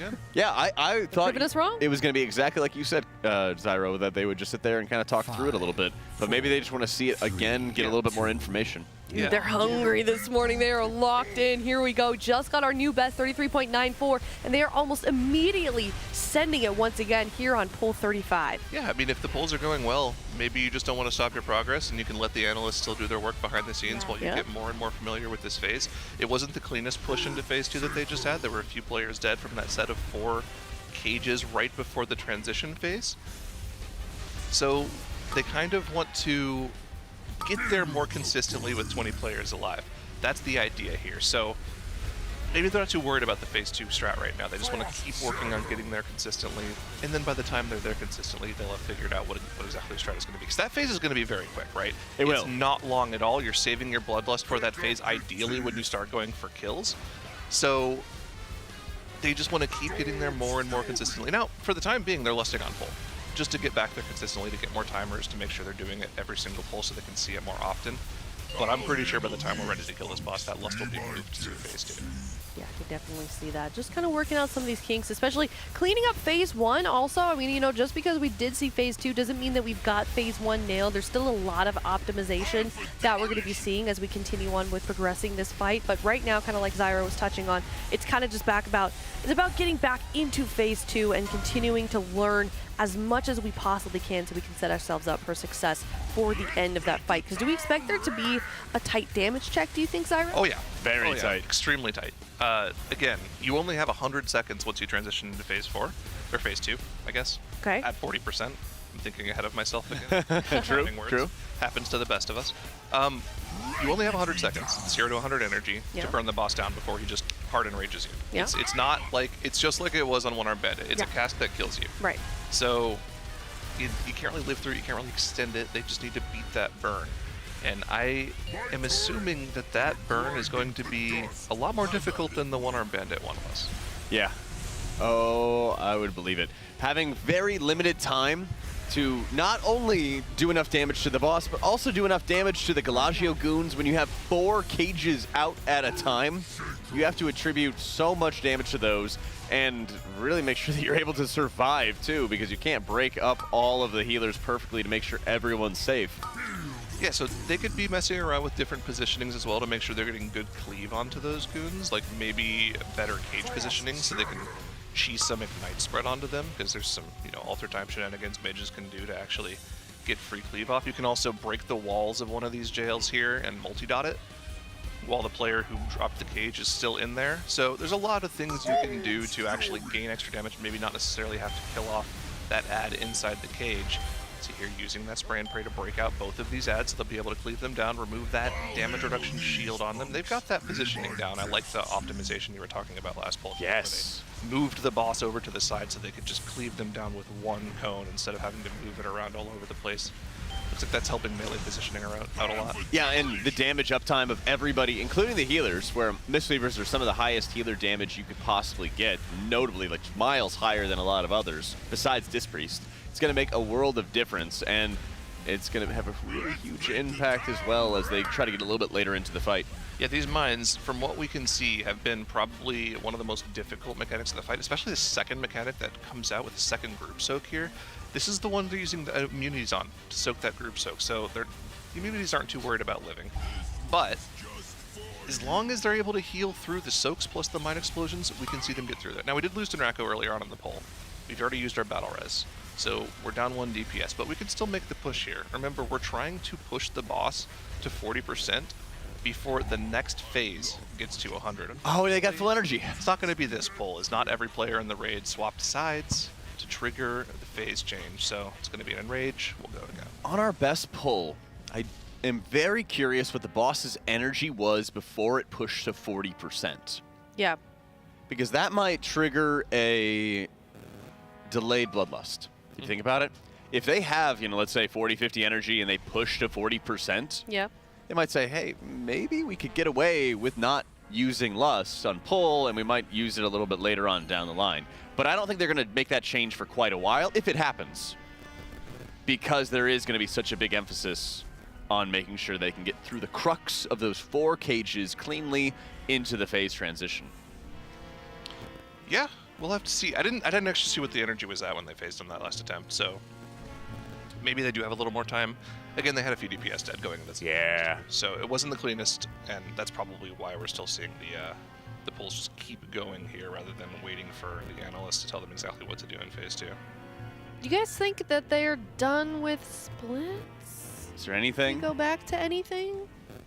Is there anything else that could get in? I don't think there's a lot.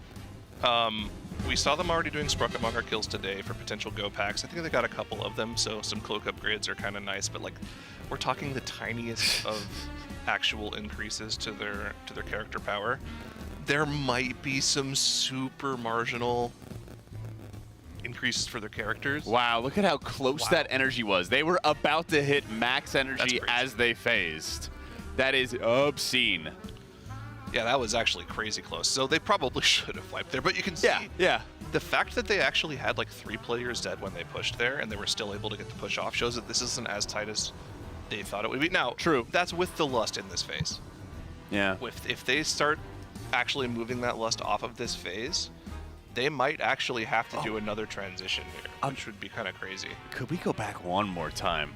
Because there is the stacking buff, or debuff, I should say, for the damage on the group. When you swap? So I want to see maybe a few percentage points before they transition.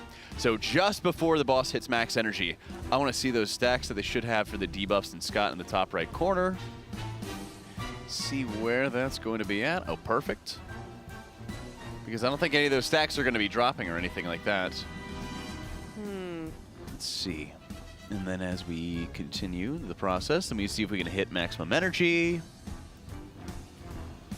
Okay, so he triggers full energy, electrocution matrix, and then he pushes. So any of the debuffs that the boss, okay, it's actually the buffs that he has on himself that last 10 minutes. Every single time that you're phase transitioning, you take a little bit more ticking damage, and it stacks throughout the encounter every single time that you shift over. So the argument would be, if they're not able to lust on pull anymore and they would need it later on, that would also mean that they would have to have another stack of this Carnage debuff to have 3 stacks of ticking damage from left side, 3 stacks of ticking damage from right side, and have to deal with all of those. Yeah. In the final phase. Question. That would be insane. That would be really insane. Yeah, I have no idea. I think for the time being, I think you keep the lust on pull. Yes. Try to phase the boss, get more familiar with phase 2. See if you can get through the entire phase and maybe potentially kill it without lust. But man, 40% to 0 in as little time as they have, that sounds pretty brutal to try to get through without lust. Are we doing transmogs right now? I think we're looking at some transmogs. Here is Kaylee. Okay.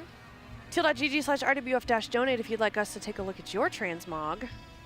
Here we go. This is kind of cutesy. Got the pack on. It's like streetwear. It's nice. I like it. Got the goggles. Got a choker. The goggies. Yeah. Okay. This is interesting. Yeah. It looks like real clothes. This is kind of Yeah, it is. Looks like she's about to go to Coachella. What's that? It actually kind of does. It's like, right? It's like a music festival. You never heard of Coachella? No, I'm just... Oh, okay. I was like, Just pulling your leg. Okay, that's a good one. I feel like I wish the staff was something that wasn't a staff then, if we're going to keep on feet. It's kind of a cane more. More than a staff. There's like, I don't know, are there staffs that are something else? Got the jewel up top. Yeah. Okay, I give this a 9. I like it. I think it's clever. I'll go like 7. 7. All right. All right. Awesome. Let's take a look at the next one. Dude. Prix totem. I hate this. This is 5. everywhere. This is a 5. Oh god, it's a Volpira, a 4. This is 2 transmogs. This is a 4. Which one do you want us to raid? Oh my the gosh. left one or the Yeah. Yeah, right. Okay, there we go. All right. Oh wait, no. So we've got Ragnaros on this side. We've got the inner wolf. You know those memes like you have two wolves inside of you. I don't know. I'll go like 4 left side, 6 right side. Yeah. And then what is the middle? Is this like a Murloc skull? It's just like purple. That is some hodgepodge. 4.4. Show us the wings. Turn that sucker around. Okay, whatever. Yeah. Glorious hodgepodge. All right. Thank you, Fairy Totem.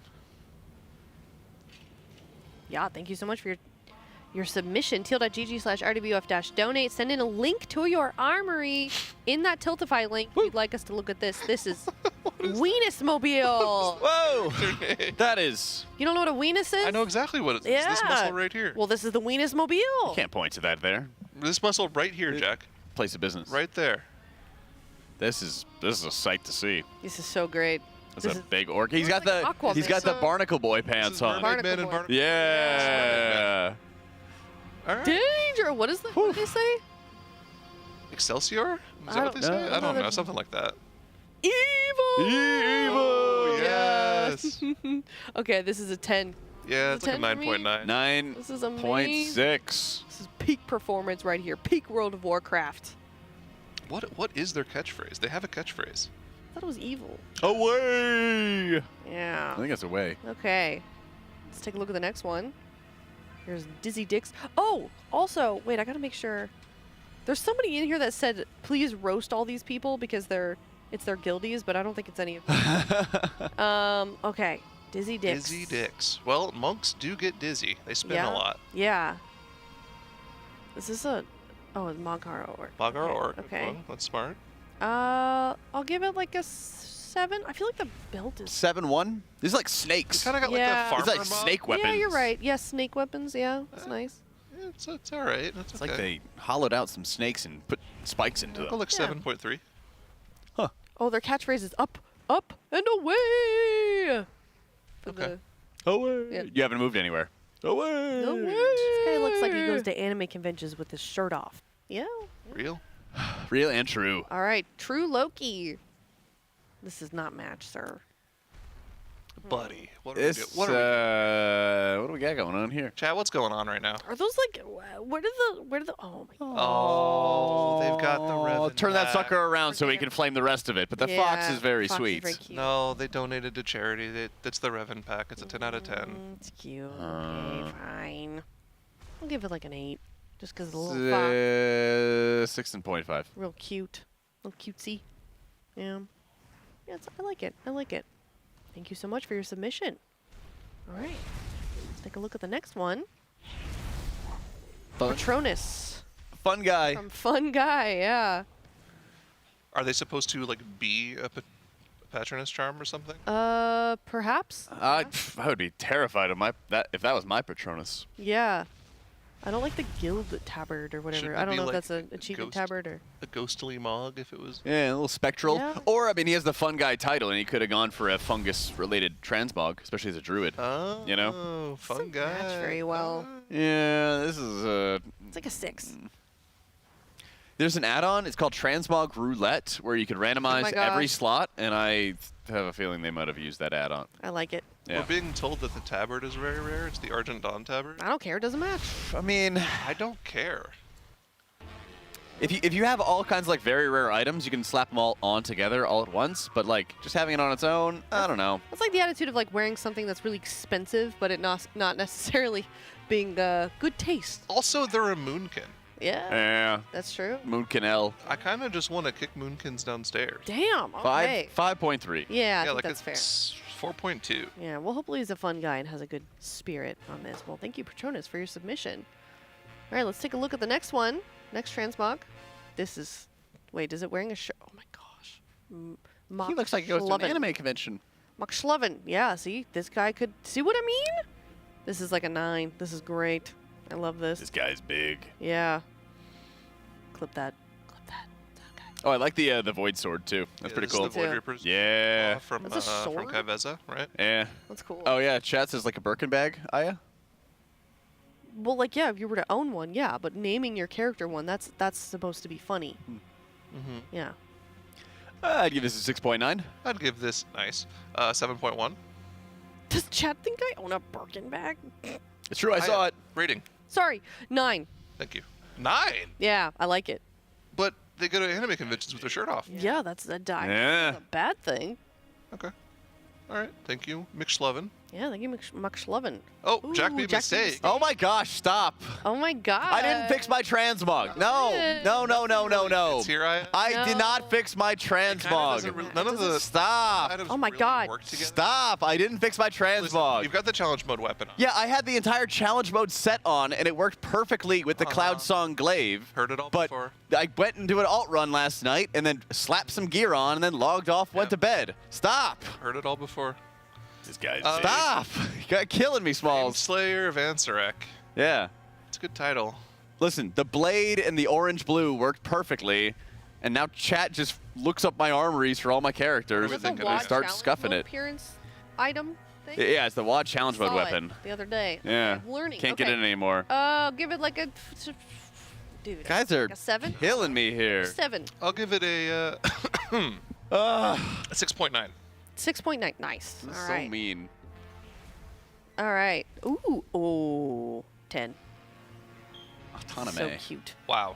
This is so cute. This is like This is so girly pop. extremely girly pop. That's exactly what I was love it. gonna say. I love fix it. all my transmogs. They so actually slay. hard nailed this too. Oh my god. The iridescent bow kind of fits. It does. They got the sort of flower tiara deal going on. This is so cute. I wish the wings were not pink. I wish they were also blue. Are there even blue ones? I don't know. I don't know either. There's a little bit of light blue there. Yeah, it kind of goes. I feel like the bow ties it together in a way. It's so cute though. I didn't know if this came in blue. Is this new? It must be. Here? Yeah. Okay. 9.3. 9.3. I'm giving it a 10. 9.2. Zyro? It's up there. 9.2. A 9 is good. This All is a right. good mog. Let's take a look at the next one.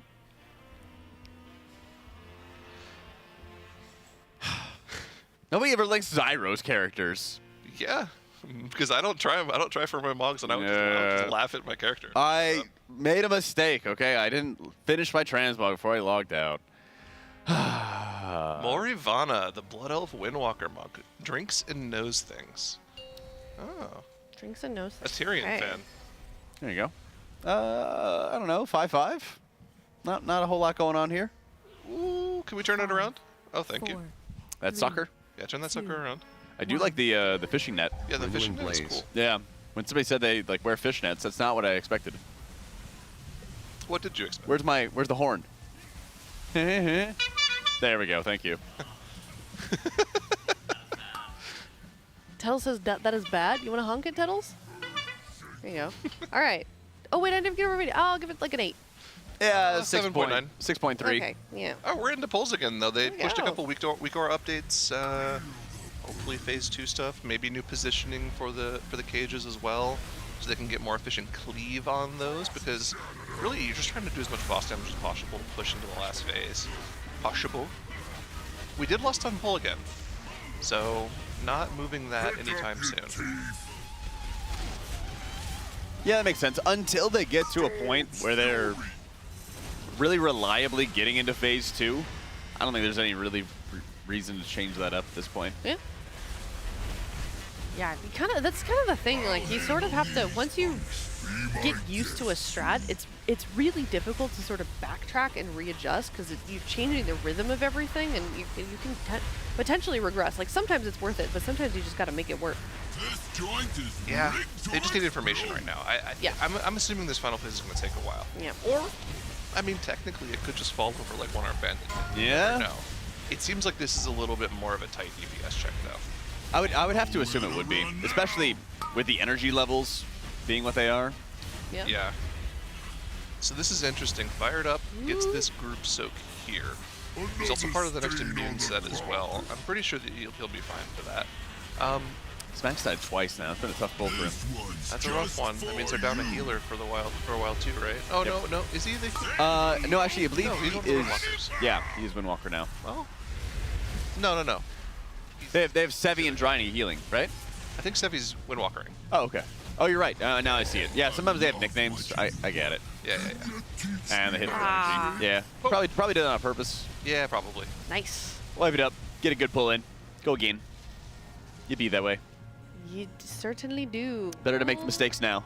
Yeah, very true. And they're about to get their food buff. And we know that they do well after their food buff. What's for lunch today? We can smell it. Italian sandwiches? Italian beef sandwiches? Italian beef sandwiches? See, the problem with the Italian beef sandwiches is there's a certain way you're supposed to eat them, right? Yeah? You know about this? I don't. If you go to an Italian beef spot in Chicago, which is where the Italian beef is from, okay, you have to lean up against the counter, right? Put your forearms on the counter. Oh. And when you lean up against the counter, spread your legs, because there's good. Yeah, because you're gonna man spread while you're up there. Yeah, exactly. Okay. And you just that's how you eat it. Oh. Eat it leaning against the counter. Okay. Because you're expected to be messy. It's a messy sandwich. I see. Do you not have like a plate? Why is it going on the ground? Yeah, eat it out of the wrapper. That's horrible. He's got the stance. Chat, back me up. If you're from Chicago, I'm 100% right on this. This is such specific lore. I don't know if I can believe you or not. I mean, I believe you, but. Was the legs part necessary? Yes. Yes. You don't want to get. You gotta get a good stance all over your shoes. You gotta get a good stance. Guys, this is how it works. Okay. Thank you, chat. 100% correct. I know. I know. Every single part of that is necessary. You do not want to just spill a whole bunch of beef drippings on your shoes. Because the thing with Italian beefs, right, is the correct way to get them. Now, this is controversial. His fingers in the air as he's saying this, by the way. You got to get it dipped. Ah, in like an au jus. Yeah, which means they're gonna make the sandwich, and then the whole sandwich, bread and all, gets dipped. Is there au jus over there? I think there is. Yeah. Oh, okay, based. Very nice. Well, I do want to say something. We're over our shift by 6 minutes, which means we are nearing our time to make that 20K goal, or we might get fired. This is real. I'm telling the truth. We are at $19,855.69. Nice. So we are really, really close. Nice to that 20K donation goal, where we will be opening some TCG cards live on stream and also raising money for a great cause, the Pasadena Humane Society. Teal.gg/RWF-donate also does not have to be a transmog. You can just help us get there with a simple monetary donation of, what's 1,000 minus 855? 145. Okay, 145. 145. 145, chat. We need 145, and then we can finally go. Yeah, then we can do it. Set us free. Yeah, just get in there. Actually, I could just sit here and watch Mosey pulls all day. So that's be my game plan until raid. Oh yeah, that's basically. What do you do? Hey, what do you do as a caster? What's your day-to-day like? What do you do between pulls? Oh, I just sit at my computer, and I watch the other guilds. I watch this guild and I watch the other guilds. I watch the broadcast that I would be watching anyways. Exactly. Yeah. I do type in chat a lot more when I'm not casting. That's true. You do. Yeah. You're a good chatter. Thank you. You got some good bits. You're a good chatter. Can we get a yo? Yo. Yo at yo. Let's see. Yo. I'm gonna type it in. Got my thing up here. Yo. Wait, it's an emote. Thyro. Yeah, of course. The hell? You turned it into an emote. It's been an emote. That's why you put the at yo part. Well, now it's just the. What? It's a little kitty. Yeah, it's a cat going yo. Oh yeah, the fist bump. Yeah. You've ruined my that one's a great chatting one. experience. I dream of with a all your world emotes. where we have enough 7TV emotes that there isn't any text in chat. There is no text. Yeah. It's just emotes. Don't speak that evil. It's almost like you have to learn a second language. Like, I'm not even joking. To like learn what the hell people are saying in this chat sometimes. Well, you can mouse over it. I mean, I don't want to mouse over. I want to just read the sentence with the words. Boomer. Back in my day, you couldn't mouse over the emotes to determine how to say them. I didn't even know how to spell Kappa. Didn't exist. They're like, oh, like, how do you make the gray face? Oh, it's just gray face. No gray space. face, no space. Yeah. Yes, sir. That back in my day, you had to know. Okay. I hate it. Why? I don't like it. I want to read the sentence. I don't know what people are saying. I don't like to have to mouse over the words. I get a little more culture shock when I see a word that I'm not used to seeing because there's an emote there. Yeah. Well, that's the challenge. It causes you to learn. It causes you to grow. Yeah. I'm good. I like my words. Well, the words.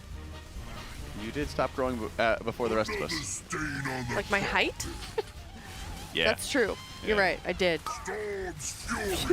That was such a I was like, what are we talking about? Just flaming her height for talking about puberty now? We want to get into that? I stopped growing, I think, at 13. I remember the doctor. Wow. You know, when you went and got measured at the doctor? Oh, yeah. I was like 13. I got measured, and he was like, well, that's it for you. And I was like, damn it. Can you check our tilted file? Because I just saw a message in chat from Dark STRX saying there. Oh, let's go! We are in Void next tier. $20,000, $20,025.69. Nice. We did it, chat. Well done. Thank you so much to Dark for the $145. We also got $25 from Anonymous. Dark says, love the casters, love the Race World First. Tell production I want a Turn That Sucker Around remix. Ooh. Okay. Production does love a challenge. They do love a challenge. They're very busy with the other charity goals, but true, they do what they can. Maybe we could convince them. Maybe they do what they can. Be really nice to them. Oh, now we're plinking. See, I'm okay with the plink because that's not a word that people use in sentences. Do we have plink 182? I like that one. I'm a big fan. Turn that sucker around. Turn that sucker Yeah. around. Turn that sucker around. Turn that sucker around. Turn that sucker around. Oh. Front left. Oh, there's a dash in Blink 182. Thank you, chat. Oh, Plink 180. Is there a way to have your Twitch chat show 7TV emotes? Yeah. Oh yeah, like on the Not on app. the phone. Oh okay, yeah, on the phone. Use on the phone. ChatSend. Yeah. ChatSend. What's that? It's an app. Look. Oh. ChatSend. I just found it. Oh. Ethan told me about it. It's really On good. the App Store? Yeah, and it shows all the emotes, and it like has you can preload the emotes. Oh. Like it'll guess it for you. How It's is really that good. spelled? Just chat S-E-N. Chat? ChatSend. Yeah. Okay. Oh, I need sounds that. like someone from Forsen's chat. Because it's like I know 90% of these, and Yeah. then sometimes I throw out one. And Oh yeah, no. It's really good. It works really like way better than Yeah. the Twitch app. But it's just chat. Good to know. Yeah. Yeah. That's it's an important part of the chat experience. It really is, yeah. Yeah, and then also the race world first. A lot of people during like a traditional esports broadcast, it's pretty unlikely that the casters are going to be interacting directly with chat while they're live. But not here. No, we're amongst the people. Amongst friends. Here at the Race to World First. Yeah. All we had to do was speak friend and enter the door earlier today when it was locked. I knew the reference. Yeah. The door, they couldn't get past the one-armed bandit door. Oh, that door. Yeah. Oh, you meant the front door. That would have been funny in a not-so-haha way. Like, wait, how do you kick into the facility to do our job? We're just doing the morning show and just yapping the entire time. They could see us an inch from the door and just not open it for them. I've set the alarm off a few times here at the facility by coming in, being the first person, and the door is armed, and then I like panic. I know the code, and then I panic, and it goes off anyways. I've set the alarm off so many times. I did that when I lived with my brother. Yeah. Yeah. Scary. Had the sheriff knock on the door, and I was like, "Oh, I live here." It's so scary. Yeah. It's really loud. We might be getting an ending gift to our shift here, guys. We might get a good pull here. One last set of jails going to be coming out. All 4 jails are going to spread those out. They have their positions. They've assumed the position of the Italian beef sandwich. He fired up his spread his ignite into that jail, but then he alter times back out so that he can keep hitting the boss and keep trying to push it to that sub 40% damage phase. And it looks like you only have to have been in the jail at some point for your ignite to spread to that ad.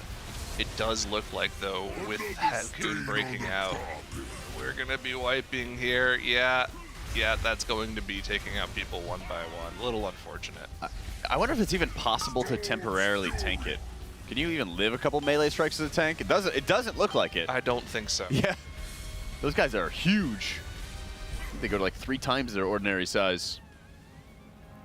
I mean, either way, we have seen quite a lot of development this morning. Obviously, we did get that new best a couple of polls ago, 33.94%. We've learned quite a lot about Phase 2. We weren't quite sure how we were going to tackle that. Still not quite sure yet, but the good news is the timing is pretty good. Lunch is happening soon here. It looks like a lunch break did just get called, so 31 minutes. Oh, God. That's a good we have timer. to, yeah, there we go. That's my Atlas Face about to be Lord. with the au jus for this Italian sandwich. This is from the hot wing challenge back in Boston. Yeah. The Sofo race. Oh, thank you, production. And he splashed milk onto his face.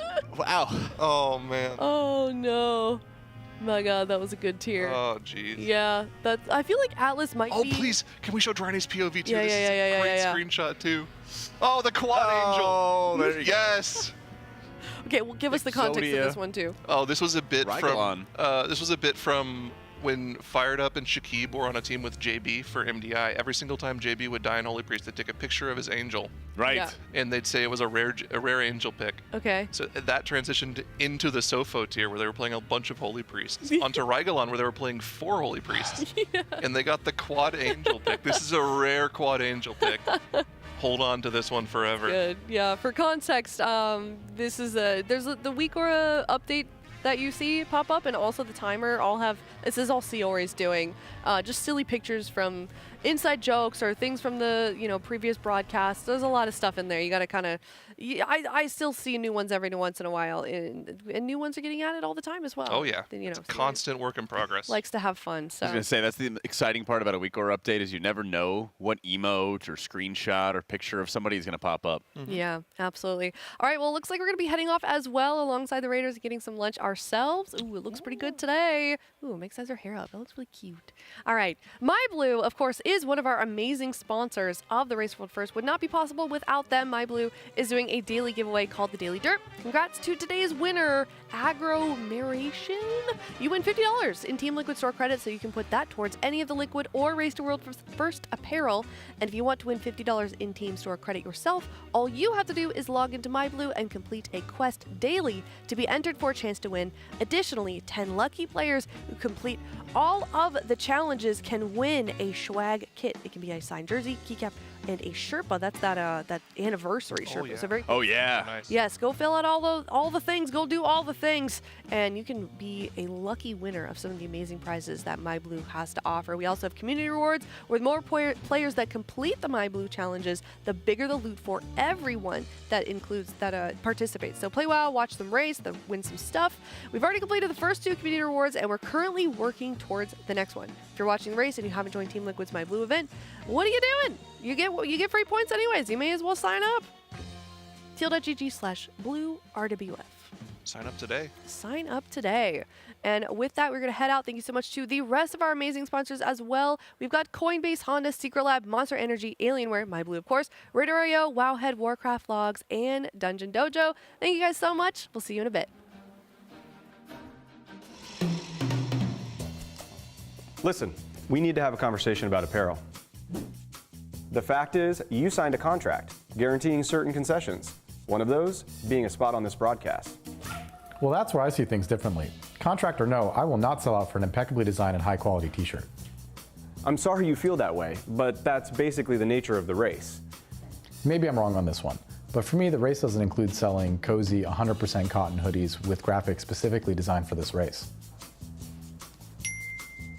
Oh, this is cozy. Max, you know what I'm talking about, right? It's like people only do the race to sell t-shirts. And that's just really sad.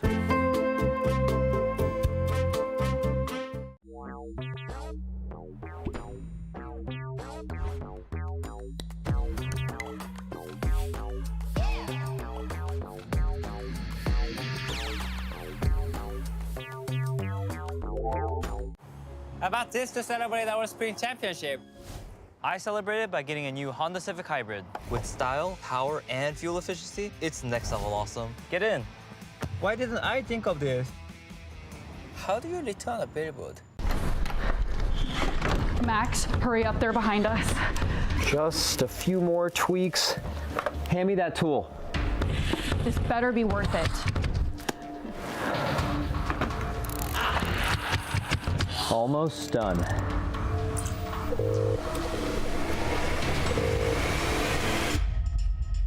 It's beautiful. We gotta get out of here.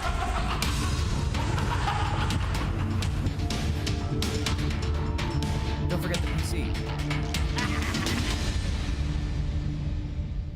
This is Max, and here is the exact moment he saw a custom plush toy we made of him from scratch. Wow, it's got, okay, so there's a lot going on here. We here at Team Liquid have spent months turning all of our friends, family, and any famous people we can find a public address for into their own custom plushes based off our mascot, Blue. Which means we had to make one for everyone's favorite raid leader and WoW streamer, Maximum. The first thing we have to do is give Blue some facial hair. Using some fur and this deep, longing photo of Max, we remade his scruff 1-2-1. It's got a crazy beard. I was certainly looking that homeless during the last race. And Max's face would be unrecognizable without his glasses. Important for raiding and seeing. Then we realized he was still without clothes, so we made him decent with a custom jersey. and at this point he looked a little less Max and a little more Seth Rogen in a t-shirt, so we added some memorable WoW items, Ramornia and the Gift of N'Zoth, both 3D printed and painted to match the game. Finally, we delivered it to Max to capture his reaction. Look, he's real cute. He's got my little Harry Potter glasses on. I get to keep this, right? You can make your own. You just gotta go to tl.gg/myblue and you can customize it however you want.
Yeehaw.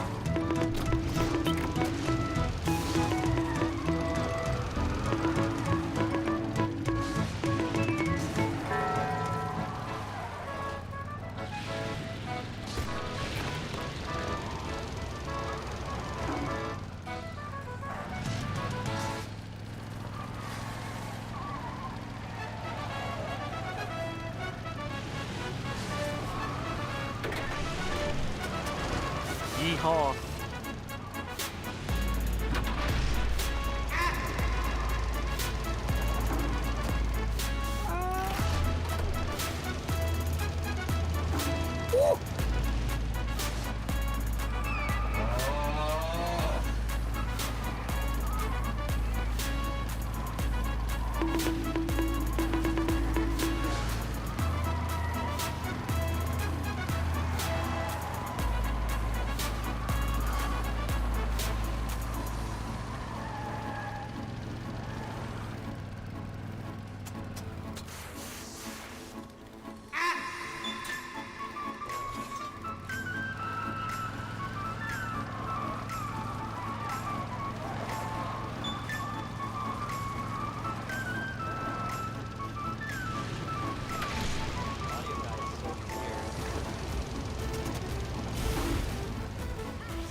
I love their soundboard.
Max, Throne of Thunder Institute of Technology. The Airbender, Lockmodan Youth Learning Center. Shoot, University of the Hills. Scott Brexit, Braveheart. Minion Lover, 5 Big Boons. I'm Goop, Gallywix Pleasure Palace. That sounds weird. Grindy 4, Do Not Health Bot. Nyx Priest X, Exodar Tech. Passion W, Dead Minds. PH Demon, From the Den of Mortal Delights. Sign up to Coinbase or blow up. Hello and welcome back to the Alienware training facility, home of Team Liquid. And a huge thank you to our presenting sponsor in Coinbase, as well as Honda, Secret Labs, Monster Energy, Alienware, MyBlue, RaiderIO, Wowhead, Warcraft Logs, and DungeonDojo. Hello and welcome back. I am Jack, joined by Kalamazi and Dratnos, as we're getting ourselves ready to dive into more Mugsy attempts. Yeah, boss is seeing about 35% progression, I think, last pull, give or take, getting to that phase 2. But that phase 2 looks insane, Dranos. Yeah, the damage check on this fight looks pretty serious as well. I mean, you're going to have to do a lot of stuff during phase 2, a lot of mechanics during phase 2, while not losing any damage to have any hope of killing that boss, I think. So we could be in for quite a bit of progression. This might be another one of the ones where getting it to 20%, getting it to 15%, we could see in the next couple of hours, and then it may take another day to actually take it all the way down to 0. Yeah, this would be very interesting, as they've already gotten into phase 2, as has Echo, not to mention. And now it's going to be, how are they going to deal consistently with the 4 Earthbreaker jails, both at the end of phase 1 and multiple times, we think, in phase 2? I think it'll be just one. I think the boss kind of casts every ability once in P2, and then if it's like Heroic, it's going to cast every ability once, and then it's going to do like some crazy thing for the last 20 seconds and then enrage and kill you. So and not much time either in phase 2. Once it reaches max energy, it just wipes out the fight. Yeah, so on Heroic, it kind of does one cast of almost everything. And actually, I think it does do everything. I think it does 2 rounds of mines in the final phase. That's in true. Heroic, Yeah, and only 1 cage. The last set of mines are like way more mines as well. So yeah. Maybe on Mythic, we'll get something even crazier at that spot in the cast sequence. And then it, wipes you 15 seconds later. So you got to have a lot of damage to get through there. Now, Liquid are playing just the 4 healers, which I think is an advantage compared to Echo, because Echo reached this point in the fight as well, but they've been playing 5 healers for their initial progression on this fight. That's going to mean that they'll have to adjust and adapt to probably cutting down to 4 to make that damage check. They did a little bit. At the very end of their day, they actually dropped down off of the 5 healers into 4 to make sure that they could actually reach into the intermission phase without it, because the damage check, like you mentioned, is insane. Now, Liquid are also going to have to do some adaptation, because I suspect that Bloodlust is going to have to move they're lusting a into pull P2. right now, right? And right now that's being used, because P1 also has a damage check, right? You also have to push out a P1 in time, although you can milk a little bit more time in P1 by making sure that you're always shifting at 99 energy, which it's actually kind of easier to do on Mythic than it is on the lower difficulties, because you need all your players on either side to change the polarity of the boss. And so they just have one person who's that last person, Malarkas usually, to swap from side to side and actually trigger it. So if he can make sure that he lands it at exactly 99 each time, they can get a couple more seconds, and maybe that can make up for Bloodlust moving into P2, which we think probably needs to happen at some point on this boss. Right. Yeah, we'll be watching, and it's been fun behind the scenes to kind of see Sevi, Max talking with some of the others as well about what they might do, and we can't, of course, spoil any of those things, but it's fun since we're here and behind the scenes to see it. And you, too, could be behind the scenes at the Race to World First if you wanted to join our giveaway going on. If you sign up and make a Coinbase account at tl.gg/Coinbase, use promo code TEAMLIQUID20 and fill out our form at tl.gg/RWFBTS. That is for behind the scenes. Then you can be entered in to win our grand prize if you're NA or EU. We will fly you out to the next Race to World First here at the Alienware training facility in LA. And you'll be able to meet the Raiders, meet the casters, and see all that goes into the Race to World First. Yes, very exciting. And you could go live Moss with Kalamazoo. We have ordered so much Taco Bell. Yeah, ring the bell, please, production. Oh, they'll work on it, I'm sure. It's fine. Don't worry about it. We've ordered much food. There it is. There's food on the way right now. Yeah, and we're that's base boosted. That's Taker. Let's take her. Oh my gosh. Yeah, it's a great time. So if you haven't signed up, please be sure to. Oh, we hit our. Be sure to do so, and be sure to tune in soon because we got the WoW TCG unboxing we just unlocked on our last shift. Oh, did we? Yep. Oh, I didn't even see that. I think I made a last desperate plea to make sure that we would be able to hit that last charity incentive before our Goblin music video, which I believe has finished production. I've seen a little bit of, secretive people in rooms working on that video, so I can't wait to see the final product. I think only Cams knows what it looks like right now. The rest of us in the dark on that one. Cams was very excited about it last night. Plays a key role, I heard. Yeah. After hours, he was like, man, I'm so excited. I can't wait to see it. So we're close. Less than $5,000 away. We'd love to see it, and we have it all recorded. Now, the song is already done, and they've given us some hints about what the song is going to be. Then we're recording a music video to go with it. So it'll be very fun to see what we have in store. TL.gg/RWF-donate if you'd like to contribute. $35 is going to be our requirement for submitting your MOG or any of your pet pictures or anything along those lines. Get it featured on stream, and we will have your pet pictures featured every morning on our Rise and Race, brought to you by Honda as well. I was on there a few days ago too. That's true. I wasn't a pet picture though. We had you on the Guess the Guildy for the rare curveball caster guess. Yeah, I was surprised to put me on there. Yeah, I'm not really. They put Makes on as well. Oh, was that easy to guess? I got it. In fact, it was. They went step by step with the predictions. It was like first DPS, and we're like, okay, well that could be anybody. Second, favorite game, not WoW, TFT. And I thought, like, that could be anybody. And then I was like, well, maybe it's Makes, and then ding. It was there. So she's been on a roll. We haven't done a Guess the Guildy yet, and we haven't gotten in any Mugsy pulls yet, so don't fret, because they are still kind of just having some conversations about what are the strat adjustments or what might they be changing going into these future pulls. Yeah, I wouldn't be surprised if they're debating moving Lust possibly, like Trent mentioned. There's a DPS check in Phase 1, but you can milk a little bit with the actual Malarka swapping that threshold at 99 energy. In Phase 2, though, there's all those mechanics at once.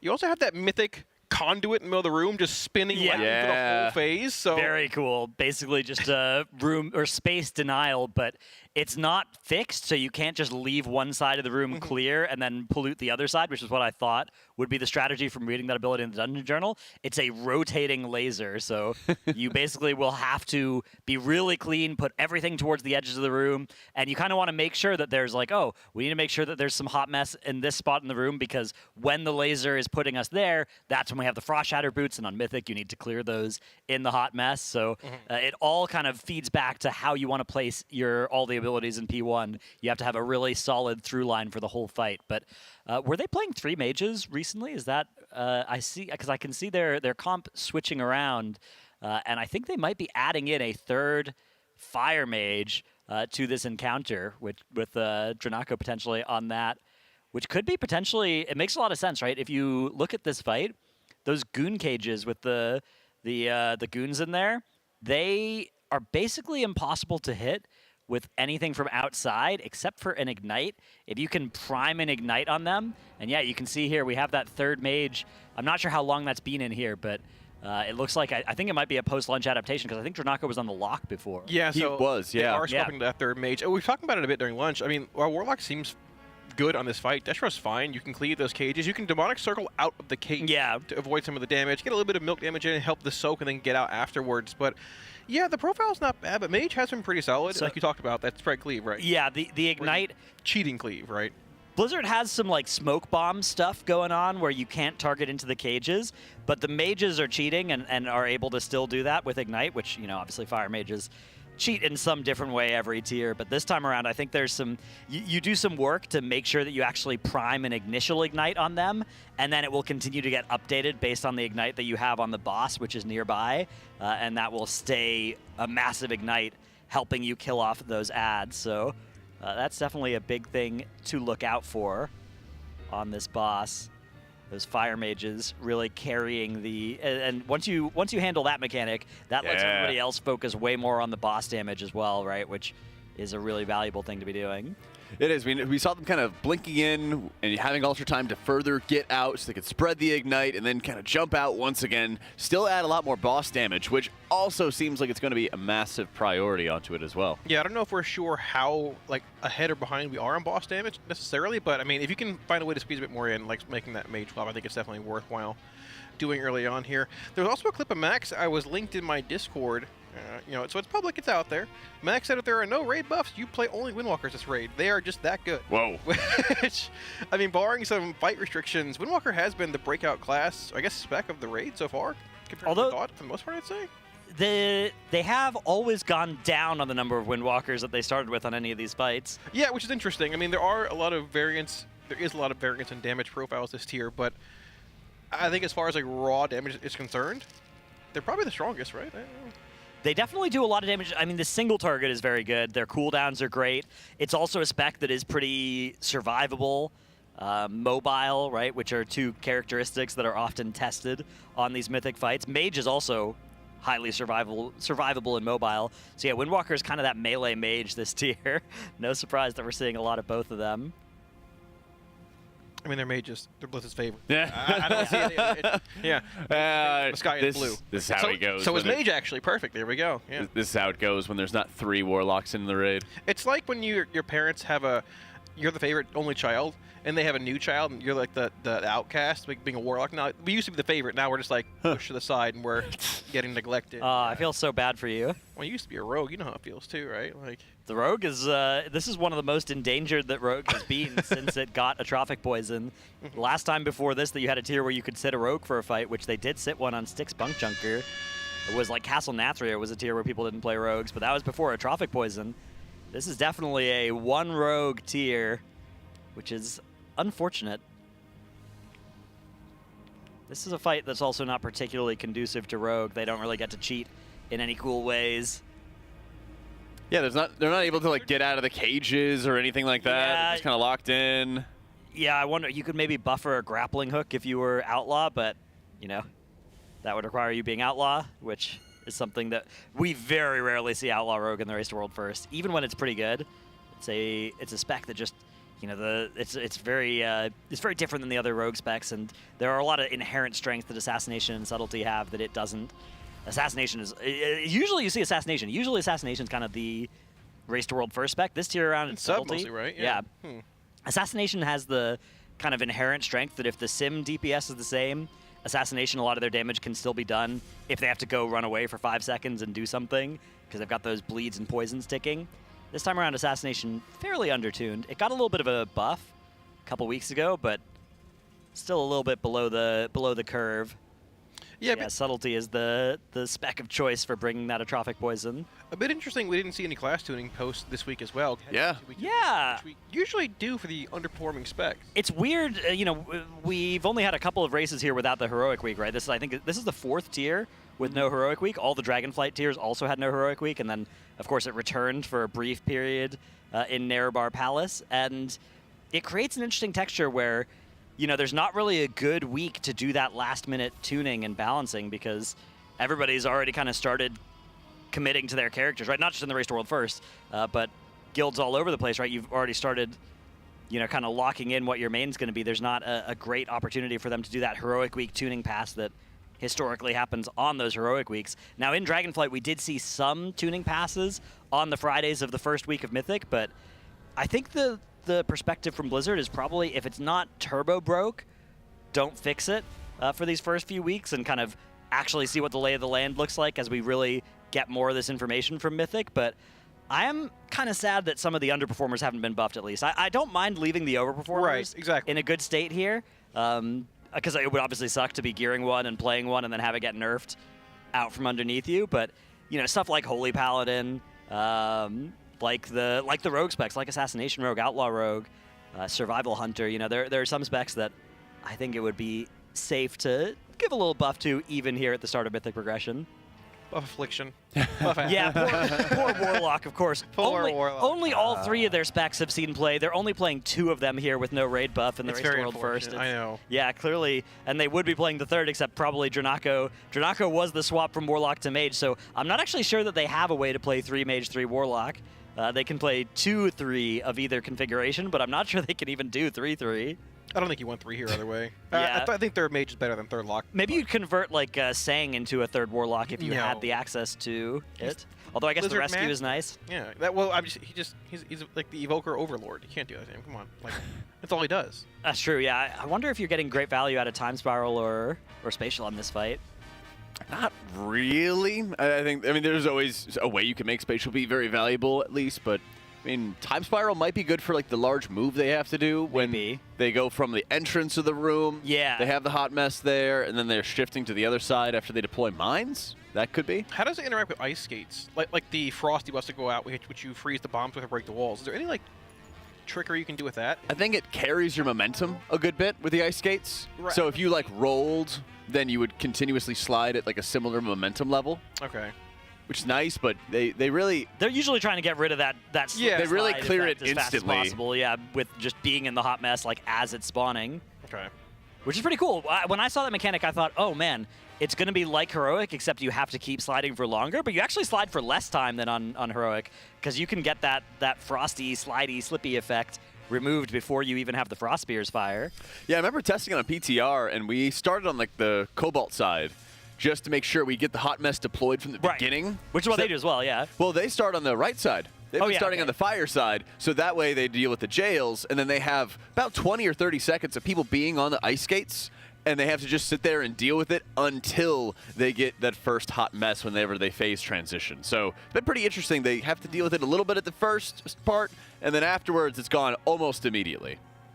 Yeah, definitely an interesting boss fight, because I do wonder if you could do it the other way, because starting on this side, you of course are going to get more of those jails to deal with as well, but if you start on the other side, you're going to have those zappy ads, more of them to deal with, and you're going to have mines right away that could be kind of annoying. So it's a weird fight as well, because clearly they want you to break the walls with the mines, but it's so much more annoying than just having everybody escape with their class abilities and with effects like Rescue. Even Void Elf Racial is getting a decent amount of value in this fight we've been hearing. Yeah, Void Elf Racial notably deploys pretty quick and moves very fast. You can sort of set up an after image to teleport to a little bit later on.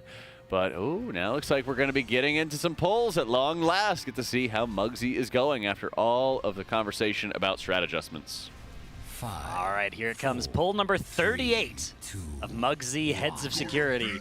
Liquid currently 0.6% behind Echo on our Coinbase leaderboard, but Echo have gone to bed, so now it's Liquid's chance to pull ahead.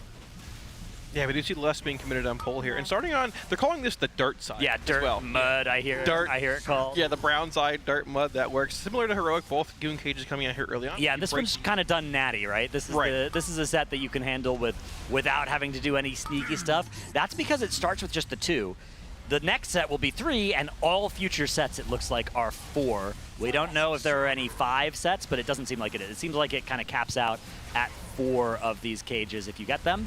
Then we get these the Frost Shatter boots, the Slippy Slide effect. Unlike Heroic, this doesn't go away until you get some fire going there. And then the Finger Gun comes out here. Now, ideally, Finger Gun would be... the Finger Gun is really useful because it clears the shield from these ads that are spawning on the metal side.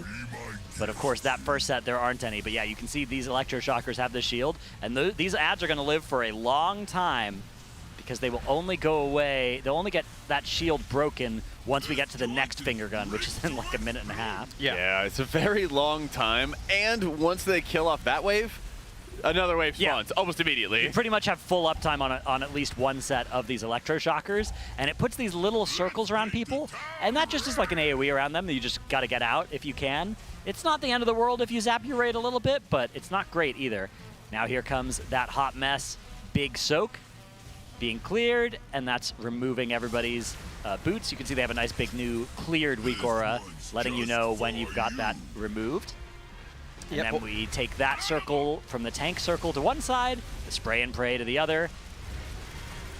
And all is well so far. All 20 players still alive. We have had to commit our battle res, though.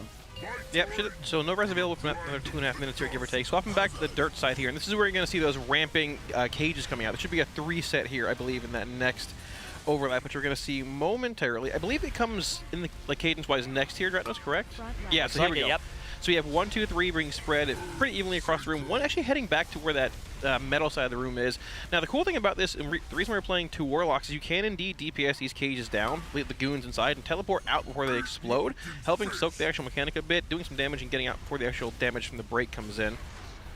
Yep, we see 1 goon dying here, the cage being broken in a moment with these boots spawning in. This is going to be a bit of an odd... Ooh, can he get out of there with that? The side door opened. It should be that he could get around, but I think there's just too much damage going out. Yeah, that was surprising that I guess he almost like canceled his knockback and then didn't break the wall. Yeah. Well, the wall only breaks... Oh, yeah, okay. What are the abilities that break the wall? It's the mines and... The mines, the finger gun... His AoE, I believe, right? When he essentially dies, correct? It shatters parts of the wall. Right, and it knocks players back. It knocks them through the wall. Yeah. Knocks them through the wall. Because I think there's a mythic change there where I don't know if you can reliably break it as easily here. I think that may have been what was going on there. Yeah. Why all 5 of those walls stayed up. I think he might have just double jumped, canceled the knockback, and then jumped into the wall, and then that didn't break off his section. Then he had to just like walk around it. It definitely looked unplanned the way that he was still, the 2 of them, in fact, were still inside that particular cage. But yeah, now we are down 3 players as this group soak goes into the wall. You do still have to alternate groups to soak this. That one's got some immunes going in. Yeah, that's unfortunately. I think they were just missing an immune. Down a player, yeah. So this could be another big prop paladin advantage as well, having that spell warding potentially for the initial target. And then letting the other players have immunes in there. So, you mentioned as far as the Gal cages are concerned, you get that 2, 3, 4 cadence. Yep. Like we see right here, right, Jack? Yeah. So we have this 3rd cage coming in here, and I believe when this knock goes out, I don't know if the knock actually knocks you through the wall anymore. So, pay respect's being cast here. When this goon hits 0, it'll begin the knock, but I don't believe it actually breaks the wall, like Dretnos was talking about. Let's see, yeah. I'm curious how because some of these walls did get broken. Yeah, there's the Gal break coming in right there. Yeah. So he's in position to be knocked. Yep, just doing some last Demon Hunter things. Yeah, I don't believe it breaks walls. It doesn't. It looks like it just knocks him up. Yeah, a little... Oh, is it based off where the guy was facing that it knocks out those walls? I don't... If you look, it was like the front. Let's watch the other one. Yeah, look at the one on the right. It looks like it was a frontal. Keep going. No, keep going. Yeah, so there's one up over on the right top of the screen, now just the very top of the screen. So it should knock the back ones. Well, I don't think the cage. I don't think it does on Mythic is the thing. I think you have to break it with other mechanics to actually get the walls broken. That was weird. I mean, the Frost Spear or the Bomb should be the things that break them. Yeah, maybe the Frost Spears still do. Well, the Frost Spears haven't even launched yet then. Yeah. So how are people... There are no walls broken, right? See, all the walls are still up on all the other ones. Yeah. So how are they supposed to get out? Well, yeah, that's great question. Well, yeah, that was the thing that didn't make sense because we've seen them come out before, though. Well, yeah, that's why there's such a heavy emphasis on the Void Elves on the rescues and stuff like that, is because you don't have a great way to get out otherwise. You're supposed to keep a mine alive, I think, to go and run it into the walls, but that seems pretty unrealistic. So here's that next jailbreak. We've got THD's perspective in this one. So he ports out. Okay. Out. Yeah. Right. Interesting. And then we can keep maybe playing it for another 5 or 10 seconds, and we can see how they deal with this. Because I think the 3rd gal's still alive. Spikes should get in there and break the wall. But let's see if it does, or if it just intercepts them. So Malarkus there over on our left side of the screen is being shot by that spike just in the hot mess there. Yeah, we see Splat and Boomy in that jail. It's firing in 0.2 seconds now. Or so. There's the wall. So that still breaks the wall. Yeah. So you can still break the wall with the spikes, but you might have to leave people in there until then, unless you want to circle out, to Void Elf out, to rescue out, or you could kite a mine into the walls from the metal side, but I think that they've decided that that is too cringe. It seems unreal. Yeah. Based on their spawns, right? Yeah, I think it's too cringe as well. Well, eventually they go CC immune, and then you can't do anything to sort of better control what they're going to be doing. It's something in PTR testing I was trying to make that work, and it did not seem like something that was particularly workable. So it's one of those spots where that seems like maybe how they were imagining doing it, but the actual strategy is just Void Elves are better. Yes. And so right now, we also have some codes to give away, courtesy of Blizzard.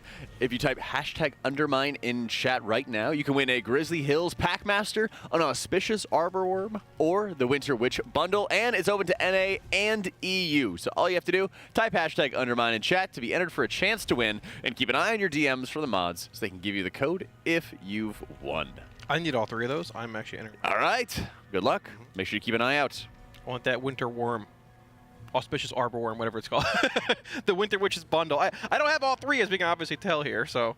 Not a big transmog guy, Kalamazoo? I'm a big Grizzly Hills fan, but no, I don't have any of them, actually. The Packmaster is actually really cool. I think it's like a bear with a repair mount on it and stuff. All kinds of food in that pack, right? Yeah. That's right, yeah. Taco Bell in there. Yeah. Got some good eats. Optimizing. Optimize. All right, we're getting ready here for another pull. It looks like they're still not at the pace where they're chaining pulls, which I think is good. Definitely still a lot to learn from these early ones. In particular, you have a lot of combinations of players that can get targeted by those jails, and you really want to kind of nail down exactly what everybody's going to do under all of those different permutations of, okay, I'm targeted, okay, this person's targeted, so, you know, like if my Evoker is targeted, maybe that griefs my ability to get rescued, all of these sorts of things that sort of have these second order effects based on who's targeted by all 3 and then eventually all 4 of those jails. Right, definitely a fight where a brief Discord bot review can be exceptionally helpful. Yeah. Like Styx to a similar extent as well in early prog we saw. 3, 2, 1. All right, pull is now underway. We've got Dryny M in the raid. Something that he was not thinking was going to happen this tier. The rare triple Windwalker double Mistweaver finally came to. That was one of the ways for him to get in the raid, and it's happening. Yeah, he wasn't very happy about it yesterday. He said, I'm riding the bench, until into the tier. We had a double overlap there, but the spread worked out. Okay, so these are the normal cages you see on Heroic for the most part. I think we may have gotten a few fewer people into the cages than intended, though, perhaps. I think looks like it's going to be okay. Yeah, we should be able to get both down here. The left one's a little slower, it seems, possibly. Actually, both are broken here. All fine, yeah. Yep, we're coming out. And then we just Frost transcend Shatter out boots stuff. also coming out now as well. Yep, need to be brought to the walls to break, to essentially negate that spear. And these then need to be brought into that big fire nova that goes off in a moment here, which is soakable by half of the raid. Yeah, so let's go through the raid frames that we can see over on the bottom left, and we can talk about how each class can escape one of those cages, right? So obviously your 2 tanks don't need to worry. Your 5 monks all have Transcend. Your 2 warlocks both have Circle. Your 3 mages all have Blinks and Altars to get out. And then we've got a few classes that are a little bit less good at it and are maybe playing Void Elf, or we've got Sanghelios rescuing both himself and somebody else can get out quickly with something like that. But I think those last few players are going to be in a lot more difficulty. You might be able to do something like buffer a Heroic Leap, but I don't think that there's a lot of great options for a lot of the other players to get escaping from those jails. So that's where stuff like that rescue might go a long way. Yeah. As far as these bomb soaks are concerned right now, so have you noticed the pattern they're staggering them in? Is it just like simply as Heroic, they're staggering them like one at a time to break these quickly? Because you mentioned those can be used to break the triple Gal cage, correct? They can be, yeah, although they're not being used that way, but that is a mythic mechanic. Ooh, unfortunate for Shaq there, Demon Huntering into that big circle. Yeah, the bombs, it looks like their main goal is just to do them swiftly. So there's a problem, which is if you do all 5 of them at the same time, it's going to be a lot of raid damage. Each time you pop a bomb, you get like a second dot on everybody. That's pretty nasty. But it's not so bad, and one of the things that's true is that if you can do something like that really quickly, you can expose more of that damage to defensives and to externals from people, which means that you can actually, it's kind of safer to do it really fast. Right. Because then it's going to last through a personal from the people that are actually in danger of dying, or you can have a disc ramp going at that time, keeping everybody alive, a Mistweaver ramp as well. A Resto Druid ramp. All the healers love calling it a ramp, which is basically just when they're healing. It's their time to shine. Exactly. Yeah, let me ramp. I totally understand it playing a Demo Lock. So we do see Zevi stuck in that far left cage there. I believe they can transcend out once that goon is dead, which looks to be, yeah, Nick, they're all back there, yep. We're actually left Fired Up's going to go help finish it off there with the last little bits of damage. You don't want to leave one of those goons for too long, because then they will enrage. They also can start casting Pay Respect and shielding the boss if you leave them alone, which is also not good. But yeah, Fired Up doing a really good job of moving over and targeting that. And then they shot these 2 adds with that finger gun cast right at the end of the dirt phase. But now we're in the metal phase again, so we are spawning 2 new adds that will be shielded forever.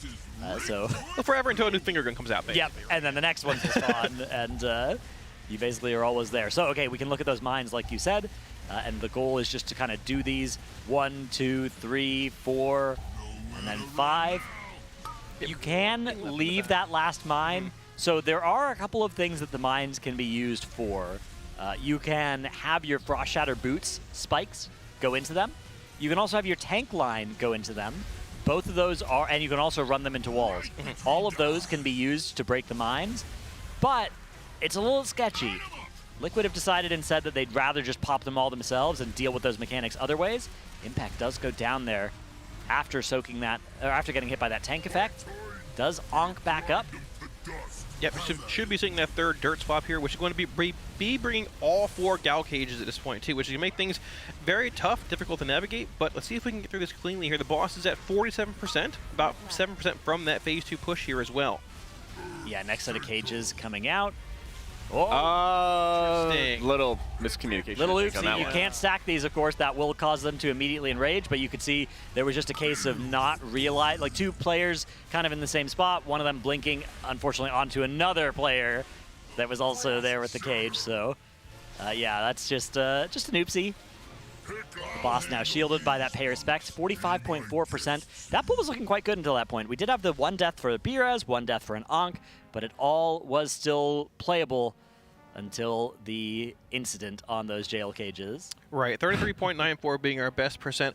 I'm surprised that we are this low in progression this early into the boss, but there's also that angle of it being like Silken Court, where everything's sort of telegraphed. As long as you have a pre-planned, just like, pattern that you know, it might not actually be as difficult as we may think until that 40% when the boss just goes nuclear, essentially. Right.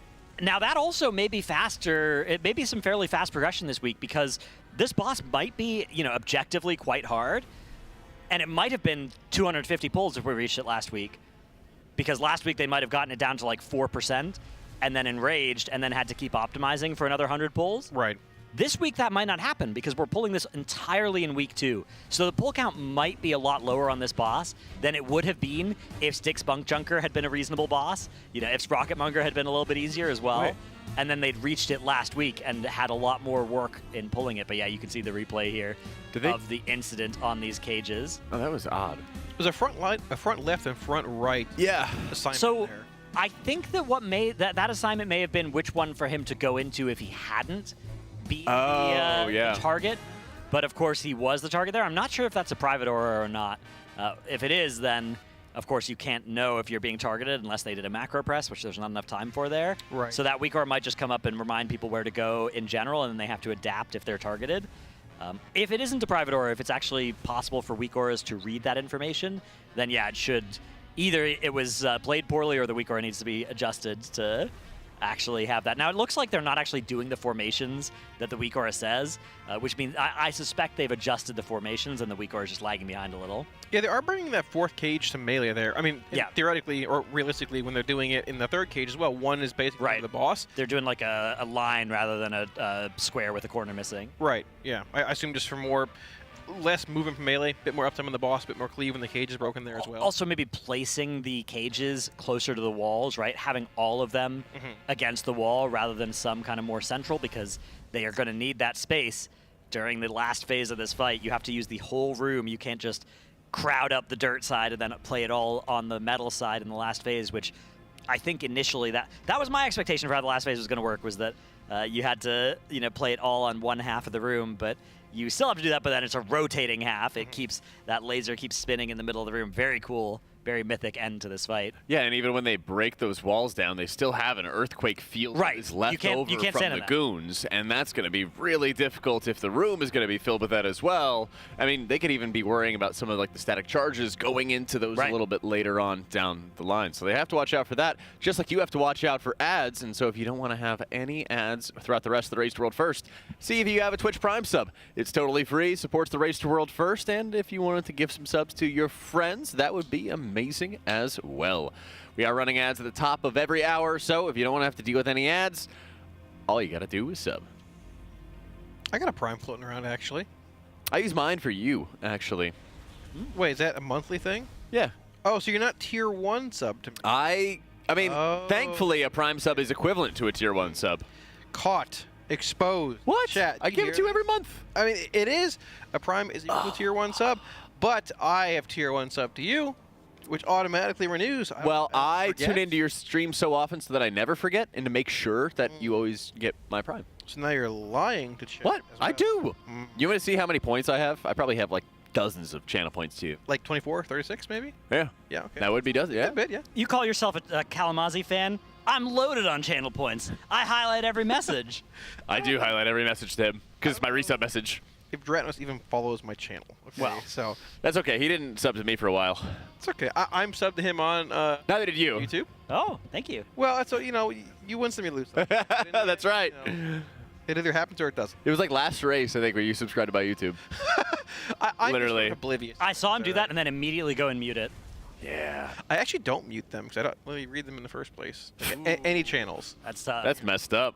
Well, you know, I will That's why your primes are best served on the TL channel rather than Kalamazoo's channel. Exactly. Understood. We saw Dryny diving into a little bit of a death log there. It looked like some of the just raid damage on this fight is still pretty nasty. Now, this boss actually took a hotfix nerf earlier today to some of that raid damage, that elemental carnage, and that was still on the death log pretty significantly there for one of those deaths. So each time you swap phases is adding a buff to his own character to radiate that damage, and it stacks every time you swap, and it carries over into phase 2. So as a result, they had 3 stacks of dirt side, 2 stacks of metal side radiating on them when they were entering into phase 2, both of which got 8 or 10% nerfs. I think it was 8%. Yeah, but 8% to each of those buffs that the boss has on them, which just does some ticking damage.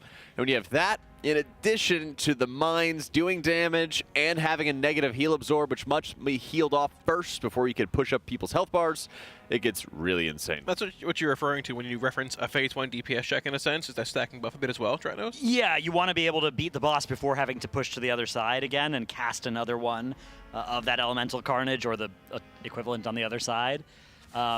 You also just don't want to get that last set of cages if you can avoid it, right?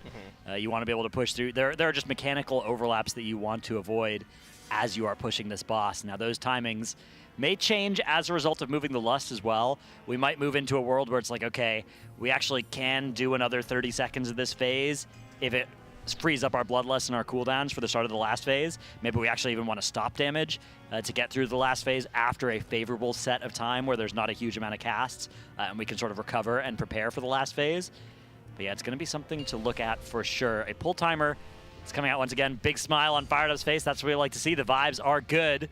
Let's see if the pull is as well. This is going to be pull number 40 on Muggsy. I think everybody's kind of hoping that this boss gets around that 100 pull mark, somewhere in that range.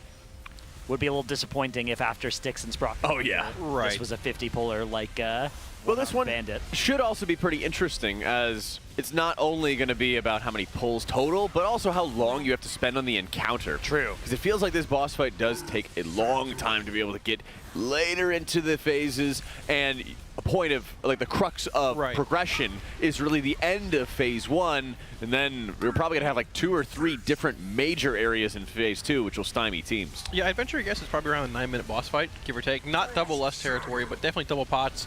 Like we talked about, maybe pushing that lust back to around that phase 2 transition, but both phases have that DPS check of sorts. Phase 2, basically the Hard and Rage. Phase 1, that's stacking damage increased. Second set of 4th Gal cages.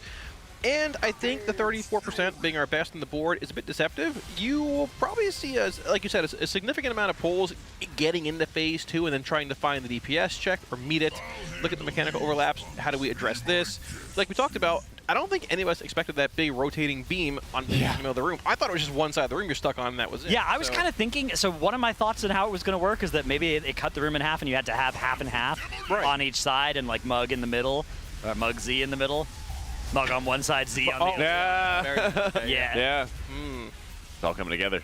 Yeah, but it turns out that it's actually just a kind of rotating laser, and it means that if that wasn't true, what you could do is you could stack a lot of mechanics on one side of the room and then just play on the other side in the last phase. But instead, it means that you have to put all of this stuff on the edges of the room because you're going to need all of the... Right, so you're 360 degrees of the room. Right, you're planning for that phase basically from pull, right? Dropping Gal. Yeah, exactly. That's why we're seeing all of this stuff on the wall, is because we know that we are going to need the whole room in P2. So we want all of this ground pollution to be as pushed against the wall as possible so that we have as big of a circle at the end of this fight as possible.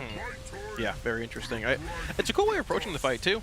Yeah. I didn't expect it to be that way looking at how it was on PTR testing, but we do indeed see them crossing back over to that dirt side for the second time here. A couple static buffs coming out here. We're going to see the triple Gal cages spawning in here, like we talked about, keeping them stacked pretty close to the wall here, not in the fire or the gold drops there. One left, one right, one more near that fire pool. Oh, there's there's the rescue, right? It's not just rescue, it's also light. Oh, yeah? Yeah. I think maybe even 2 of those effects were triggered on impact there. So yeah, he is one of the shaman. He's the only shaman here, and shaman not known for having a strong mobility suite. Does need the help of the evokers to get out of that. Ooh, pre-baiting boots here in the fire as well. I love that. Yeah. It's really punishing if you don't. I mean, we have, who was that monk who was just trying to get in a position? It was Trill. Fantastic job using his entire kit to make sure that he was able to get out of that rough position. Yeah, we're doing this grinding here. We have no res available. We can push on for a bit longer. Yeah, down a healer's going to suck. And Splat and Suri going down there. Maybe one of them was the target of that finger gun. Dryny on that Mistweaver as well, but with that Holy Paladin history, maybe a little bit of the most likely healer to triage somebody, right? To spot heal somebody as they're going down. And that being gone could have been the result for those deaths. Part of the challenge, I think it might have been Trill's positioning there. Since he was not on top of the fire, what Dryny was really expecting was to be able to, like you mentioned, be able to spot heal, be able to watch out for people for healing since he didn't have the Frost Shatter Spear, but it was baited further out than he expected by Trill. He didn't see it behind him, and then bam, you were able to see it bring him down. Okay, so let's watch this. This is how the mages cheat on this part of the fight. You saw him alter time, and he's blinking forward into this cage now. Oh, that's crafty. So yeah, you need to apply an ignite, or you need to be in each of these goon cages to actually be eligible to damage them. So he's getting this initial tag now on this one. Now it's got an ignite crafted on it, and we can add that further. Yeah. Now we can tag this goon. Wait, so how does he get out here? Yeah, so that's the thing I was wondering about, because you can only alter once, right?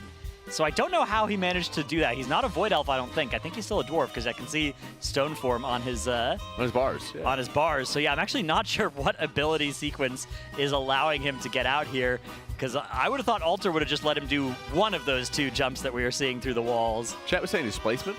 Displacement. Oh, okay, that's the talent that... Oh, does it give you... What does that talent even do? I thought it gave you your blink charge back when It's not 2 altars, right? I thought it was a blink charge too as well. It's not like 2 altar charges, correct? Displacement, Wowhead. Let's investigate. Teleports you back to where you last blinked from and resets the cooldown on blink. Oh. Only usable within 10 seconds of blinking. So he's got the altar outside, and then he can go blink forward, displacement back, and then take his altar back out. That's crazy. God, mages are such cheaters. They really are. I can't believe they get away with this stuff. Priests can't even go into the cages. Ah, darn. I just have to sit back and... We'll also see if we can get a little clip of the grip that was being used for impact later. Ooh, yeah, that could be nice as well. Yeah, on the second set of cages, depending on how long it takes them to pull this boss a second time. Oh, jeez, I just can't go in that one up. I can't go in the cages. How does the grip work at impact there? Is it LOS with the that I'd like to double check. You need to be gripping as the cage is coming out. Right. Because once the walls go up, you're in jail. Okay. But if you start the prison break as the walls are going, it's a well-known thing, right? You watch any of these these prison break movies. Right. True. It's when they're being moved to prison, right? It's not when they're in prison, but you get them like that prison truck as it's rolling along, and that's the equivalent to when those cages aren't yet up. Yeah. That's when you start the heist. That's how Richard Kimball, got out of prison. What about Shawshank? The best. Okay, I'm almost old. Well, I'm dating myself here. I'm old. Yeah. All right. That was a good one as well. Break the what was that? That show was like in the 2000s. It was Prison Break, right? Yeah. It was like Jailbreak. Although that was when the guy had the whole prison map like tattooed on him. Wasn't that like 7 seasons? That's good tech. That's the equivalent of going Void Elf for this fight. Pre-tattooing the full back tag. Yeah. Exactly, yeah. We can explain this for you even if you. Well, don't play WoW. It will as long as you watch a lot of pop culture. Yeah, and also as long as you don't. As long as your brain works in a very, very strange ways, this might help you understand it. So basically all of us in chat included got it perfect because we're all watching day 10. It's day 10 of the race as well. It is indeed. Yeah. Day 10. Time has flown by. Yeah, these last few bosses have died a good bit faster than most thought, looking at Styx and Sprocketmonger as well. I expect the one Iron Bandit to be double that pull count, if not higher, and I thought Muggs you'd be probably 180, 200. What? I mean, what if those are the hardest fights? What if everything else is just less, you know? I think there will be a discussion about tuning. Yeah. I think there's a world where this boss is still less pulls than Styx and Sprocket, and it's fine. Like, if it's 100 flat, it could still be a great fight. Yeah. And again, sort of like Silken Court, this is one of those fights where Liquid can maybe just make it have a really low pull count because they've done so much prep.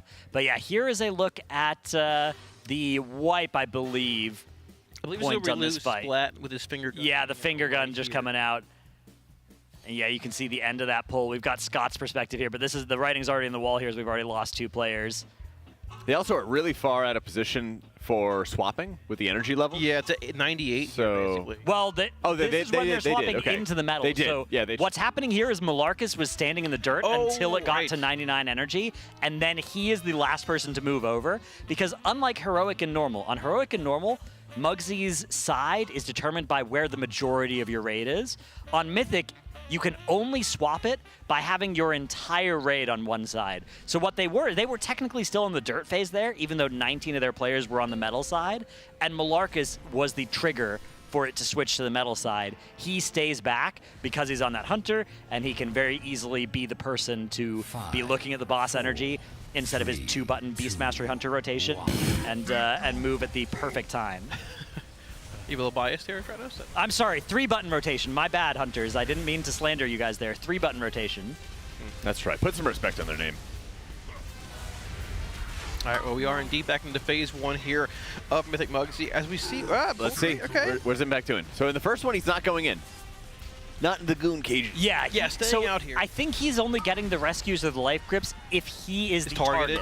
Okay. Yeah, the plan is those rescues and life grips save people who are being targeted but that don't have movement abilities, and then the only people that are going into other people's cages are warlocks, mages, those people that have their own abilities to get themselves out of jail free. Yeah, there we go. We do see this first set of frost spears coming in here, which can be negated using those walls. You're going to have this debuff, the sliding ice, until that big fire explosion comes out, which your raid needs to soak, but it should be coming out momentarily here as well after this finger gun cast. Every single finger gun or spray and pray cast as well, you're going to see that assist ping going on the player who has it. That's because every single player in this raid has a macro that will both assist ping themselves and also glow their raid frames for healers to put an external on them. They can call for those life cocoons, which are... Life cocoon is a very powerful effect against that sort of incoming damage. It'll basically help you survive, and otherwise you would need to pop your own personal. But they have other spots in this raid where they need to use the personals on everybody, so you'd rather just use those externals on the players being targeted by that. Now we have had a player go down, the res was used, and now more players are going down. This is already looking cursed. We are down a lot of healers. Yeah, this was really where Dryny's Chi-G Celestial was planned to be used, and it does take a decent amount of setup to get all the healing rolling. They need to make sure that they have their Jadefire Stomp down, which is a 15-second buff, and they can also refresh it with Thunder Focus Tea. And so it's very important that he sets that up in advance, gets that healing rolling, activates his Chi-G once he has a few stacks built up from Tiger Palm, so his Blackout Kicks is going to attack more, which is then going to give him the stacking buff for your Celestial and Chi-G to give him faster casting and more efficient Enveloping Mist, which also triggers Enveloping Breath, because that's all these other talents affecting all of the different pieces of the kit. And so what he's trying to do is kick up a bunch of damage and healing at the exact same time. And when he got killed, rezzed, he wasn't able to set up his healing quite as fast, and that was leading to just not as much healing as they were trying to pop mines insanely quickly. Like you mentioned before, Dratnos, they want to pop them really fast to lean into people's defensives and lean into these healer cooldowns, and when that sequence gets disrupted, it can lead to those wipes. Healers talking. Yeah, got it. Yeah, that's right. This is all the science behind how we keep you alive. You got to line up the breath of the orange bird with the green chicken. It's a red bird. It's a red bird. It's a chicken running around between players. Yeah. You guys. Heals. All right. Hey. Wouldn't last 2 seconds. Wouldn't last 2 seconds. He's using Punch of the White Tiger right now. That's really going to help set up that future Thunder Focus coffee. Don't forget the Black Ox. Very important. That's right, yeah. Not just a Brewmaster ability, yeah. His name's Dave.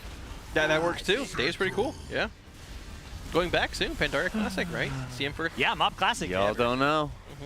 Well, don't know how good you have it. I just appreciate keeping me alive, Jack. So. I do my best. Thank you. Yeah, definitely though a very intensive setup, like you were saying, right? And getting disrupted by a death, very tough. Some classes get more griefed by deaths than others, but healers tend to be among the ones where, like, if they've already started going, then it's really bad to die. Ooh, so I was to see here. Even just stacking those 2 blue circles from these Frost Shatter boots, that actually does a pretty sizable amount of damage to people around you. That was very scary. Sliding around, has to do all this movement to get his Demon Hunter damage up, keep that momentum going. It looks like playing momentum rather than inertia or any of the Exergy, whatever the other stuff is. I think on this one, actually, I'm not 100% sure. I don't think momentum was being played for a lot of this raid tier, from what I understand, but it might be a thing. Yeah, I know that their trees have changed a little bit since I was last playing a lot of Havoc, so I know there's a couple different builds with it that you can play right now. Right. Havoc, Demon Hunter, Wowhead. There you go. Let's take a look, because I saw that momentum icon, I think, is the one in the middle of the screen here, but they got I think that's now no longer a choice node with the inertia like it used to be. Yeah, so we need to see this big fire group start coming out here. This will also clear those ice gates that most players have on here. Once they step into that, yep, clearing that debuff there. So having to maintain that initial ice sliding effect for about a minute, give or take, past the first set of Gal Cage Spears that come out. But we do indeed clear that. Have that tank mechanic coming out here. We're going to be swapping back to dirt side momentarily as well. Boss approaching 90 energy after this finger gun cast has concluded. Swap to dirt in 95, yeah. About 98 swap there, so not a whole lot of wiggle room left there. Milking as much damage as we can between phases. Heading back over here, a bit of carnage being cast. We're going to see those triple Gal Cages coming in here too. Like we talked about, most classes that are heading in here on purpose, unless you're targeted, being the lesser mobile classes, have ways to blink out. Circles, transcends, blinks, alters, so on and so forth. Okay, for anybody wondering, it's called Exergy now. It's not momentum anymore, that icon that Demon Hunter had. So, and it is just, you basically just have to press hunt and vengeful retreat, and you get a 20-second damage buff, so it's a lot less zipping and zapping around than it used to be, which is really important on this fight because, especially if you ever got that Frost Shatter boots on you, you don't want to be forced to Fel Rush quite as much as you used to. Yeah, look at how they baited all those Frost Shatter spears. Yeah, they're all in the back. They're all in the fire as well, which has a double benefit, right? The first benefit is if you're in the fire when you get that Frost Shatter boot applied to you, it will immediately get cleared. And the second benefit is that everybody knows where all the spears are coming from, so there's no danger of somebody accidentally being in the path and getting shot by it before it hits the wall. Oh.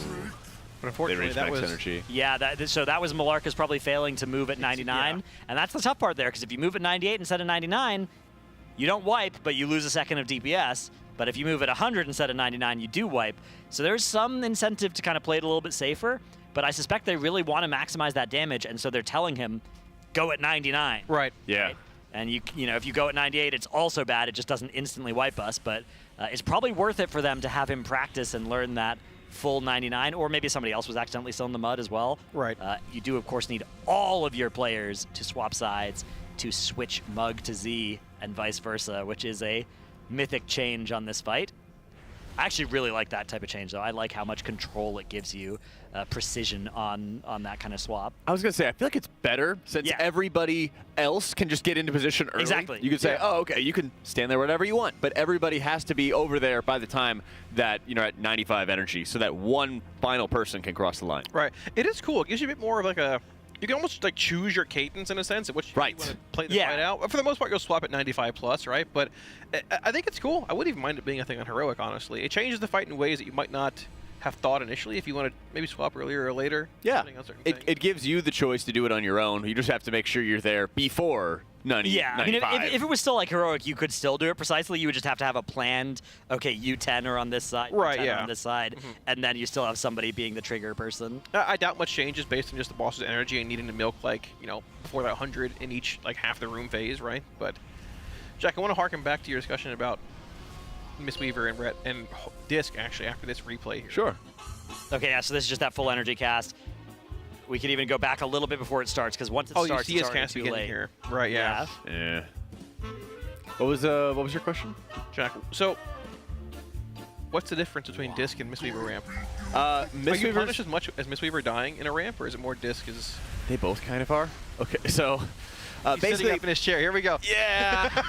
Yeah. So Mistweaver has just an insane amount of stacking modifiers.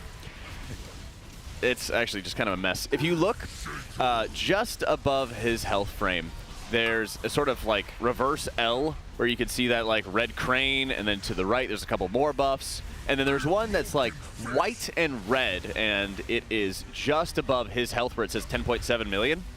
That red buff is a rotating buff called Xiaohao's Lessons. And basically when you activate a big AoE heal, it gives you a buff and it cycles to the next one over and over again. There's 4 different kinds of buffs. They increase your healing in a variety of different ways. Some of it's stats, some of it replicates your healing. You can see it's active right now as it's kind of shining. He has to activate that in advance, hit his Celestial Chi-Ji in advance, have his Jadefire teachings up in advance. Right, with that stomp that you can see on the ground, right? Yep, that's the one. And then he has to start doing a whole bunch of damage, which then allows him to cast his Healing Over Time effect, Enveloping Mist, faster and for less mana. When that triggers on somebody, that triggers another Healing Over Time effect, which also increases their healing taken. So he stacks a million different modifiers and then basically just damages and then casts a really heavy heal on somebody. And there's a lot of setup, pretty akin to a disc ramp, but the difference is that a disc ramp is a lot spikier in nature. It's insanely good if you have a ton of damage for like 6 to 8 seconds. Whereas Mistweaver's kind of sustaining their healing over about 25-ish seconds or so. I can see that being the case. So you don't have as high of highs, but it is a longer and more sustained period of time, which is why he has it activated for the phase transition, which deals damage, and then it carries over into the Mind Soaks. Got it. Okay. So too complicated for me, but I appreciate it. It's a lot of buttons, and if you die, you get screwed. When you play a disc ramp, you have about 15 or 16 seconds before damage goes out. I do know that. Okay. Where you got to apply all your atonements. Yeah. You extend their duration, and then you start weaving between shadow and light spells to do a lot of damage. And, you know, so that will take 25 seconds to complete the sequence, and you're doing really strong healing for about 6 to 8 of it. Okay. So yeah, very strong against certain types of big damage that you got on these mythic fights, right? Right. Like so you one big hit and then another big hit, right? And you need to heal up between them. Yeah. So while Dryny would set up his healing for the phase transition and the mines, Siri would just set it up for the mines itself. Right. Bomb pops, right? Okay. Yeah. He is just like pounding smite and penance into the boss back and forth on repeat with his. I believe he's running with the Oracle Hero talents. I don't know if we can do that like comp graph. Oh yeah, with all the hero talents. I know that there's been some use of Void Weaver by some Disc Priest on some fights, but yeah, I suspect this is an Oracle one as well. It's been a really big point of contention with the community, but basically what I've seen has been there's a lot of overheal with all healers these days, and Oracle allows your atonement healing to be more efficient. Right. So when you have healing on everybody, some people might get top faster than others based on their defensives, all that fun stuff. And you saw THG there he's going pinging crazy. Shaq. So Shaq was like flying over there for one of those spell rushes or eventuals, and THG just cracks a big grid and starts pinging him. That's a Warlock moment here. Yeah. Kalamazoo, do you want to explain the Warlock rotation here at a similar level? Oh, he's casting Chaos Bolt. Oh, he's casting another Chaos Bolt. Oh, there's going to be a Chaos Bolt. Whoa. Watch out, Incinerate. Conflagrate coming in here. Another Chaos Bolt. Oh, that's Shadow good. Burn. Yeah, put up a Havoc. Could be time for some Chaos Bolts if we don't. I'm just saying, oh, it's time to walk a little bit, and now maybe some Chaos Bolts. Could I interest you in another Chaos Bolt here momentarily? Possibly. Whoa, that's so complicated. Yeah. It is. How do you keep well, the core thing, unlike a Disc Priest, is that Warlocks want to cast Chaos Bolt because it does a lot of damage. And so they'll mostly just be casting Chaos Bolt. You know, there's a little possible. bit of Havoc play here, too. See that Electroshocker ad in the back? That's true. That shield's broken by the finger gun. If you point it at the ad, you can then Havoc and actually 2 Chaos Bolts. It's very... Whoa! Even when it has a shield, it's not a full immunity shield. It's a 99% DR. But you wouldn't really waste it there. So I've seen Havocs going out on them just because it generates more resources, right? That is true. When you conflagrate a target and then you have a Havoc out, you get twice as many soul shards, which is crazy. And each of those means more Chaos Bolts. It does. And anything that means more Chaos Bolts, more fuel, we're happy about. By doing all of this, THG can move to position 10 on the damage meters, below all of those cheating mages and windwalkers that... We are doing some Gowl damage. Hop out the cage a little bit. Yeah, that's true. We can be a little mobile if we need to. We can't just blink and alter 10 times in 2 seconds and then mass shield the raid and then Viz and have 3 cauterized and 4 ice blocks and 5 cheat deaths like mages can. It's okay. We'll get there eventually. Classes on catch up at some point between classes. Yeah.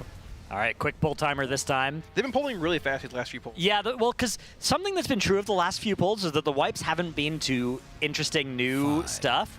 It's been to much more kind of things that they've already solved, so there's not really much learning to do from them. It's making sense to just keep the pulls going with this nice cadence. Because, again, there's not much to learn from wiping 20 seconds in anymore. Yeah, I would assume, I mean, the progression point's going to be that phase 2 at 40%, right? When they get those, I mean, when you hit phase 2, you get that basically that electric pillar spawning in the middle of the room, 4 Gal cages, I believe 6 to 8 bombs spawning. I think there's frost spears almost as well at that point, which you can freeze the bombs with, but you want to use the bombs to break those cages. It just all hell breaks loose, and that's gonna be the next choke point getting through. And then maybe moving that lust out of phase 1, which we see being committed here, to phase 2 at some point. But yeah, again, still before we get there, we all expect that will be necessary. Right.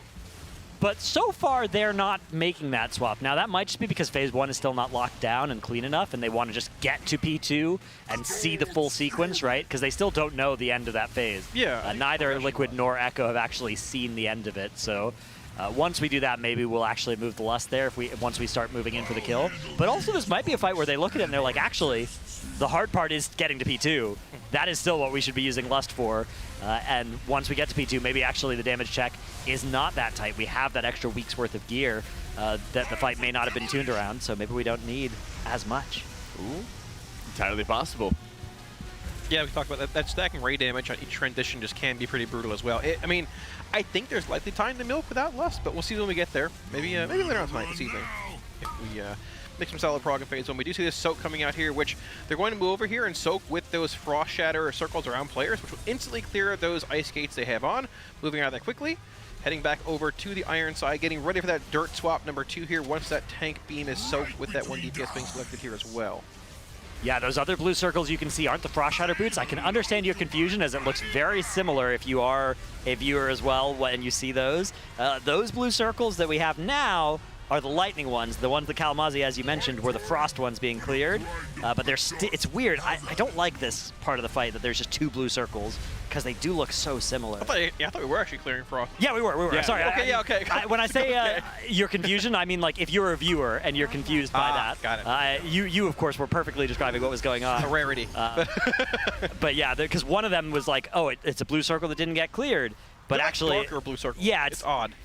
There are 2 different blue circles that are on this fight, and they are very similar looking to each other. But yeah, the lightning zappy ones are the ones that are still there from those ads on the metal side. Now they're moving in here and instantly clearing any of the frost blue circles before they even spawn. That's for the rest of the fight. They should be getting any frost circles cleared instantly, but those lightning circles are going to persist forever.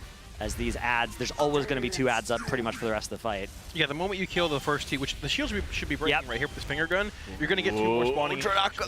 Super low. He's able to keep alive here. He's a mage. He's got 10 lives. It's okay. No problem. Shield being broken on that back ad. There's, I believe, 1 remaining, which still burned down here. But this swap will indeed, I believe, spawn in 2 more. Yep, as we see, there's 1 right there, which is shielded, which needs that finger gun mechanic to break that shield later on in the encounter. Yeah, exactly. Basically, as soon as you get the finger gun, you then immediately get another ad set. Now we're spawning these mines as close to the door here towards Gallywix as possible. And then we're going to be putting the next big soak right up against that door. Again, getting as little room space denied as possible. We have still got our B-res as well, all 20 players alive. As that soak comes out, Dryny's not allowed to be in this one. Of course, just like Heroic, you can't soak twice in a row. You have to alternate soaks. And now we've got Shaq actually being targeted by that tank shot. Oh, the rate isn't so insanely low right now, but they are managing to muscle through it. I think they have another round of healing cooldowns coming up at this point. Yeah, and this is actually now a little bit of a chill spot here while the boss is casting Spray and Pray. Not too much other damage happening, but they need to prep for this swap to dirt here. This next Elemental Carnage cast, which does do more damage here than that first time. There's Barrier. Ooh. All right, we make it through. Yep, we're back on the dirt side here. So this should be that 40% push. Once actually, yeah. So we're okay. Yeah, so we do still have dirt side triggered here with these and our weak core has changed now. The formation is different on those cages now, more accurately mirroring where they actually want these to go. As we do have a lot of damage on the raid. Trill, Zevi, and KSP getting very low. Zevi going to go down. Yip's now also in some danger there on that tank. We've killed off most of these goons. They do have 2 B-reses, so we can get Zevi up. But now we have these spikes. Ooh, and this is bad spot for this spike to spawn. We can make this, maybe. Yeah, but maybe it's going to kill somebody else. Oh, yeah, and the gold is there. So I think they wanted to be done with this and then be baiting in the fire as those frost boots came out. We might still be able to see a push here. The boss is at 41%. The swap to metal here is what they're hoping to beat. If we can beat this swap to metal, then we can beat an extra set of damage. But that double-minded Fury cast is going to go off there, meaning that the boss has stayed for too long on one side, and we are going to see that enrage.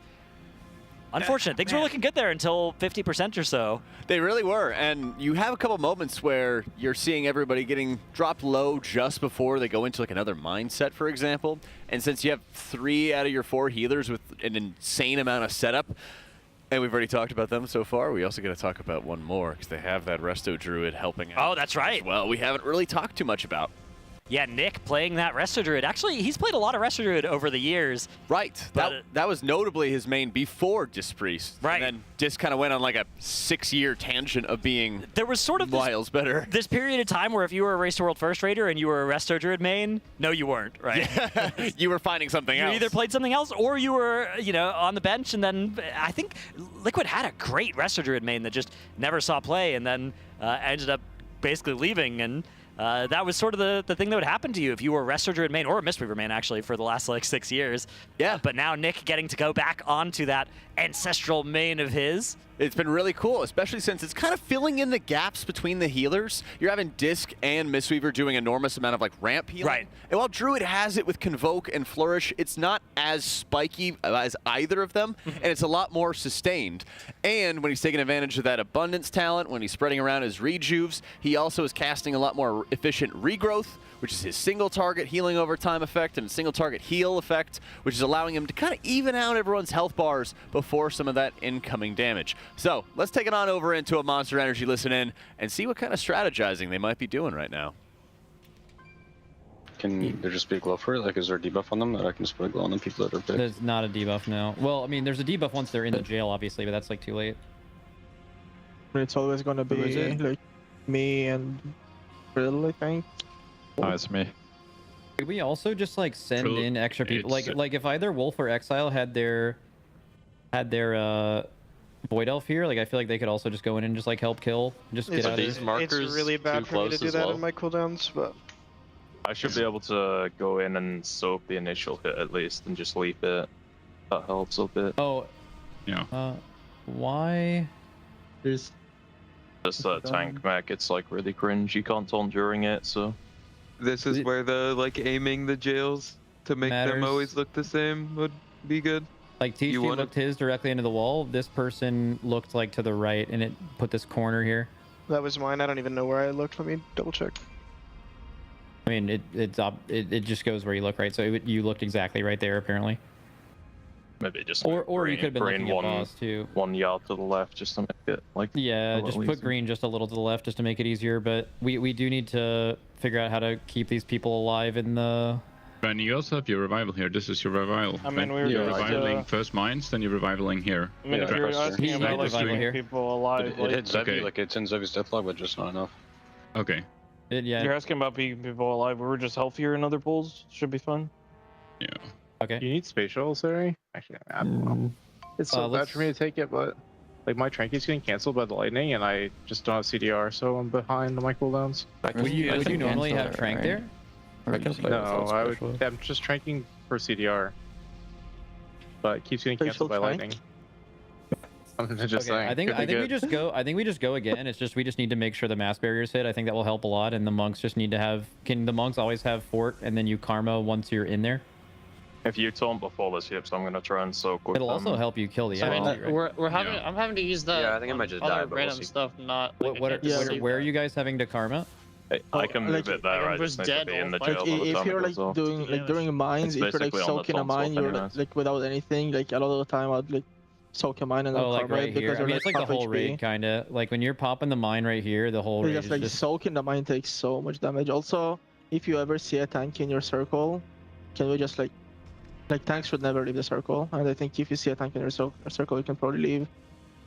Because it actually does a lot of damage, the soak itself. I'm never soaking circles unless it's the last one because I'm popping. Yeah, I am hard rooting in every circle I go to. I think you never have to be worried. I think we will just be healthier on future pulls. It might just be a healer needing rep things. Let's go. I am not getting assigned to soaps. Barda did in the VOD. It doesn't tell me to go soak back left or back right or whatever. Bart's not here right now. We can't do anything.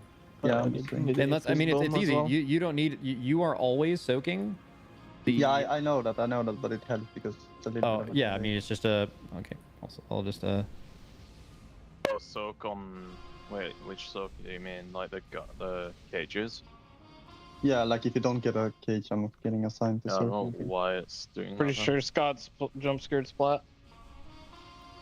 Hopefully you will see some auto calls. Full for the 15. grips. Yeah. oh, wait, we have the glow for grips and rescues? Maybe. Okay. Big maybe. Ooh, I'm hyped. Do I need to reload? However big maybe. Ripping that? Do a reload, Zoe. If you can send one. I already ripped one. Oh, Okay, hell yeah. yeah. Back into the screen. Max loves that one. Looks like it was like for fucking Deadpool shoot or something. Dude, Max, when he did that face, he must have been so happy. Dude, the boss would, without death, that pull would have been at like 42% when the jails went out, by the way. We would have had to hold DPS forever. We're definitely going to be able to take Lust out of P1 when we get good. Hit him. Stopping DPS. It's gonna go hard, the spatial trank. Oh, I've been saying it for 2 tiers, man. I got 2 tiers in a row. No, it's fine. Finally, Gibbs. I know. The prophecy. 5, 4, Yips. 3, 2, 1. I'm back in prison again. Renewing blaze. It is what it is. Are you healers getting Sarnor quests a lot? I feel like I'm like hardly ever getting any. You're lowest. Monk bows. I only get 3 and Nick. Well, Monk City is a minute 15, so. Yeah, but Sack and Barg is 1 minute. Yeah, I mean, even like, with me getting at the bottom, like. You should just cast send it on still. people. This is scarily close, right? This is perfect. It would be good to send on Zebby, right? Fine, I think. Since he's... Yes. Yeah, we let a It's castle always off? on cooldown when they get there. Whose kick is that right there? I was monologuing and just zoned out. You were monologuing. Not talk Hey, too boots much. boots here. Might be fake news, but I like the idea of melee uptime right here. Like Donkey Gary can like hit for a second and then get out. I don't know. That monkey goes so crazy. If it's fake melee uptime, we can just move it earlier. It's fine. Finger guns to the entrance. Dude, I love when Shaq has the he's not moving. He's not moving. Actually impossible to have I do think it's nice if we can move further here. Watch the because lightning. Watch melee are smack. Watch cleaving smack. Watch each other smack. way Move more over. here. Metal. Like Metal. this, Metal. yeah. Metal. Metal. Metal. Good. Renewing blaze. This is way better than having it on the line. Circle is really weird to see with the boots. Yeah. Mines. Bait in. Bait in. Bait in. Bait in. Frost mine or frost shatters. Watch for mines. Be careful. I'm soaking mine. 1, 2, 3, 4. Hot mess. Oh, shit. I have Hot mess, boys. All boots immunity in the soak middle. except for KSP and Dranaco. What Fired Up did there was perfect. He cauterized. Well, no, That's perfect. well, no, his positioning was perfect. Cauterizing was not his problem. It is his problem. Fired Up, what you did there was perfect, man. Everyone You go got a lot dirt. of mechs there. But every time. Dirt. Mark. Dude. Sorry. Oh, you're right to call him out for that. That was good. Hey, Jill. Front left.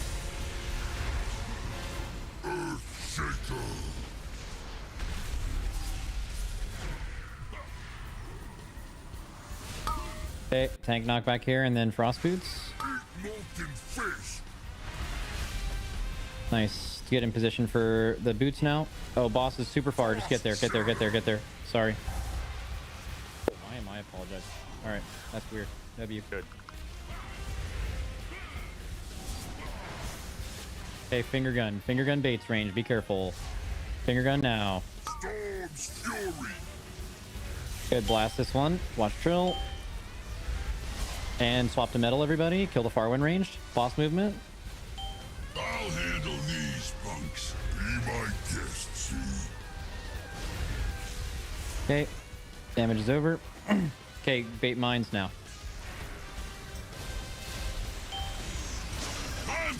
Try to blast these mines. Okay, 1, soak, 2, 3, 4, Holding 5. Try to hit that with the hot mess if possible. And then we're immuning here. Root it. Move it up so it hits it. Root and immune. And soak. Good. Now the tank mechanics alone.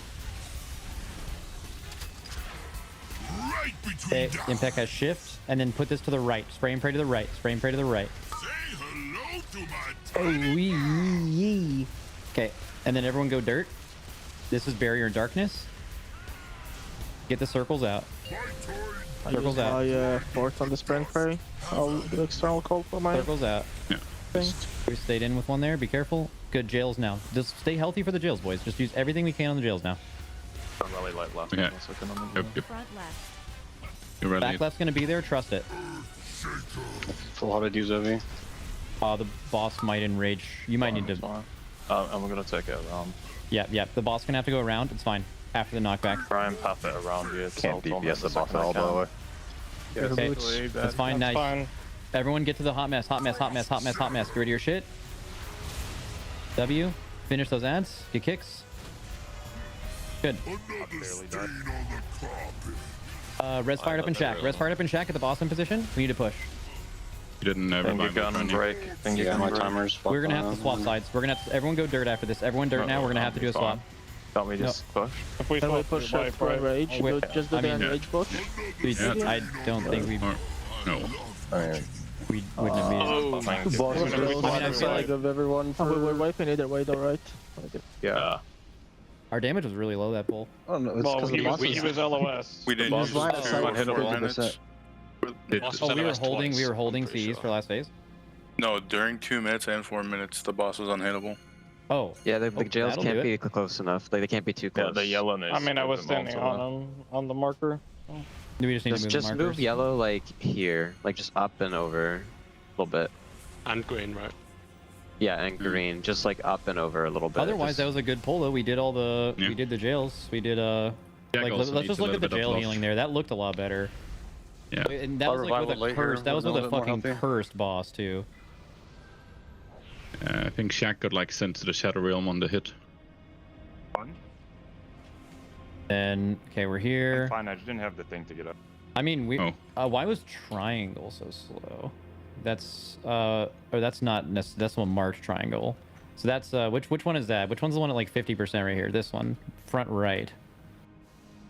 I mean, it has Boomy and Splat in there. I mean, that's fine. Doesn't that? Rainy. Wait, is this? There's no ignite. It's me. Yeah, there's no ignite, but they have an entire extra DPS in there.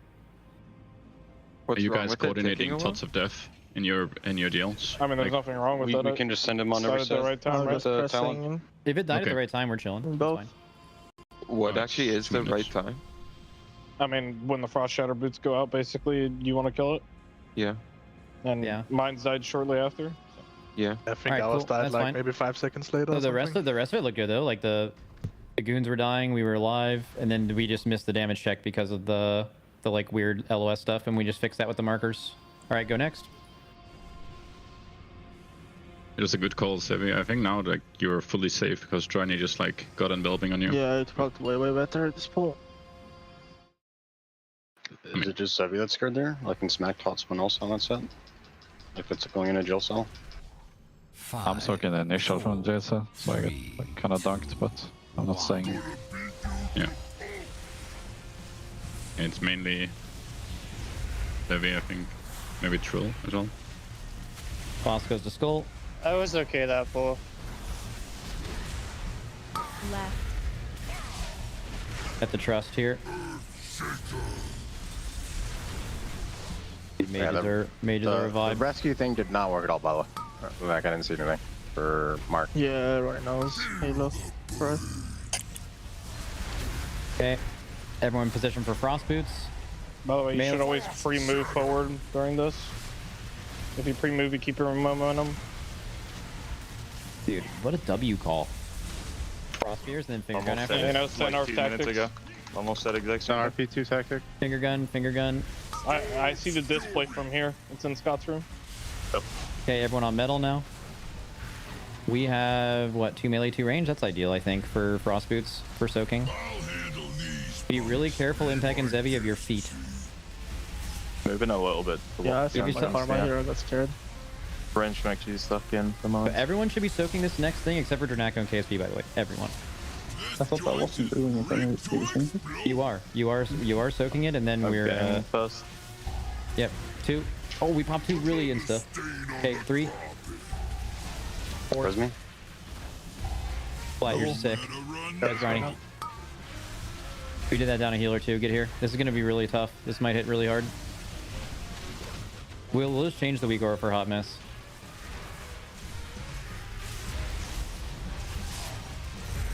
Okay, make sure that Rocketeer boss gets on it. Okay, that's fine. Nice dirt, everybody. My time, gonna grind them to dust. Have at it. Okay, look at the markers. They have been shifted slightly. Are they still too close? Front left.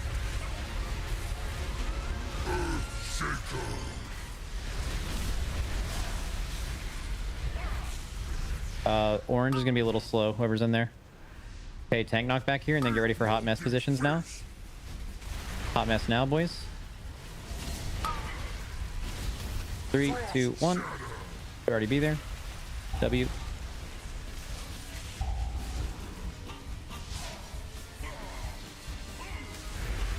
Okay. Finger gun. 3, 2, 1. Finger gun now. Get away from it. Let him spin.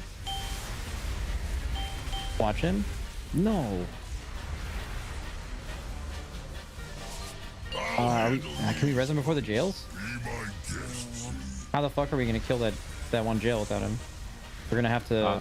Someone should just like go in there and die, maybe. I don't know. I can stay in. I avoid it. Necessary? Yeah. Everyone get into bait here. Get into bait. Get into bait. I can. It's go Okay, in. Or should I send it? 2. Just let me go. I just need the 3. healing.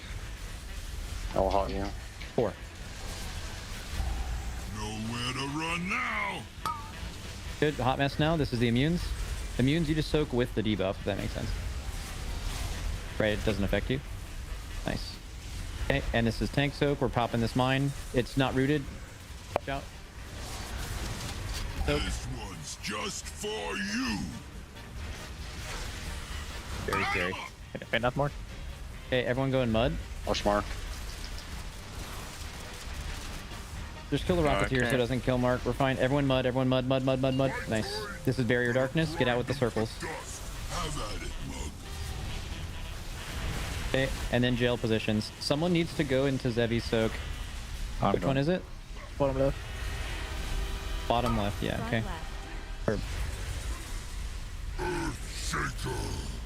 Good. Fucking blast these goons, boys. Okay, tank knockback soon. We can res him. Where's Zevi now? Someone to the left. Okay, get frost boots. This is frost boots 3, 2, 1, now. Your kicks. Bad icicle care. Or did you kick first? Just on healing potion. Anything you have left. I can sell empty, bro. And the boss, we won't be able to phase it, I don't think, with the death.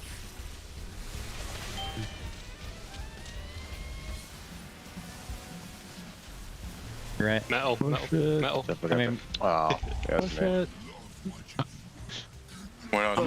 I mean, I mean, Zevi was dead for a long time. So two things. So Zevi, we had no externals, I'm assuming. I beat We it. did. Call. We did. I didn't press it. Can we? That's also double used on someone before that. That's why I wanted to decide before proc automatically. Can we just hard assign a sack on every frontal? Isn't it up for every frontal? It's up for that one every time, yes. It's up for every single frontal every time. For both sides, isn't it? Yes. Ready for both sides. So it should just be always sack. So then we just always sack it, and then they don't call for an external, correct? Hello and welcome back to the Alienware training facility, home of Team Liquid, and huge thank you to our sponsors for making all of this possible. Our presenting sponsor in Coinbase, as well as Honda, Secret Labs, Monster Energy, Alienware, MyBlue, RaiderIO, Wowhead, Warcraft Logs, and DungeonDojo, as well as our charity partner in the Pasadena Humane Society. Hello everyone, I'm Jack, and we're not going to miss any action for those Mugsy pulls. Don't worry, I'm joined by Kalamazi and Dratnos, as we have been seeing quite a bit of progression and enjoying Mugsy. Yeah, a couple of pulls here that almost made it to P2. We were in these enrages, 1% off.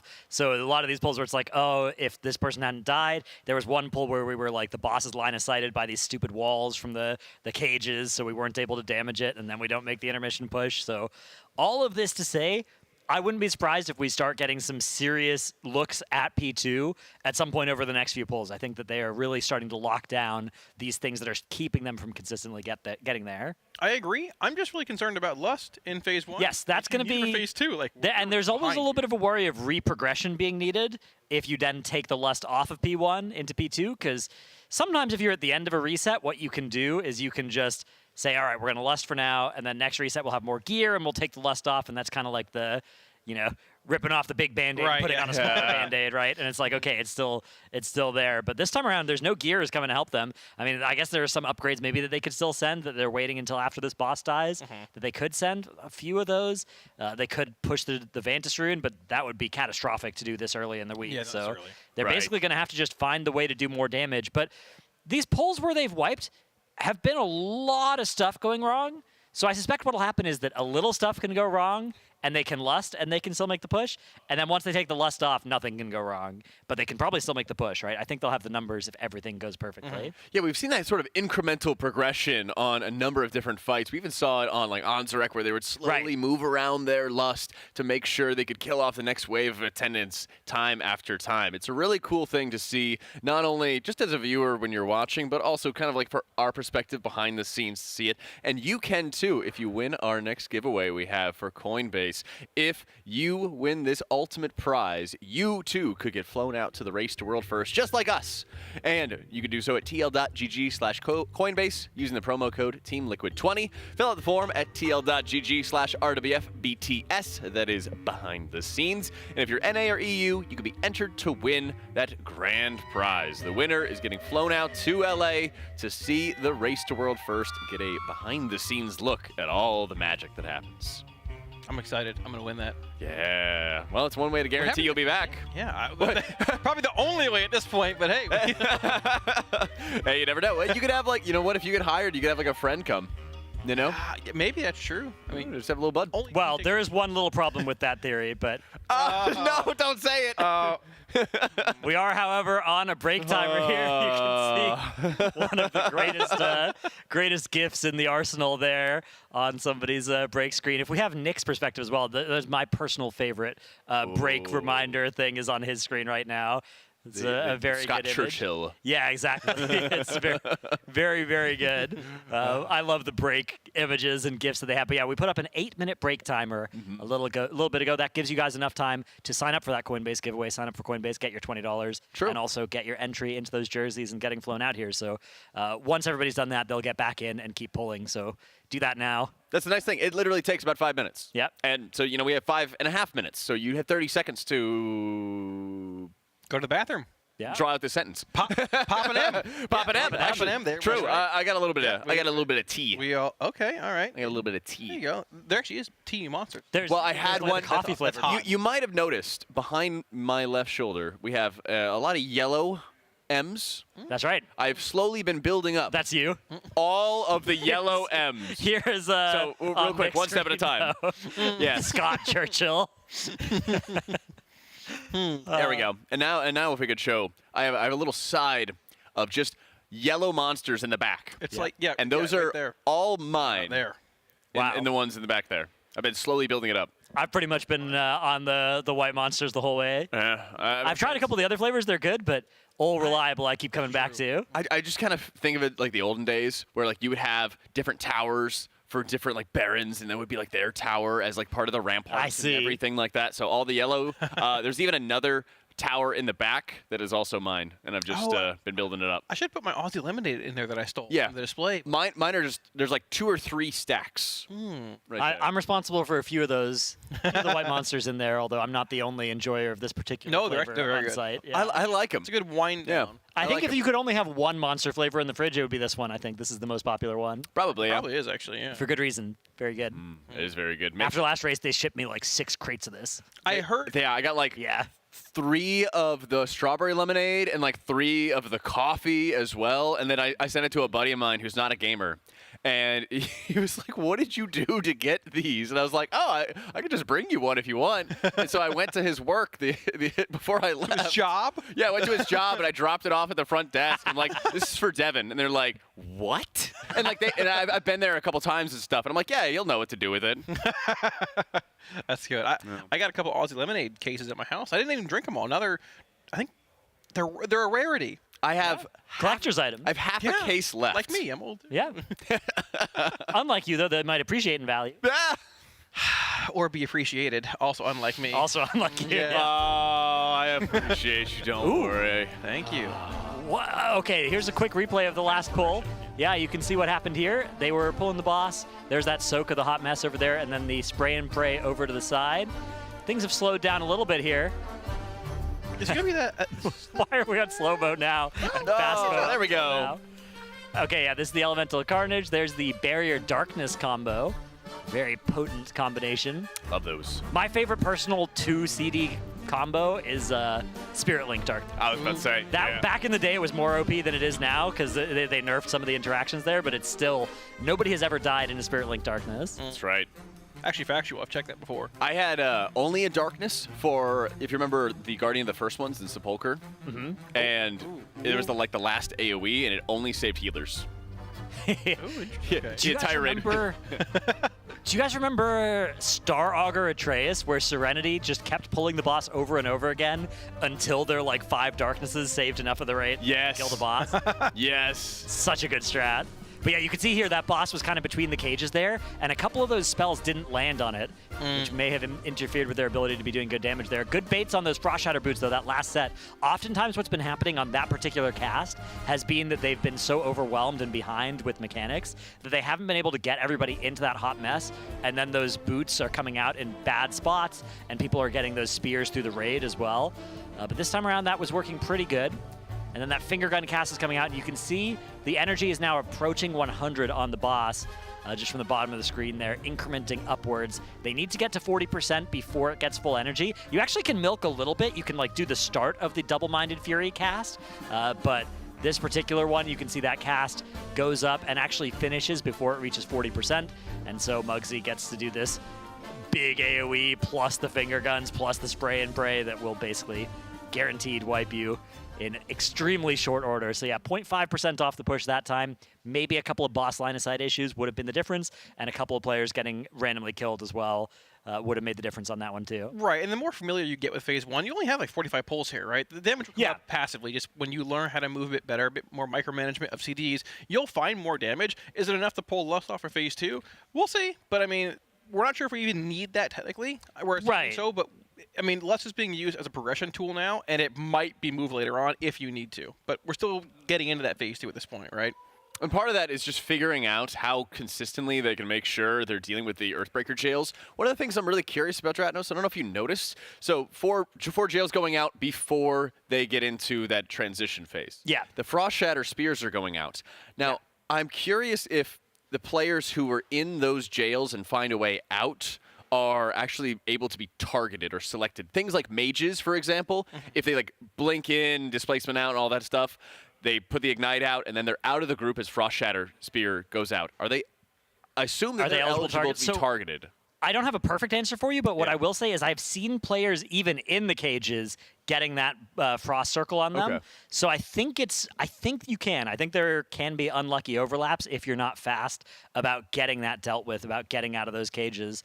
Because yeah, if you got one of those spears targeted on you and you're already in one of them, or you've just blinked out and you're in the middle of the raid, either of those wouldn't be great cases. Yep. There is a decent 10-second window for you to resolve your movement abilities before that all comes out. So I think it's not the end of the world. Like I think that once we get a clean pull, everybody's going to be in that hot mess already anyways. Yep. But yeah, there might be some ugly pulls if they're kind of barely getting to P2 that are going to feature some spears in weird places. I believe Shakib died a couple polls ago from actually getting a Frost Shatter spear in a cage. But speaking of Shakib, let's take a look at the current raid comp here. Yeah, so the big thing that I think one of the only changeable, actually there are two changeable hero talents of the people that are kind of on the screen right now, in my humble opinion, and those are on Zapdos and Suri Priest.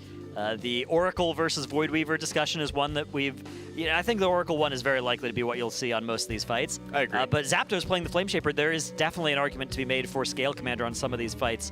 This one, though, doesn't really feature a good opportunity for Mass Disintegrate, unfortunately, which is, I think, the main draw of Scale Commander. So he's instead opting for that Flame Shaper instead. Now, one of the nice things about Flame Shaper is that when you press your Renewing Blaze, I believe you can give your nearest ally a 50% effectiveness Renewing Blaze as well, which could potentially be used as an extra external if you want one for somebody being targeted by those finger guns or by that spray and pray.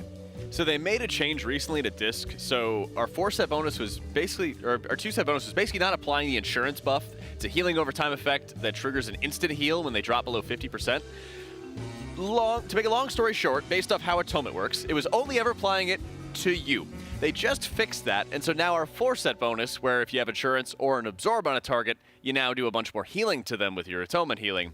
Now that they fixed that, it also means that you're going to have varying levels of healing on people and significantly more on certain players over others. And when you're putting that together with a Disc ramp, what's really happened over, I guess, the past year and a half is that Disc has lost a lot of value in certain raid seasons when the damage is not as evenly spread out onto everybody for healing, and you produce a lot of overheal.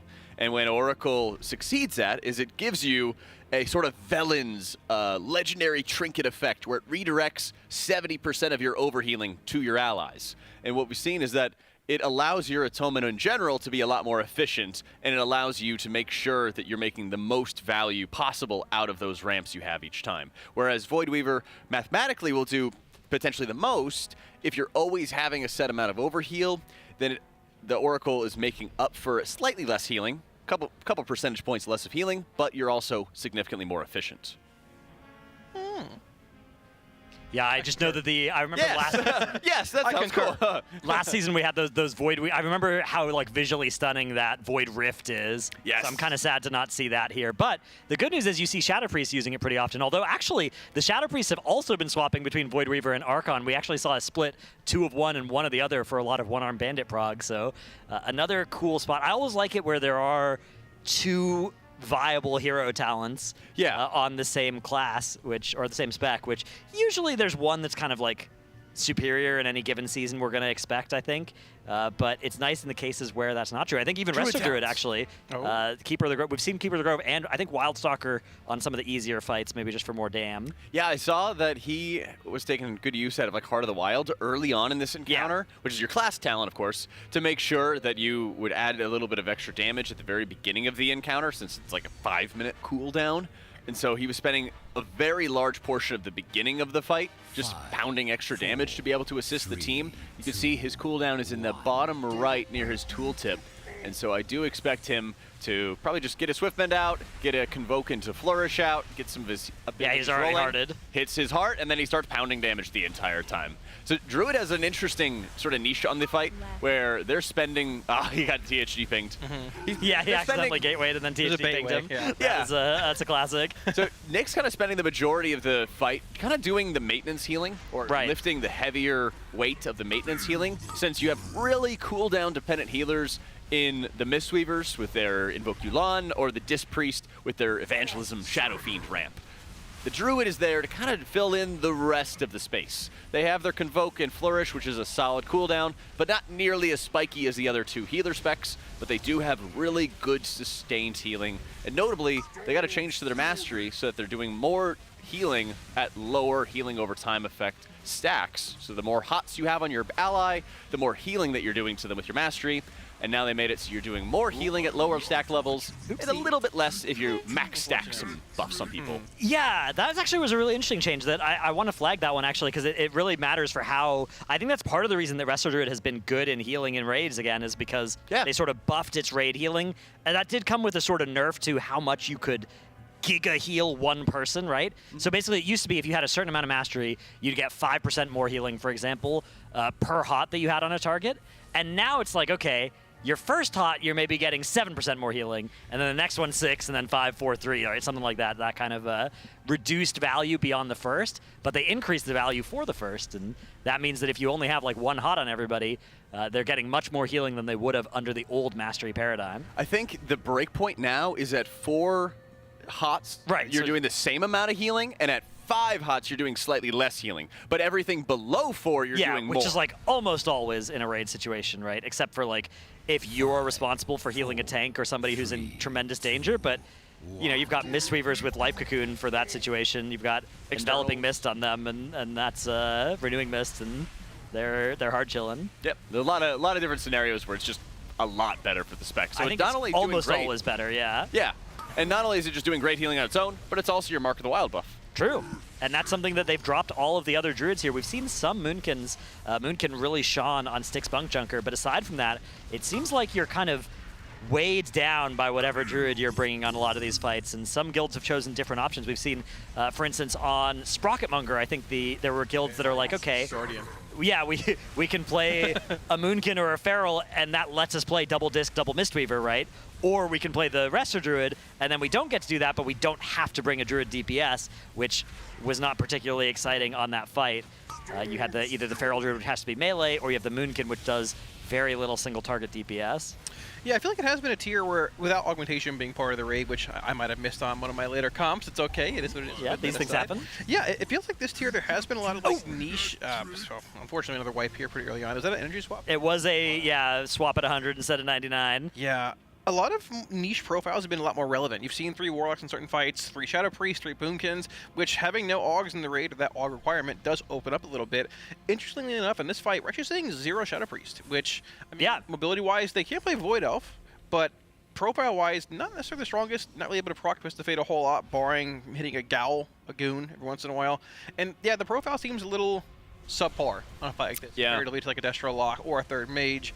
But yeah, I think as far as like class variety is concerned, this has probably been one of the tiers, probably the most diverse tier we've seen in a long time, since probably like Shadowlands, I'd venture to guess. Probably? Yeah, I mean, the Shadow Priest is definitely great overall this raid. It just seems like this fight in particular, it's not particularly well suited, right? But they did start with one. I think they cut it for going up on those extra mages and locks, yeah.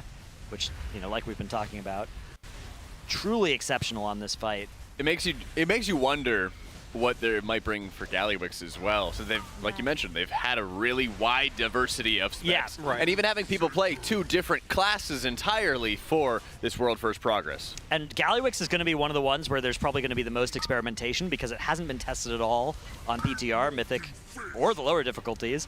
And Mythic is also probably going to be quite different from the lower difficulties from what we can see on the Dungeon Journal, which is not very much. So, yeah, I wouldn't be surprised if they start Gallywix with kind of one of everything that they might use, and then they can start seeing what's good, and whatever's bad gets swapped out for more of whatever's good. That only makes sense, right? Yeah. That's right, more expert analysis. I'm sorry. No, it's okay, I deserve that. It's funny timing, because you were already saying it. Somebody already typed it in chat, but they just said, did Dratnos' rate go up this tier? More expert insight coming in. They're going to play more of what's good. Back to you, Jack. Appreciate it. Oh my goodness. There we got the next round of mines, is where basically they're stacking all their healer CDs on top of each other so that they can pop as many of these mines as fast as they possibly can, get them all cleared up out of the way so that when they have the rockets coming in, they'll be able to soak it without anything else coming up.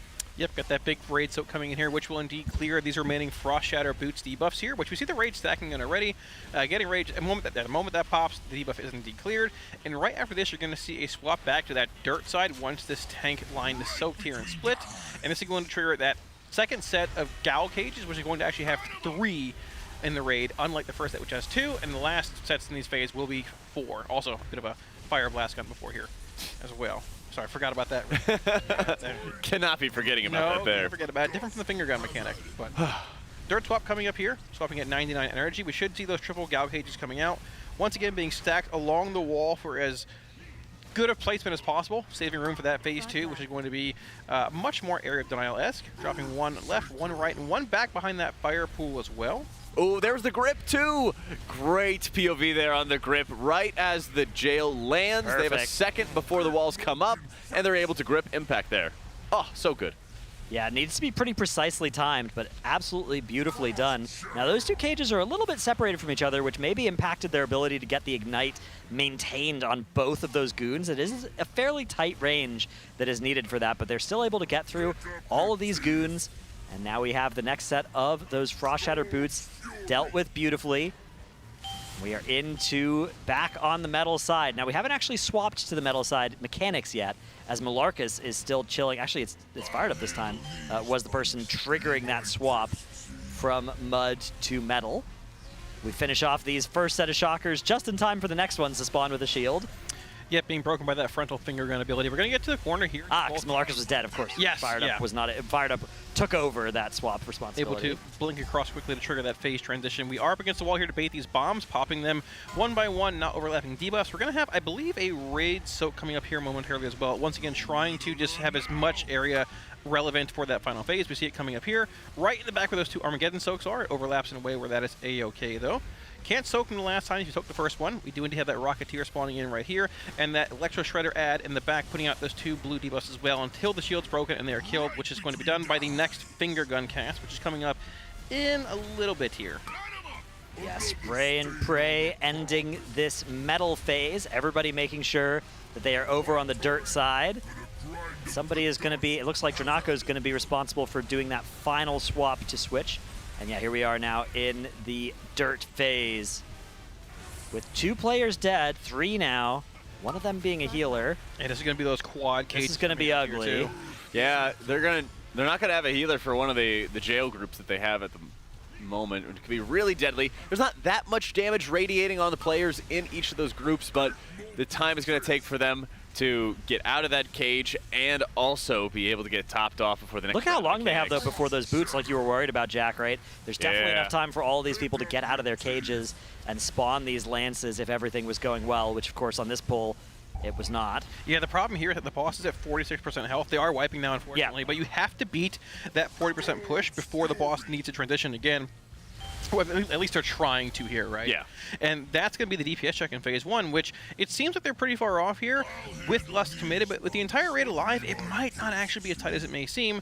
45.72 being the best here, but I think it's important to note on they're more and more consistent now. Right? They're getting to this choke point. It's just that quad Gal cage overlap with the actual fire soaks coming, or I guess fire pool being clear with those Frost Shatter boots coming in, and then finding enough damage to get through that. With 1 player down or 2 players down, it begins to spiral. Those Gal cages take longer to kill, which means the boss has less damage on him in general, and it is looking to be a pretty tight DPS check in phase 1, even with less being committed.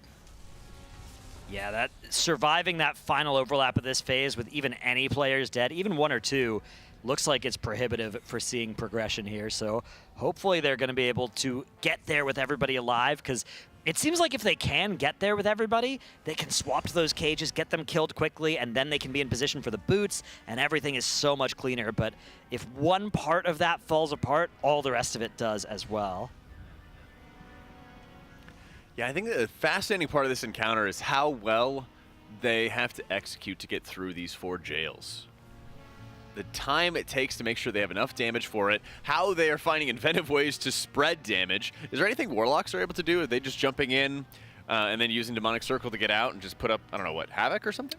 You used to be able to Havoc the actual ad and the boss on PTR, so you could get a bit of like Chaos Bolt, Shadowburn Cleave in the cage when you were LOS basically, but that was fixed, I believe, day 1 of the patch. Now, we talked about mages being able to alter, displace, blink, and do a million different things at once to cleave both ads and then get out of the cage. Not everyone is as skilled as mages are, so we are stuck to just doing a single target rotation, but hey, And a Summoning Stone comes down here. I wonder if somebody is swapping gear or talents or something, or if we are changing our composition. We have Scott looking at Zasevi's Windwalker build. So maybe they're thinking about doing something different here. Not sure what you would swap around, though, on Windwalker on this fight. Yeah, it's a bit tough because some, like you mentioned, some classes and specs can navigate out of these Gao cages easier than others. We do have some grips and recipes available, but it does limit what you might be able to swap to a bit more spec-wise, depending on what you're looking at utility-wise in the raid. There are some Transcendence. I mean, you can do some interesting things with Transcendence, but just default Transcendence is enough to get out. Yeah, I mean, like Monk versus like swapping in like a Warrior or a Hunter, exactly right. Yeah, and the Monk's just doing a lot of damage as well, right? If you look at those damage meters, only Fired Up is ahead of the teal sea of three monks that's good. there. Yeah. Wow. That's nice. That's like almost as good as on all fours. All fours. Hashtag all fours.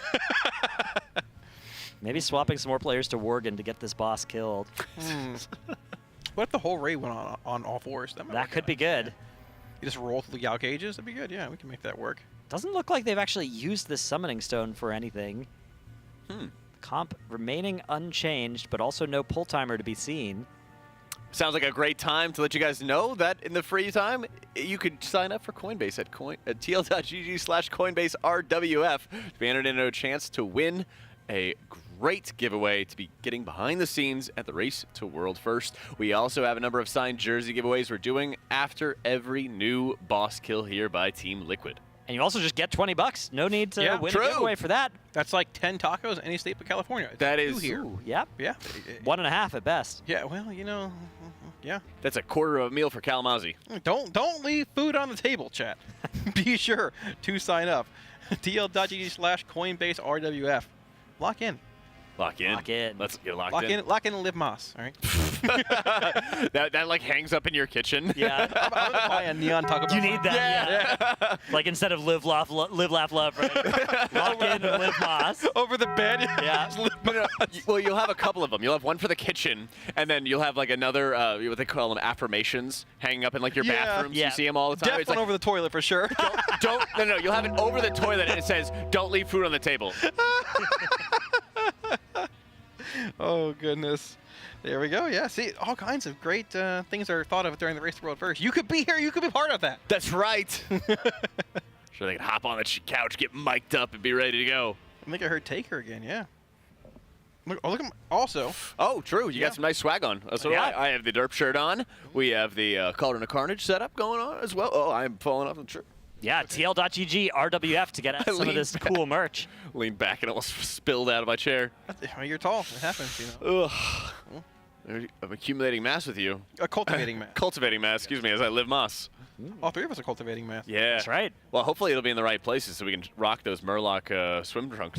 Yeah, summer's around the beach corner. Season's coming, that's right. We're all going to Kalamazoo's place. We're going to go suit up, go to the beach. People can come over. It's fine. Yeah, we can have a good time. I'll see you there. See you soon. I've never had a visitor once in my apartment, so it's make it a first. Let's go. I'll be your first. Camps is here. Good morning, Camps. Hey, Camps, you want to go to the beach? He said, sounds good. He said, sounds good. Let's go. That's tough. We've got the drive cam over on our Coinbase leaderboard now. If you need some Subway Surfers style action during these breaks to keep from getting too, understimulated. Here it is, the WoW equivalent to Subway Surfers. Important question for both of you guys. Are you all drivers or passenger princesses in the raid? Do you I drive. Okay, do you hop in someone's car or just like... Born to be a passenger princess, forced to drive. I ride my regular mount around. That's good because you don't get dismounted. Yeah, so I do that too. For some of the trash skips, I do that because obviously I'm the tank, so I do not get dismounted. But yeah, it sucks that you do instantly get dismounted in the raid if you're on one of these cars and you get into combat. So there's like 3 or 4 good drivers in a raid, and everyone else just hops in the over them. Get the whole squad in there. Yeah, exactly. I mean, carpooling is just efficient. That's true, yeah. Yeah, it is. Carpooling out here. Yeah. I will say, I wish that there was more highway in the Undermine. Yeah. If you guys remember, Kazan actually had some highways that sort of went up and over the Goblin Zone? Yeah, that was the Goblin starting zone. And never actually leveled there. The Undermine doesn't have, it like sort of looks like it does, like those pipes up in the air, but you can't really drive on them. I feel like the zone would really benefit from like a nice highway without buildings around to crash into that you could just like zoom around. It's pretty hard to drive around the Undermine without bashing into stuff. Yeah, I feel that way about IRL as well. True. Yeah. Ooh, we've got one of our transmogs to look at here. If you donate $35 or more at tl.gg/rwf-donate, we can... Whoa! This is a big donation here. It's $100. Yeah, wow. Yeah. Marky Poo the Insane. Wow.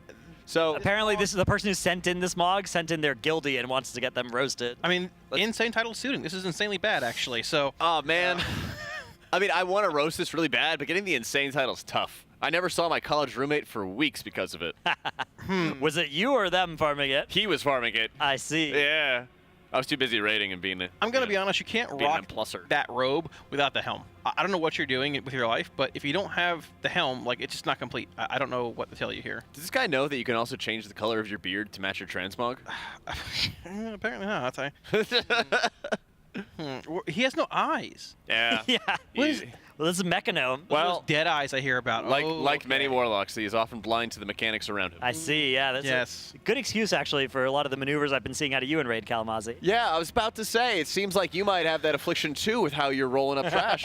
Yeah. Okay, that was the last ball of the night. Nobody saw it. Show the clip. Yeah. We showed it earlier on the morning shift. I might have featured it as a clip on my stream, actually. I give that mog a 3.6. That's pretty low by my standard. Bad mojo. Oh, this is Aya's favorite. A lot of this is a set, though. Just to say, I like it a lot, though. Yeah, it's a Legion artifact weapon, elemental artifact weapon mog here as well. Kind of interesting color as well. It doesn't really go with much in the mog, except for the gloves have a similar accenting to them, I think. So it's a cool shield, but does not match at all. It is a very cool shield. I think almost all of the Legion mogs are pretty great. I'll give it a 7.8. I give this one a 6. I quite like it. 8-1. 8-1. I feel like Troll Shamans have a lot of great looks available to them as well. Yep. This is definitely pretty good. They have a wide swath. Here's Phantom. Trash Master. Yeah. He's got the special characters over Phantom as well. That's good. Every good demon hunter has some alt codes in there. This is the same guild as Marky Poo. Oh. Man, this must be this guy's submitting multiple guildies. Could be. Because I don't know about this transmog, but I like skin here. I like the horns and then the back horns from the helmet. You got like sort of a 4-horn setup thing. Oh, the 4-horn special. It's like the dude from Avengers in the first one. Yeah. What? Loki. He's got the horns, right? Oh, well, yeah. This is like a Loki mog. Yeah, dude. He's got the dogs out, though. This Kinda. Any dog like Loki did. Yeah, Loki had him out, too. Yeah. Anything with the dogs out is nothing. It can't be above 5. Like, it just scares me. I like the swords. I think these are the Zereth Mortis swords, but I like the enchant on them as well. Illusion, yeah.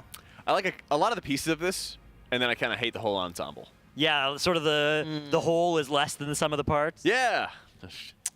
Philosopher. 4.6. I don't know about this one. 4.7. I don't like Demon Hunters. I'm gonna give it a 6 again. I'm feeling like I'm gonna give out a lot of 6s today. I feel like it's one of those sorts of days. You know, day 10 here of the race. Doesn't feel like it, but it is indeed. Here's Stab 'em.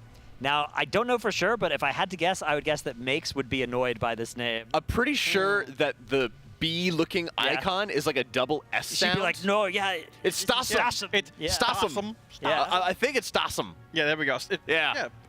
Stossum. Thank you. I was right. Let's go. There you go. High school German fan off. Like the hat. I don't think it matches. Like, maybe it's just me. Can we see the cloak?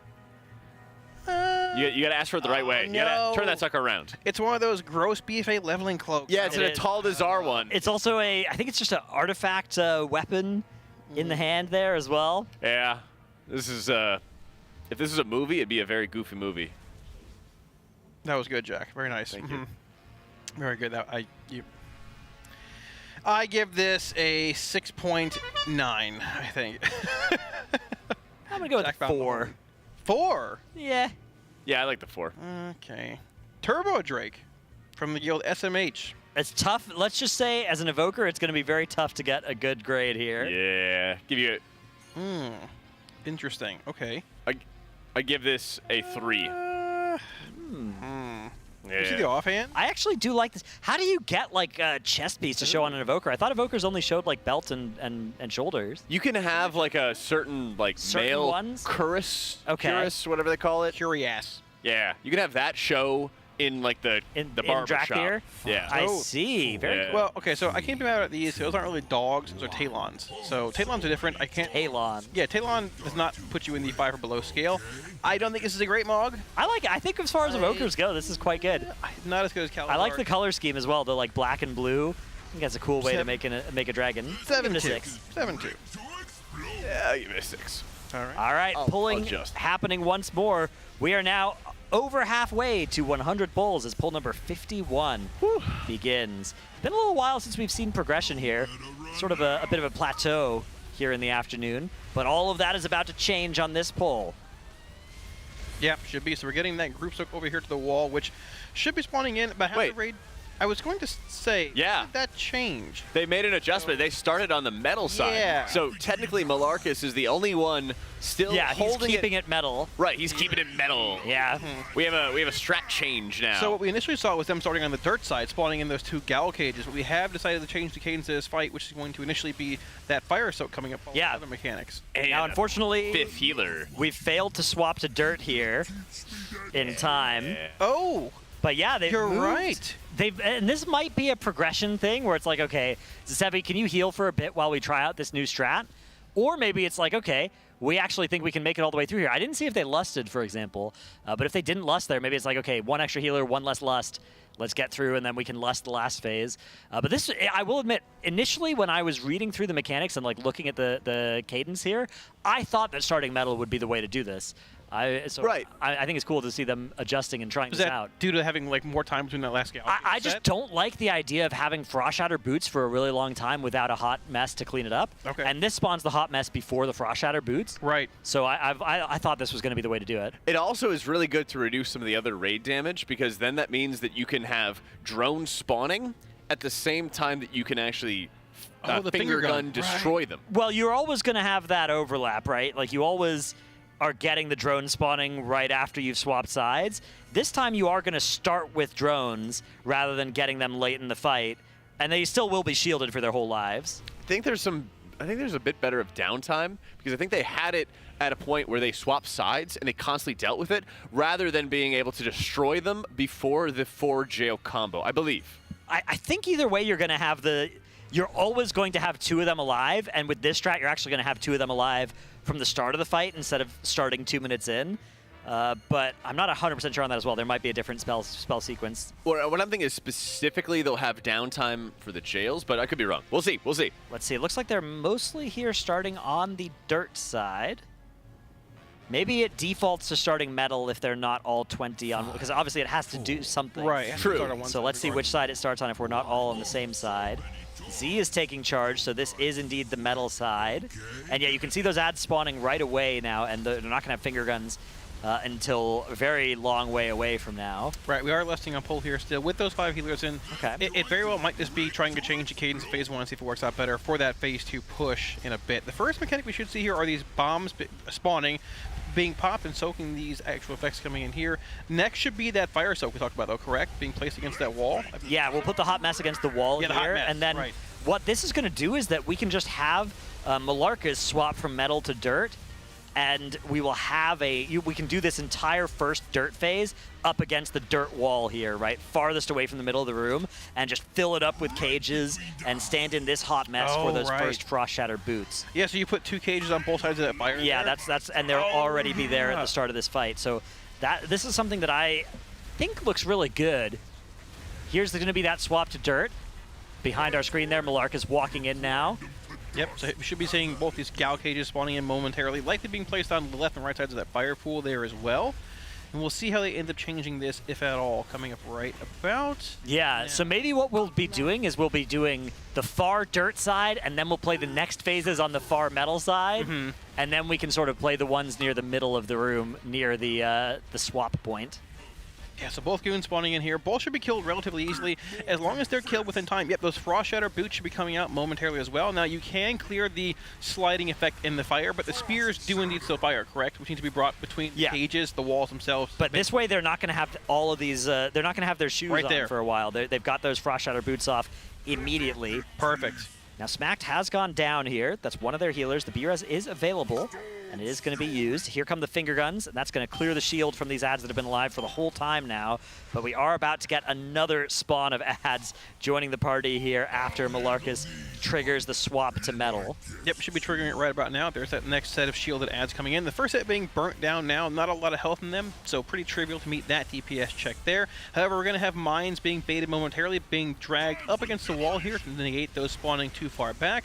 Should have a handful of pops coming up, and I believe after that there should be a group soak in about 8 seconds coming up here also. Yeah, so my guess is they'll try and get this all the way to the metal wall now, but maybe they'll still be doing it at the stairs like they used to be. But if I was guessing here, I would guess the strat's been adjusted. Looks like no, it's still going to be the stairs. So it'll be stairs here, and then it'll be door will be the last one. And then maybe they can play the start of P2 over by the metal wall, and that area is going to be pretty much completely clear. Oh, so what they're doing is they're actually starting like a point 0, if you think about it that way. Yeah. They're in point 1. And that's where they drop the hot mess, and that's where they're going to set up for jails. And then they're formerly and then it'll point probably 2. be go over to the door. And that'll be nice because the way that P2 starts divides along this middle line, which means that they will have a pretty big safe spot to start P2 in and to do those charges in. Yeah, so we should be seeing that 3 set of Earth Shadow. Yeah, this is going to be 2 on circle side and 1 on diamond side would be the way that makes the most sense given this. So yeah, they're going to be up there on circle side. Ooh, a little bit of a last second blink there from Fired Up is going to work. And we have these goons, and you can see the Ignite is updating on both of these, which is perfect. Huge hits of free damage onto both of these goons, now ticking for almost 1/3 of a million damage per tick off of that Ignite. Right here. Yeah, easy clearing this actual pre-soak before, so just clearing those out. Need to bring spears to the walls, but already negated that first half of that mechanic right there. Unfortunately, the wall broke. 2 or 3 spears, I think, went through there. 1 broke the first wall, 1 broke the second wall, and the 3rd broke Fired Up. A bit unfortunate. We can keep pressing on here, though. That finger gun's coming out. Actually, no, that was not a finger gun. I lied to you. There was a finger gun there. Was that a gun? Okay, yeah, sure. and that's broken these ads, but of course now it's going to be time for another spawn of ads. You never get very long without these. In fact, there are currently 4 of them alive. Dryny and Fired Up are both dead. Now, we will be getting another battle res here in 15 seconds. My suspicion is that since they're 5 healing, they might want to res that DPS player instead to actually still make this push.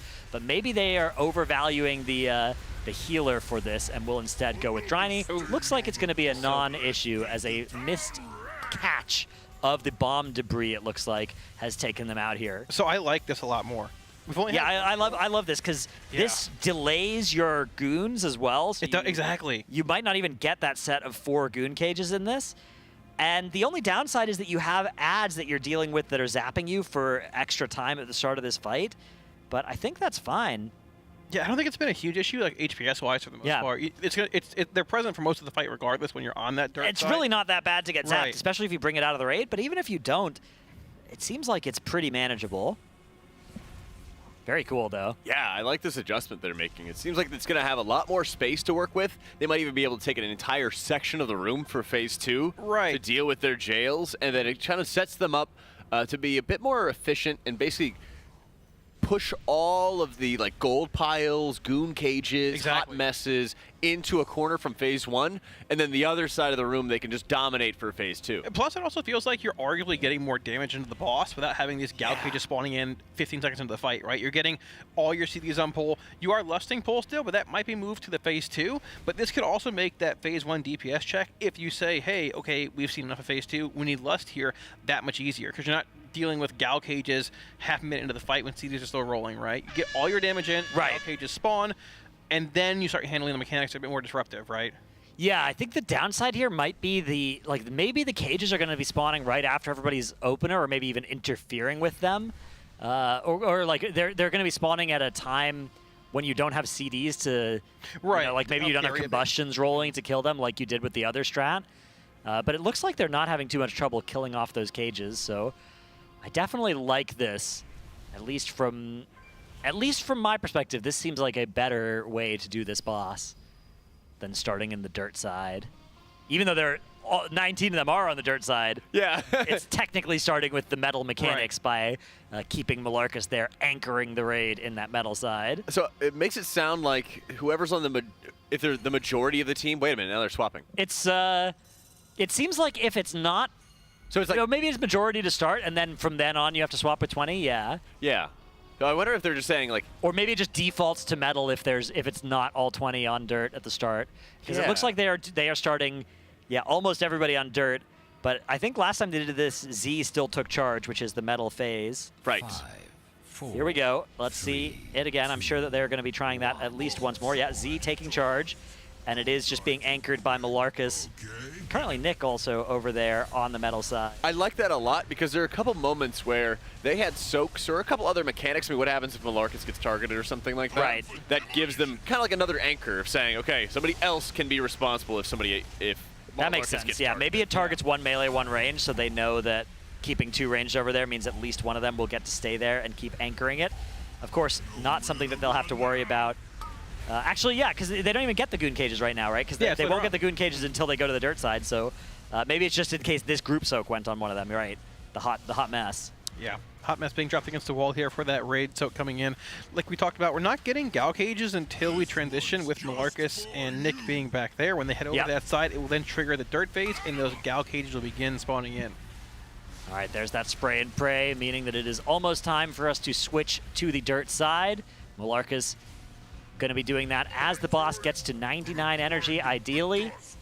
Really want to be careful to not accidentally do it at 100, because that will immediately end the pull. But we are now in the dirt phase. Mug taking charge, punching away with those golden brass knuckles. And here we go with these gal cages spawning in. Not actually a mistake there necessarily, probably as a mage setting up altars and displacements.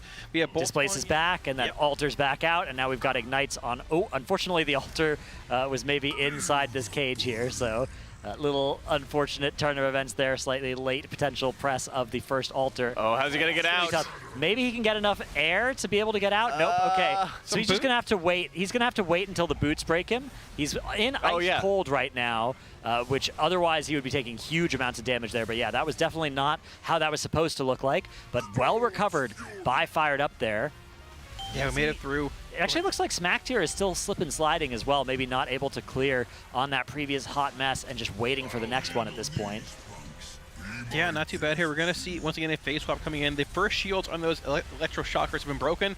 The next set spawns in, still being shielded here, but once again, we've changed the cadence here. So we're going to have mines spawning in now. Right after these mines are popped, you're going to have that hot mess soak against the wall, too. Like we talked about on the side previously, you're setting up for those gal cages being dropped later on to clear those frost shedder boots quickly. Oh! There was a missed mine soak or double pop? I think there was a missed mine soak onto that one. We can keep pushing here.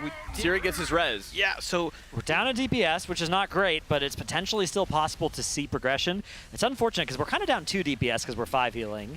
Yeah, they added the extra one, I think, because they had this period right around here where the ticking damage is just ramping really heavily, and they were getting close to losing people because they were just chaining cooldowns together to make it easier to clear mines, but then they just really lacked a lot of output in between phases. It's weird to think about, but clearing the mines was actually one of the safer parts most of the time because they had so many cooldowns stacked on top of each other that I was even seeing Nick's POV, and he was just fighting and so stressed, burning all of his mana away just to make sure that he was able to stabilize, because each side, every time you switch a transition, buffs the boss and makes them radiate damage. So I guess that might be one downside of this strategy, is that for every given set of jails, which is kind of a scary time in this fight, the boss does have more of those stacks of Moxie that build up over time.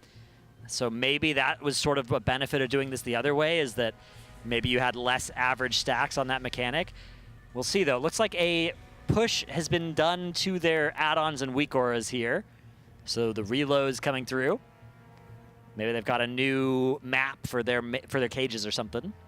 Yeah, a little update coming through. Well, it's true. We didn't see the updated weak aura yet. Yeah, I mean, the cages probably have to slightly change positioning given that they are, in a different spot in the room here at least. They're also getting those cages around that 120 mark. Like Drat mentioned, we don't have 2-minute CDs there. So, I mean, unlike a more positive end of the spectrum, you're getting a bit more free time on pull to DPS without having to split the raid in between gal cage soaks. But like we talked about as well, if there is a bit of a DPS check there, not having CDs, 2-minute CDs, 1-minute CDs at that point could be a bit problematic, but it didn't seem like it was that bad there. But the 3-set and the 4-set of cages are going to be what's really telling later on in the fight, depending on those timestamps and that cadence as well. Absolutely. Looks like no timer coming out. In fact, a G-Bank being requested. Somebody needing to grab something out of there, maybe some new consumables. Augies. Augies, yep, they are auging every pull. This is a boss where you augment rune every pull if you are a Liquid Raider, because the extra help on killing those cage ads is going to go a long way, even if you're not at a position to actually be killing the boss, and the DPS check being super relevant on that. That's so much gold, too. It is a lot. Yeah. That's what gold is for. Yeah, that's true. Do you guys aug every pull in your guild right now? I use my infinite augment rune from last expansion. Oh, there you go. unless we're getting close to a kill, and then I start busting out the real ones. Ah, there we go. Making progression harder than it needs to be. That's right. Here, Pop Tart. I have a lot of ways of doing that. Don't worry. Me too. Me as well, as we've seen. Oh yeah. All right, Muggsy, pull number 53. We've got Impact's perspective here. Hopefully he gets targeted by the first cages. Of course, that's not for a minute or so, but we can see once again that beautiful Life Gripper rescue. Oh, soaking all of those mines. A couple of those barely caught in time, but nice work here. The nice thing about this strat as well is you get those mines right on pull, so you can have a bunch of CDs rolling and actually the Lust to help heal through it for basically for free. And defensives earlier too, if need be also. That's right, just got those defensives on CD. One thing that you don't have here, you have no Holy Priest, so no Symbol of Hope, which is something that historically, I think this is the first tier since Symbol of Hope was added that we haven't had Holy Priest on every fight. Yeah, I think a big reason for it has been, one, just the strength of output of Mistweaver, both in damage and in healing. There's been a lot of tight DPS checks, and Mistweaver is doing somehow even more damage than Disc Priest does, which when Disc got revamped in Season 3 of Dragonflight, it just started doing obscene amounts, like way more than ever before in raids, and nobody really thought it was going to stay that way. And then they just kind of made another healer do a ton of damage on top of it. You know, Nick is notably hitting Wrath. He's casting a lot of damage, yeah. He is casting a lot of damage at the beginning of the fight using his 5-minute cooldown. Heart of the Wild. Heart of the Wild. There we go. I was about to say Call of the Wild. There we go. Thank you. That's a hunter ability. Yes. Yeah. Right. That's true. That is your Call of the Wild. Thank you. He's hitting Heart of the Wild on pull at 5-minute cooldown, just blasting as much damage as he can. The Mistweavers, all three are playing what is most commonly been seen in Mythic Plus. Now it looks to be the dominant raid build as well, with the Chi-Ji, Celestial, and the Jadefire Teachings talent. So they're constantly doing damage and healing at the same time. Those are that little jade-colored explosions that you keep seeing pop up under the floor of the boss. That happens every 15 seconds or so. Wow. Quite a lot. Yeah, you can see that stomp animation as it comes down and then immediately disappears for everybody except for Dryny, which is nice. It's nice that you can see where it is, but then you don't have to keep having the ground be cluttered up by it. Yeah, it allows their attacks to basically hit additional times. And so they want to make sure they're standing in that field so that they can hit the boss more frequently, do more damage, do more healing as a result, play a lot more efficiently. Yeah. Speaking of quite a lot here, quite a lot of crawler mines. Oh, they missed one! We did, we missed one. I think on the far left there. They're basically going to survive, though. Impact just has to onk, and they're chilling. We can. The power of 5 healers. We have made it through the hot mess soak at the wall. We have to get over fast here to soak that, though. We do make it through. Zevi's slow, but he does indeed find some way to survive. No battle res available. Impact did commit that onk, and we can continue on a bit further here. We have one B-res expended, one reincarnation expended, so we are out of ways to recover from deaths for the next 90 seconds, but hopefully won't be necessary as the boss is approaching full energy and we are swapping to the dirt side once more. This is going to be the set of 3 goon cages. They'll be taken on Circle, Star, and Diamond over now off to the right of our screen. Those targets going to be coming out momentarily. It's Malarcus, Sang, and THD. Fired up, pops the altar, pops the blink, takes the displacement back into that other cage, and then we'll take the altar back out. He's got ignites on both those goons now, which will now be empowered by his ignite onto the boss and spread back over to those ads if possible. It looks like the ignite spread didn't quite happen on the ad over on Star, so maybe if they could get those cages a little bit closer, that Star ad would die faster. You can see the Star ad actually going to take a little bit longer to die as a result because it didn't get that juiced up ignite. But luckily, so far, everything has been okay. Those Frost Boots and Lances still worked out as the next finger gun going to go on Exile. He's going to aim it at both of these ads, removing those shields, and these ads can now get killed. fired up, and the Warlock's largely responsible for blasting this far one, while the melee and the cleave meat grinder basically take out the one under the boss for free. Yeah, there we go. Malark's making the swap back over to the metal side there, triggering the start of metal once again. We're baiting mines against the wall here for a bit less spread on them. Soaks right afterwards, and we're going to have that hot mess soak coming in about 10 seconds. Now keep in mind, this is like, I believe this is the last phase we're going to see here. They don't want to swap back to dirt again here. It's true, yeah. Push the boss to 40 before they hit that max energy coming up. We've got to get all these mines taken care of before this hot mess. One last mine here. This is going to be a crazy... A lot of catches happening. Suri dropping super low, able to survive. KSP as well. There's the immunes in there, and that could also have been a spell warding potentially, or maybe the person being targeted had an immune. You need at least 4 people to soak those, I believe. But yeah, they sent in 4 immunes to handle that set. Really nice way to deal with it, and it means very few people are going to have that irradiation debuff going into the next phase. But here comes that spray and pray, as we've now lost a lot of the raid here. Just ticking damage, bleeding out here.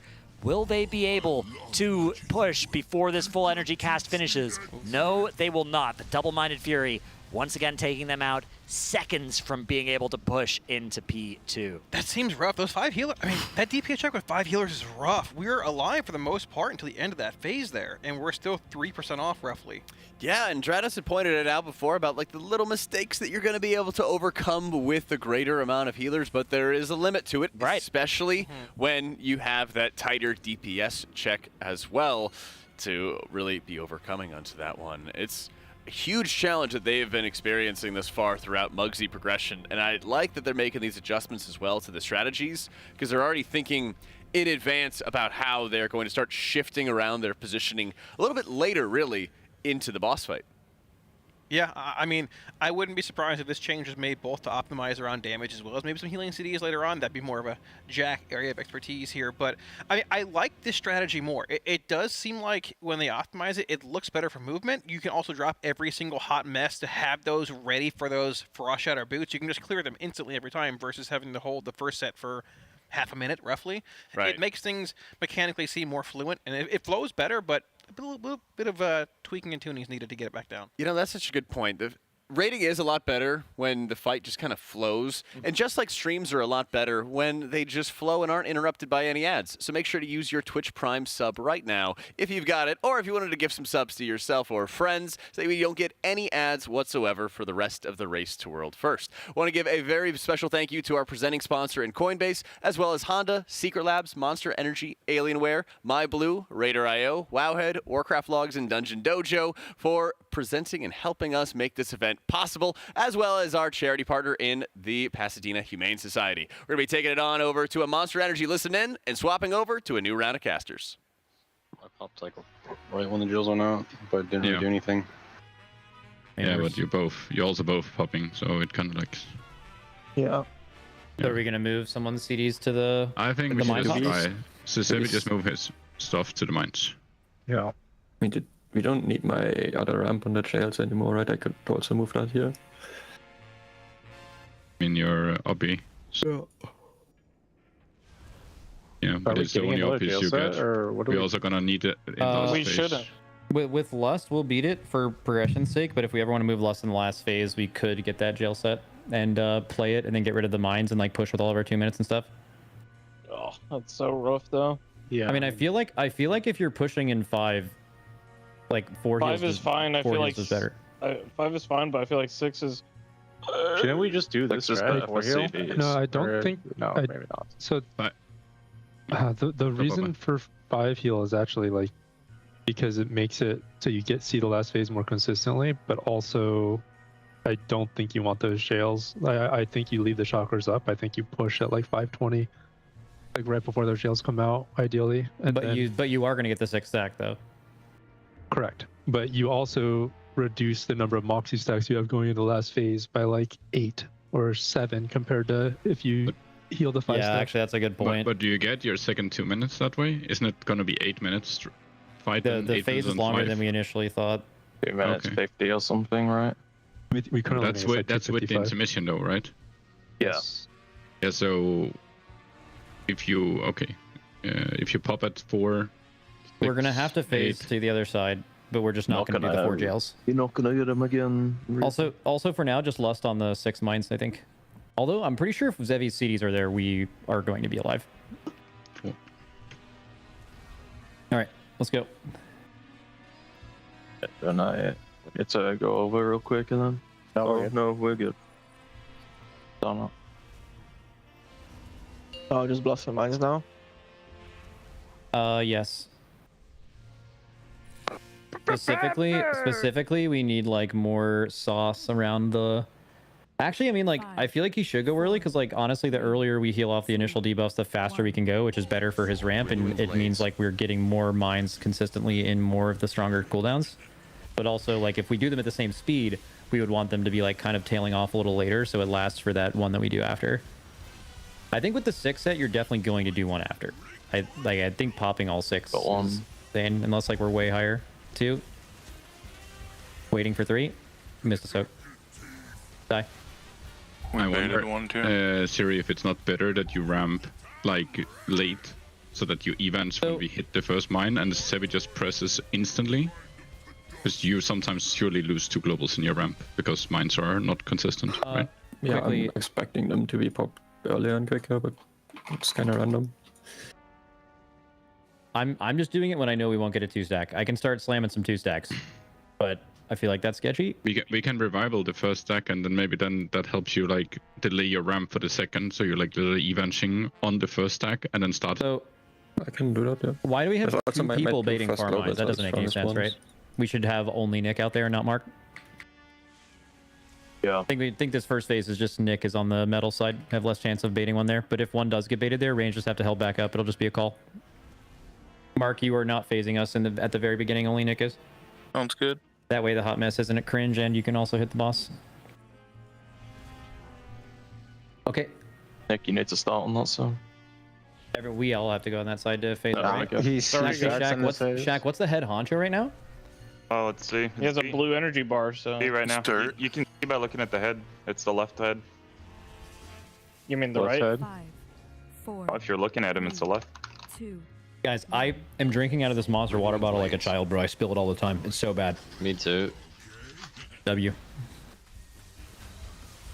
I take showers with it. Same. Bait mines in.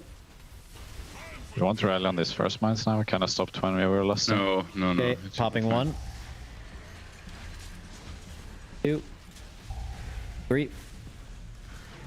4. Is that fine, Suri, or even faster?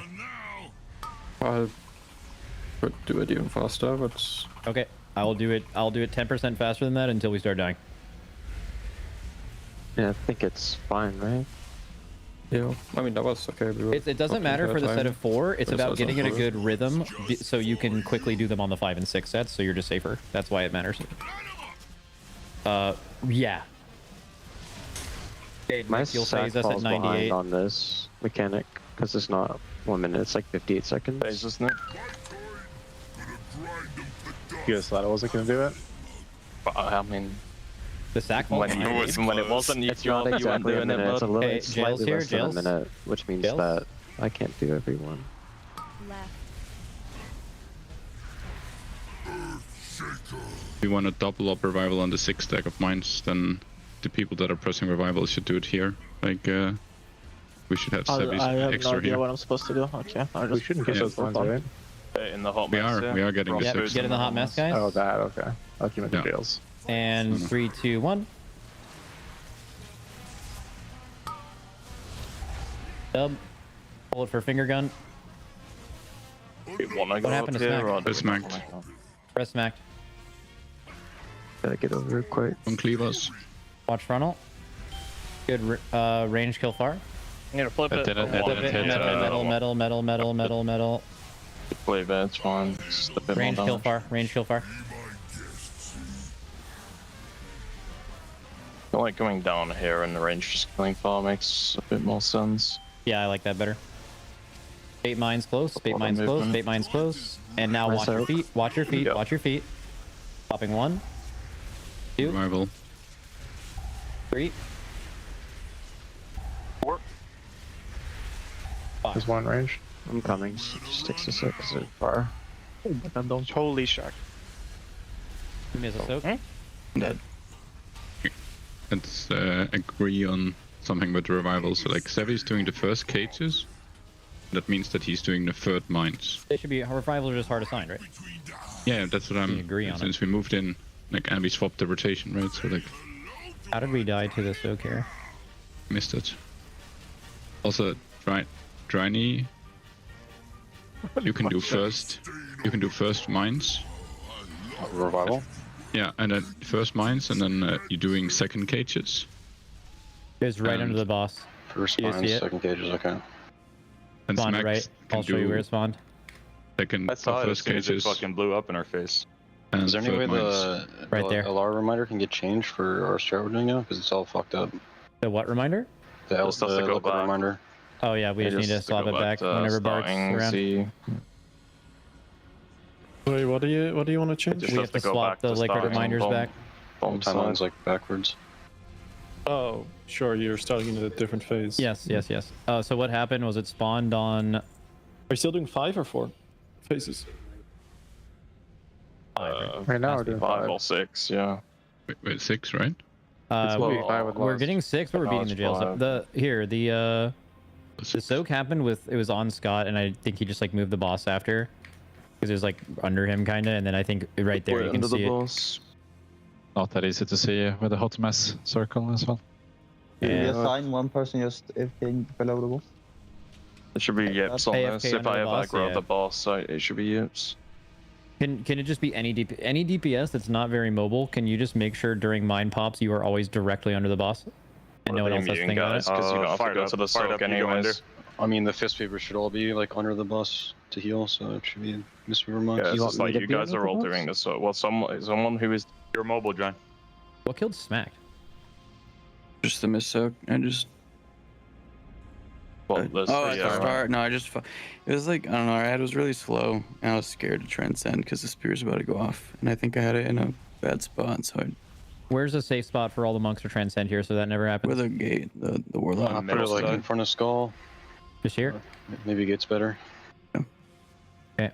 Also, by the way, your ad, when it hits 10%, it's dead, right? Yeah. You don't have to wait until... Okay. I think it does technically in rage, but it still does. Yeah, it'll blow itself up. Let us go. I don't think I can be the person to stand under the boss to get straight soaks because I'm popping mines. It swapped. We gotta go back. Yeah, we gotta go back. Everyone over. I can Everyone go for over. like the last soak, but the other one's like... Everyone over. Wait, and we're good. Only Nick is on the other side. Fort. Oh, so many toys. Don't die too quick, okay?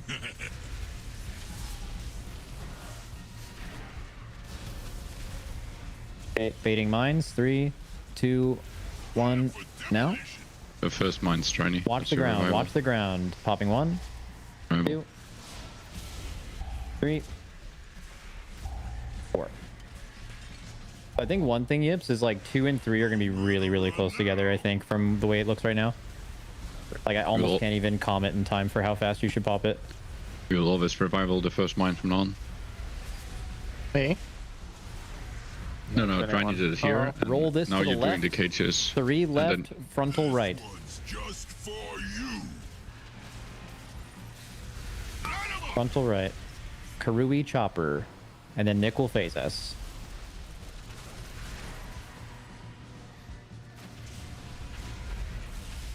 The Karui chopper is Nick. Maybe Smack, can you just try to sit on your revival? I will call it. Yeah. Okay, Jails. Left. Here, Sevi just does his revival for fun. Boom. Okay. This is boots coming in 10. After the frontal. Good. Everyone get in the hot mess. It's like all the way in the wall. Be aware of it. Hot mess. 3, 2, 1. Be in it. Go.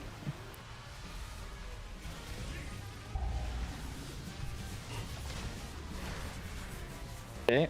Range, you're just killing the far one. Finger gun here. Finger gun ranged. Range, you're killing the far one full. Nick. Ranged on far. Full time or else it won't die. Everyone be in middle. I'll handle these punks. Be my guests. It'll die. Nice. Okay. And mine's in 10, guys. Mine's in 10. Just be aware. Someone just needs to stand directly under the boss's hitbox. Smack first mine here. After you see the mines, okay? Baiting mines. Yep. Watch your feet. Watch your feet. Popping 1, 2. Yeah, it's. 4, 5. Watch THD.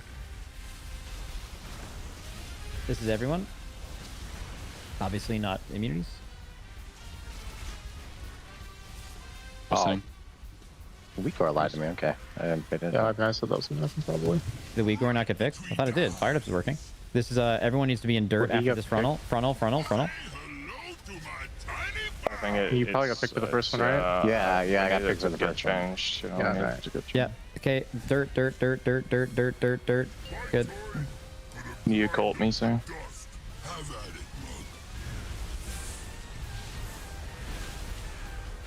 Okay. This is jails. Okay, big jails coming out. Be ready for rescues and grips. Trying your revival here. Okay.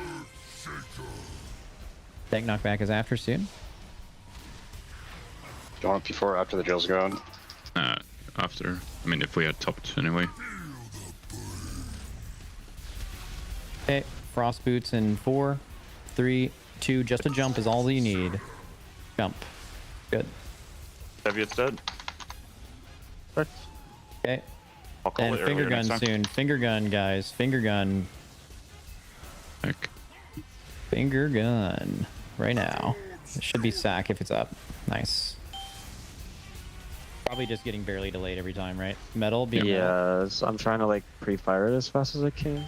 I'll handle these punks. Be my guests. Okay. This is This way. Can't One, put two. 20. Oh, we can't. This is 6 mines, right? Yeah, we're missing Without two a healer civvies. though. We're just lusting. Lust now. Bait mines. Mine first, Scott. Get fucking soaks, guys. We're resing Zevi in 10. THD probably has to do it. Soak. 2. 3. I'm going to res. 5. Delaying What's 6. mark? Delaying 6. Delaying 6. If you have lost from me, you can send it. This is immunities. Going on the big hit. The mine's And then, popping. yeah. And then can the tank mechanic blow up the thing? It blows up to this. I'm Nice. soaking this, Scott. Yeah. We'll have Okay. rally there if we need it. That's But we are gonna have to phase it, but we're gonna do it like super late. Maybe we beat actually. We're gonna be swapping dirt if we have to, right? So everyone just Mark be is dirt dead, except so someone for else- fired up. I Fired up. can't Everyone sack be you, dirt so except for I'll fired heal up. I think we can beat it. Yeah, we beat it. We beat. it. Don't phase it. Don't phase it. Okay, we're gonna be aiming it just like we did in PTR. Okay, so aim You it have in the trained for metal distance side. mission Aim it in the grinding. metal side. Aim it in the Don't metal be on side. dirt right now, you'll die. Don't be on dirt. Yep. Aim it this way, guys. Just aim it like along the contour of the Going wall. left. Aim it along the Yeah, go left here.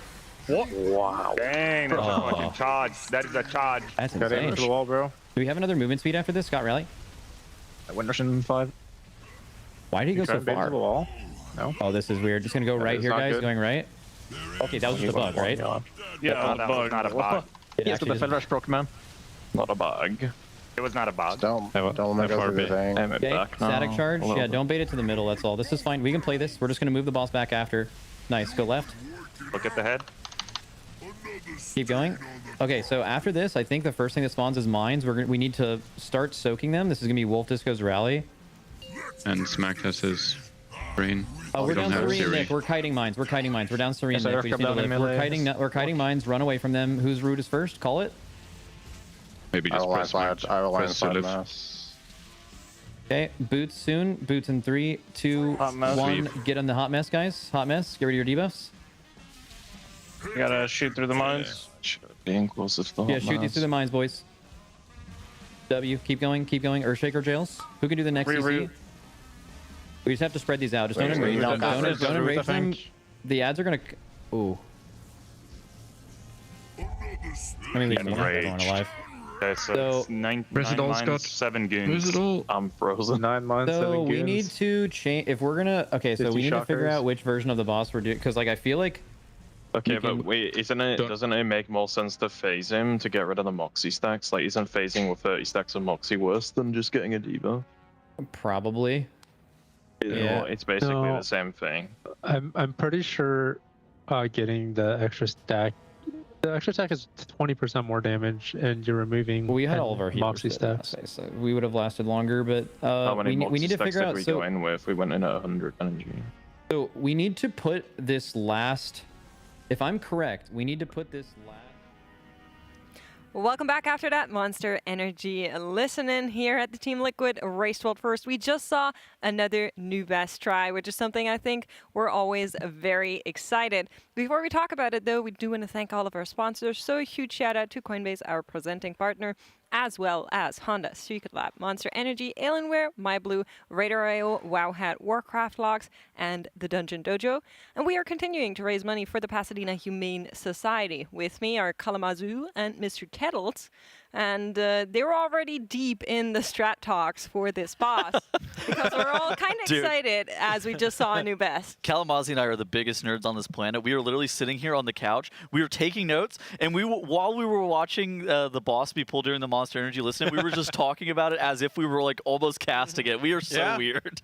We were. My hair is looking good today. In case you haven't seen Titles, by the way. Oh my God, your arms are looking jacked. I didn't know somebody redeemed a flex either on screen. Well, you know. Here's a replay to distract you from whatever else these guys were just trying to enter into. But let's talk about what happens here, Tyler. Right here, they're going to be going into the last phase at 40%. I think we were kind of talking about it right before. We think it's going to be likely that they're going to have to lust this phase whenever they're looking to make real progression attempts. But for the very beginning of that, just to kind of learn the mechanics, it doesn't really matter if they do or don't have Bloodlust there. Realistically, it's going to be unhealable amounts of damage the later on in the phase they go. So having that lust there, it's going to have to get reassigned there. With Zevi and Malarkus being dead for periods of time during phase 1, though, they're basically just going to press that lust to make sure that they don't get the 4th set of goon cages. And so now they're going to be able to actually go into that phase. The first thing that you see right there, and we saw this earlier, are those coils that are in the middle of the room that spawn these lightning that spins, correct? Yeah, it rotates, so it forces you into the parts of the room that you might have already dropped fire in, spawn cages in, and the boss charges away and does this like spinning AoE from both sides of Mug and Z. The Gatling gun. Yeah, right. He'll do it 3 times, and he'll charge to a location. He'll charge a direction based on where a player's standing, with a minimum range between like him and the charge point, essentially. Precisely. To keep him from not running across the room. He'll do this 3 times. Rotates, I believe, clockwise, counter, and then clockwise again, and then the actual phase 2 begins, which has a set of mechanics that are just mass fire, rapid barrage of garbage here, essentially. So you're telling me there's another boss in this raid that has a bullet hell mechanic? I am so surprised. So I think the 3rd charge is not going to want to be baited this direction. I think you're actually going to want to probably bait it as close to the middle as you reasonably can. That way you can jump over that middle line and reset the energy on the boss. In addition to that, you're going to have to get out of the way of these rotating lightning zones. And so I think that the position of which they're baiting the boss is going to be something that they're going to have to analyze. That's probably something that they're going to be talking about in this break right now. Yeah, so the boss is actually at about 32% there when he finishes his 3 spinning machine gun cast. Now, the thing is, you're going to get a barrage of mechanics here. The first being about 6 to 8 bombs that spawn in here. Unlike the first set of bombs, they're not popping any of these. You're just running across to the mud side, dirt side, and handling the next set of mechanics. Frost Shatter Boots here. They're going to need those bombs later on. So they're going to use the bombs to soak these icicles like you see on screen here. Basically the same thing that you would do with them in Heroic, and then they actually get the goon cages. And so the goon cages are data mined to actually constantly be 4 goon cages in the final phase. During phase 1, they increment up over and over again, but the only number that we're going to be seeing in that final phase is 4 of them. I think the way that they're going to be looking to break them is they might use the bombs to break them, but they also might do what they were doing in phase 1, where they were just velfing out, displacing out, porting out. There's a possibility that they continue to do that, but they might just use the bombs to break them. It's going to be kind of interesting to see what you're supposed to do in that final phase. Right. Speaking of things that you're supposed to do, we saw Team Liquid here enter this boss fight and play a lot of their progression thus far with 4 healers. Echo notably playing 5 healers. We have now also upped to 5 healers. I am a little bit surprised about that because, as you're mentioning, this Bloodlust currently is being used for progression. We are trying to move it away from P1 because we kind of need it for P2, and adding another healer to that whole situation. Yeah, can we get a close-up of Tettle's face right now? He's quite unhappy with I was cringing a the little prospect. bit. Yeah. I'm interested in Kalamazoo's thoughts. I was watching Echo's Prog on this boss earlier today, and they ended their day. They ended their day making it in the final phase but they had to lust on pull to be able to beat that Goon Cage set going into Phase 2. Now, they came to the conclusion at the end of their raid night that they were going to have to drop from 5 healers down to 4. Right. I wouldn't be surprised, yeah. So I don't know if you're supposed to prog this boss with 5. I mean, it seems super tough. Like, they had to lust the later part of Phase 1 there to meet the check, albeit Malarcus was dead for a little while. I think another DPS died for a second or two as well, but... Would you do it to learn? Would you 5 heal to learn? And I think you probably do. You would just lust on pull, and then you're like, okay, we're gonna, at some point we're gonna have to drop a healer. At some point we're gonna have to drop, move the lust and re-prog a little bit. But we've at least seen throughout the entirety of the fight, and we actually know the mechanics. I guess the trade-off that you're making here is it the damage push that we're trying to learn, or is it surviving that we're trying to learn? And it seems like right now, they're definitely trying to keep people alive so they can get the mechanics down, which I can see bringing the healer in for that, but I am still a little bit suspect of 5 healers being in the final kill comp. Well, I mean, they made the right decision with the amount of healers on One-Armed Bandit. One-Armed Bandit was probably killable with 4 healers, but you weren't allowed to have any leeway in terms of deaths or anything like that. Whereas this, I think it's probably going to be a similar situation where if you're 4 healing it, there's going to be 0 leeway, and we don't even know if you can necessarily meet the damage check with 5 healers. It's really... basically, I mean, this is why we're watching Bleeding Edge rating in the Race World first, because there's so many unknowns with how tight this damage check is about to be on the final phase of Muggsy. Because there's 2 different damage checks that you're looking at. You're looking at the P1 check. Are we able to beat that third set of cages that have the 4 goons in them in Phase 1? That needs to be beaten, so that's damage check number 1. And then damage check number 2 is, are we able to kill the boss off prior to some like crazy overlaps or the boss getting too many stacks of his enrage where he starts to one-shot people? Yeah, exactly. And that lust is being used in Phase 1 as a progression lust. You're not killing a boss without lusting in Phase 2. You can clip it and ship it. I think lust is being used in Phase 2 with 4 healers when this boss dies, but it's just going to be really tight. Like there's probably going to be pulls when you're close to a kill where somebody died in Phase 1. All right, missed the damage check, just go again, right? If someone is dead past before 80%, 70%, I don't know if you're going to have the damage without lust there. It has to be super precise play, but the more you pull it, the more you get used to having the same things happen over and over, so damage comes up a little bit, right? So let's talk a little bit about the, I guess, difficulty curve on this boss, because notably, One-Armed Bandit, we already saw like incredibly low, 2% wipe in the 30s of that boss.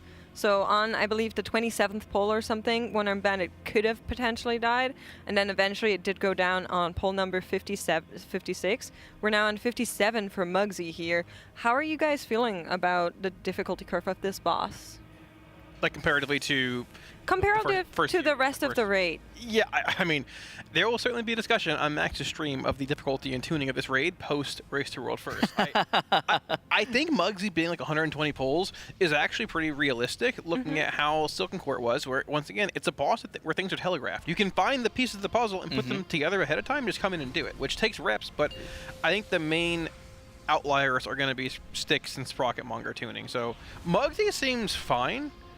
Unless you're looking to concoct a Tindral again, which I don't think Blizz is looking to do here. Now I will pose that I think that this fight, the amount of pulls that this fight might be okay. I do think the Goon Cage mechanic isn't one that the players are the most happy with. So they actually hotfixed and changed the Goon Cages during the middle of last reset. So originally they were able to be hit by things like, Havoc. If you Havoc'd the ads as a Warlock, you were actually able to hit them assuming that you were cleaving off the boss. You were able to Starfall through them, you were able to Mass Disintegrate and do damage to the goons that were inside of those cages. That got hotfixed, and now it's a full smoke bomb style effect where the only thing that actually is able to do damage through it is going to be Ignite if you're pre-placing the Ignite on those mobs. Right. I think that has caused a lot of problems for the guild, and honestly, it's changed up the strat. That's why you're seeing a lot of Velfs. That's why you're seeing a lot of Monks.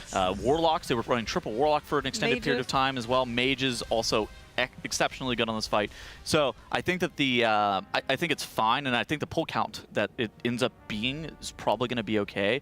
But the strategy that they're using, I don't think long-term is going to be a strat that is sustainable on this fight. So elaborate with you. So Kalamazi's guild does not have an You mean for guilds that come after? We have Billy. But you don't have an entire raid of Billies. Void Elves. Well, a lot of us are our peers, actually, so we might have more than you think. But yeah, it almost seems like how Styx was when you needed 3 Boomkin, 3 Shadow Priest. There's a lot of it's a weird comp stack. Yeah, which is I think the main focus of this entire tier. There's been a lot of weird comps and like niche profiles that have been needed, or racials, or unique ways to approach a fight, like mages with Ignite Cleave on this fight, blinking, displacing, alter timing. It's not sustainable for guilds to reach us in 2, 3, 4 weeks a month, give or take. It's interesting because if they'd actually not altered the cages at all and changed them to be what they are, you would have probably seen a lot more Dev Evokers, a lot more Warlocks, potentially even like a Moonkin, but now the only DPS that can really damage down these goons while they're inside that smoke bomb style effect are the mages. And so they've changed the texture of this fight a lot by just making that one very small change on Blizzard's side, and then they ended up nerfing the boss as well a little bit, but I don't think that nerf ended up changing too much in context of the Race to World First. I think it just increased the consistency of the guilds whenever they were pulling this boss. Right, I think the tuning on this boss health-wise actually seems pretty solid for what you would have in week 2 gearing. I agree. One Arm Bandit was more tuned around week 1, honestly. This boss seems good tuning-wise, it's just more mechanical. I think fluidity's not really there as much. I also tend to agree. I think the tuning here is good. It's going to be kind of like Silken Court, where it's just like a heavy dance. It's a lot of predetermined movement, where we're putting players, and then it's kind of adapting on the fly to these mechanics as we see them. It's your Evoker knowing that he's going to have to rescue this player that's getting targeted that doesn't have an ability to be able to get out of the cage. I mean, most likely that's your priest, right? Like your heal priest is definitely one of the players that are looking to be saved here. Who else? The Resto Druid probably also looking to be saved. The Evoker themselves, if they can't actually save themselves, they can only save somebody else. Well, maybe they can rescue themselves out as well, but you don't really want to use rescue them to save yourself. Right. But I guess you are then more relying on classes like the priest to then vice versa save you out. Yeah, precisely. It's kind of like a handshake business going on between. You could, in theory, just sit in the cage, and we have seen players do that. I think we saw Fired Up get stuck in the cage for a little bit one time. It's possible to live. You can live it, right? It's going to brace with Frost Shatter Arrow. Yeah. Or you're just stuck for like 10 seconds there doing nothing, right? Yeah, exactly. That's the big problem. Is like if you get stuck in the cage, it's not necessarily the end of the world. You might not die, but you're losing a ton of damage. And so it's okay because you lived. It's not okay because you lost all of your locals. Don't put me in the cage. Let me out. I'm an uncaged animal. I've seen a lot of people in the past couple of hours very passionately point out that the name that they have is actually jail and not a cage. It's an old English word, and they want us to call it the goon jail, apparently. It's not going to happen. Stop trying to make fetch happen, Chad. It's not going to happen. Wow, that was like an old throwback in the spectrum. You holy cow. That's good. It's a classic. Did you see... We were milking chat for some channel points earlier. What? Did you? We were throwing up some really good predictions. Yeah, Tellus was really good at that. That's why we made him a mod. Only that. It was, does Jack talk about healing within the next 5 minutes? Of course he does. A lot of people made a lot of points voting yes. I mean, to be fair, I had a question earlier about Mistweaver versus Disc ramp healing. I didn't know Mistweaver was even ramped a whole lot. So that was very helpful and conclusive from my POV. Yeah. Yeah, but it's always a learning moment, you know. Appreciate all the different types of casters we have. Yeah. Teddle's grinning over there as if he doesn't talk about Moonkin whenever he gets a chance. Come on. I don't need to talk about Moonkin. It's not on the screen. That's right. That's why we're not hearing it. Yeah, it's fine. True. But yeah, we are taking another look here in between. Had a little bit of a strat talk. We saw a weak aura update and a quick little reset happening. And now we're back in a poll, maybe for anybody that missed it, as we are approaching the evening time here, you know, people coming back from work. Maybe go over the mechanics one more time on this fight. The basics of it is that there is a mug and a Z side of this room, which is also shown by the floor, and you can see it on the screens as well. It says like swap to metal. That's one of the sides. Yeah. And right now Z is taking charge, and based on whoever's in charge, the boss does different mechanics. There's also an energy timer at the bottom as well, where you're going to have to move all of your players over from the mug to the Z side. So you're only able to really be in each of these phases for a certain period of time. The only real decision point, you would kind of think that this fight has a lot of decision making as to when you're passing over. The only real decision is to what side you're going to be starting on overall. Right, yeah. For the most part, you're hopping sides around 98 energy. If it hits 100, he just wipes the rate. So They have their hunter, Malarcus, hanging back on the previous side. The entire other raid goes to the new side, but Malarcus hangs back on one side. The mechanic on Mythic is the entire raid needs to be on one side to swap the boss's phase from Mug to Z. So one player hanging back swaps at 99, the boss swaps there. You milk every little bit of damage out of that phase before you can push over without the boss killing everyone. You see right here, 96, 97, 98, and the swap is done right there for 100 energy back to the dirt side. Now, every time you swap back to the dirt side, he'll do another set of mechanics. You have these gal cages spawning in. You're going to see 3 here. The first set is 2, which you see to the far left there. This set coming up is going to be 3, and then once it hits 4 on the third set of gal cages, it's going to be 4 for the rest of the fight. So we see them putting 2 over here, 1 far past that fire pool there, and you're going to have classes that can blink out of these. Monks, warlocks, mages can blink around. They also can cleave these ads if you're a mage, with Ignite Cleave being very relevant there. Trying to get as much cleave in them as possible, also leaving the cages before they're broken. Because the only way to break them in this phase, if you can't be gripped out or blink out, is through these Frost Shatter Spears that are spawning right here. Now, those sliding effects on the ground, you see players with the blue circles there, those are only cleared by standing in the fire. But the spears themselves need to be brought between the actual gal cage and you to launch the spear from the cage, break the wall, and release players inside if they're stuck in there. There's also a couple other mechanics. So now you actually see them swapping to the metal side. The metal side has a couple of different unique mechanics. First and foremost, there are these Scorchers. These Scorchers have a shield on them. I think it has to get broken off by the finger gun ability, correct? Yeah. There's also some mines that spawn on this phase as well. And the mines are honestly the hardest part of this boss, just in general. You want to pop them like 1 by 1, and then every single time you pop them, they put 2 soaks out, so your ranged DPS are going to have to run around and soak them. They can also be used to break the walls of those goon cages. They can also be used for other various mechanics on the other side. You can also break them with the Hot Mess big AoE circle. So how you deal with those bombs, that's a pretty tricky decision point, though. It definitely is, but you know what isn't an easy or tricky decision point, or rather an easy one? It's signing up for Coinbase. TL.gg/Coinbase RWF, and you automatically take part in our signed jersey giveaways. If you use the promo code TeamLiquid20, you even get $20 on top.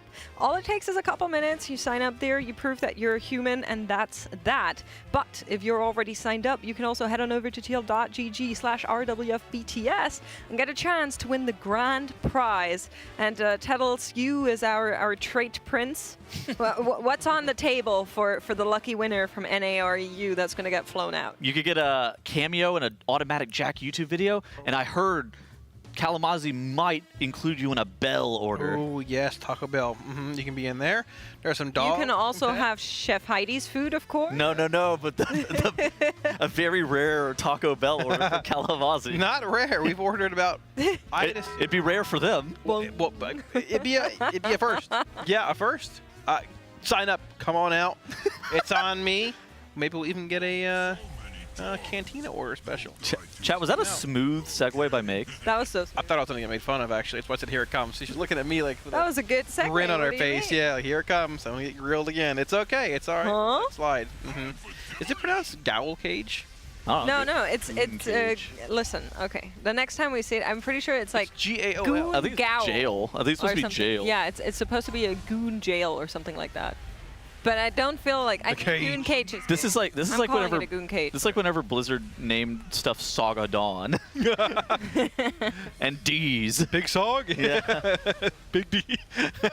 you were the Charter Domination. Yeah, I remember, yeah. Yeah.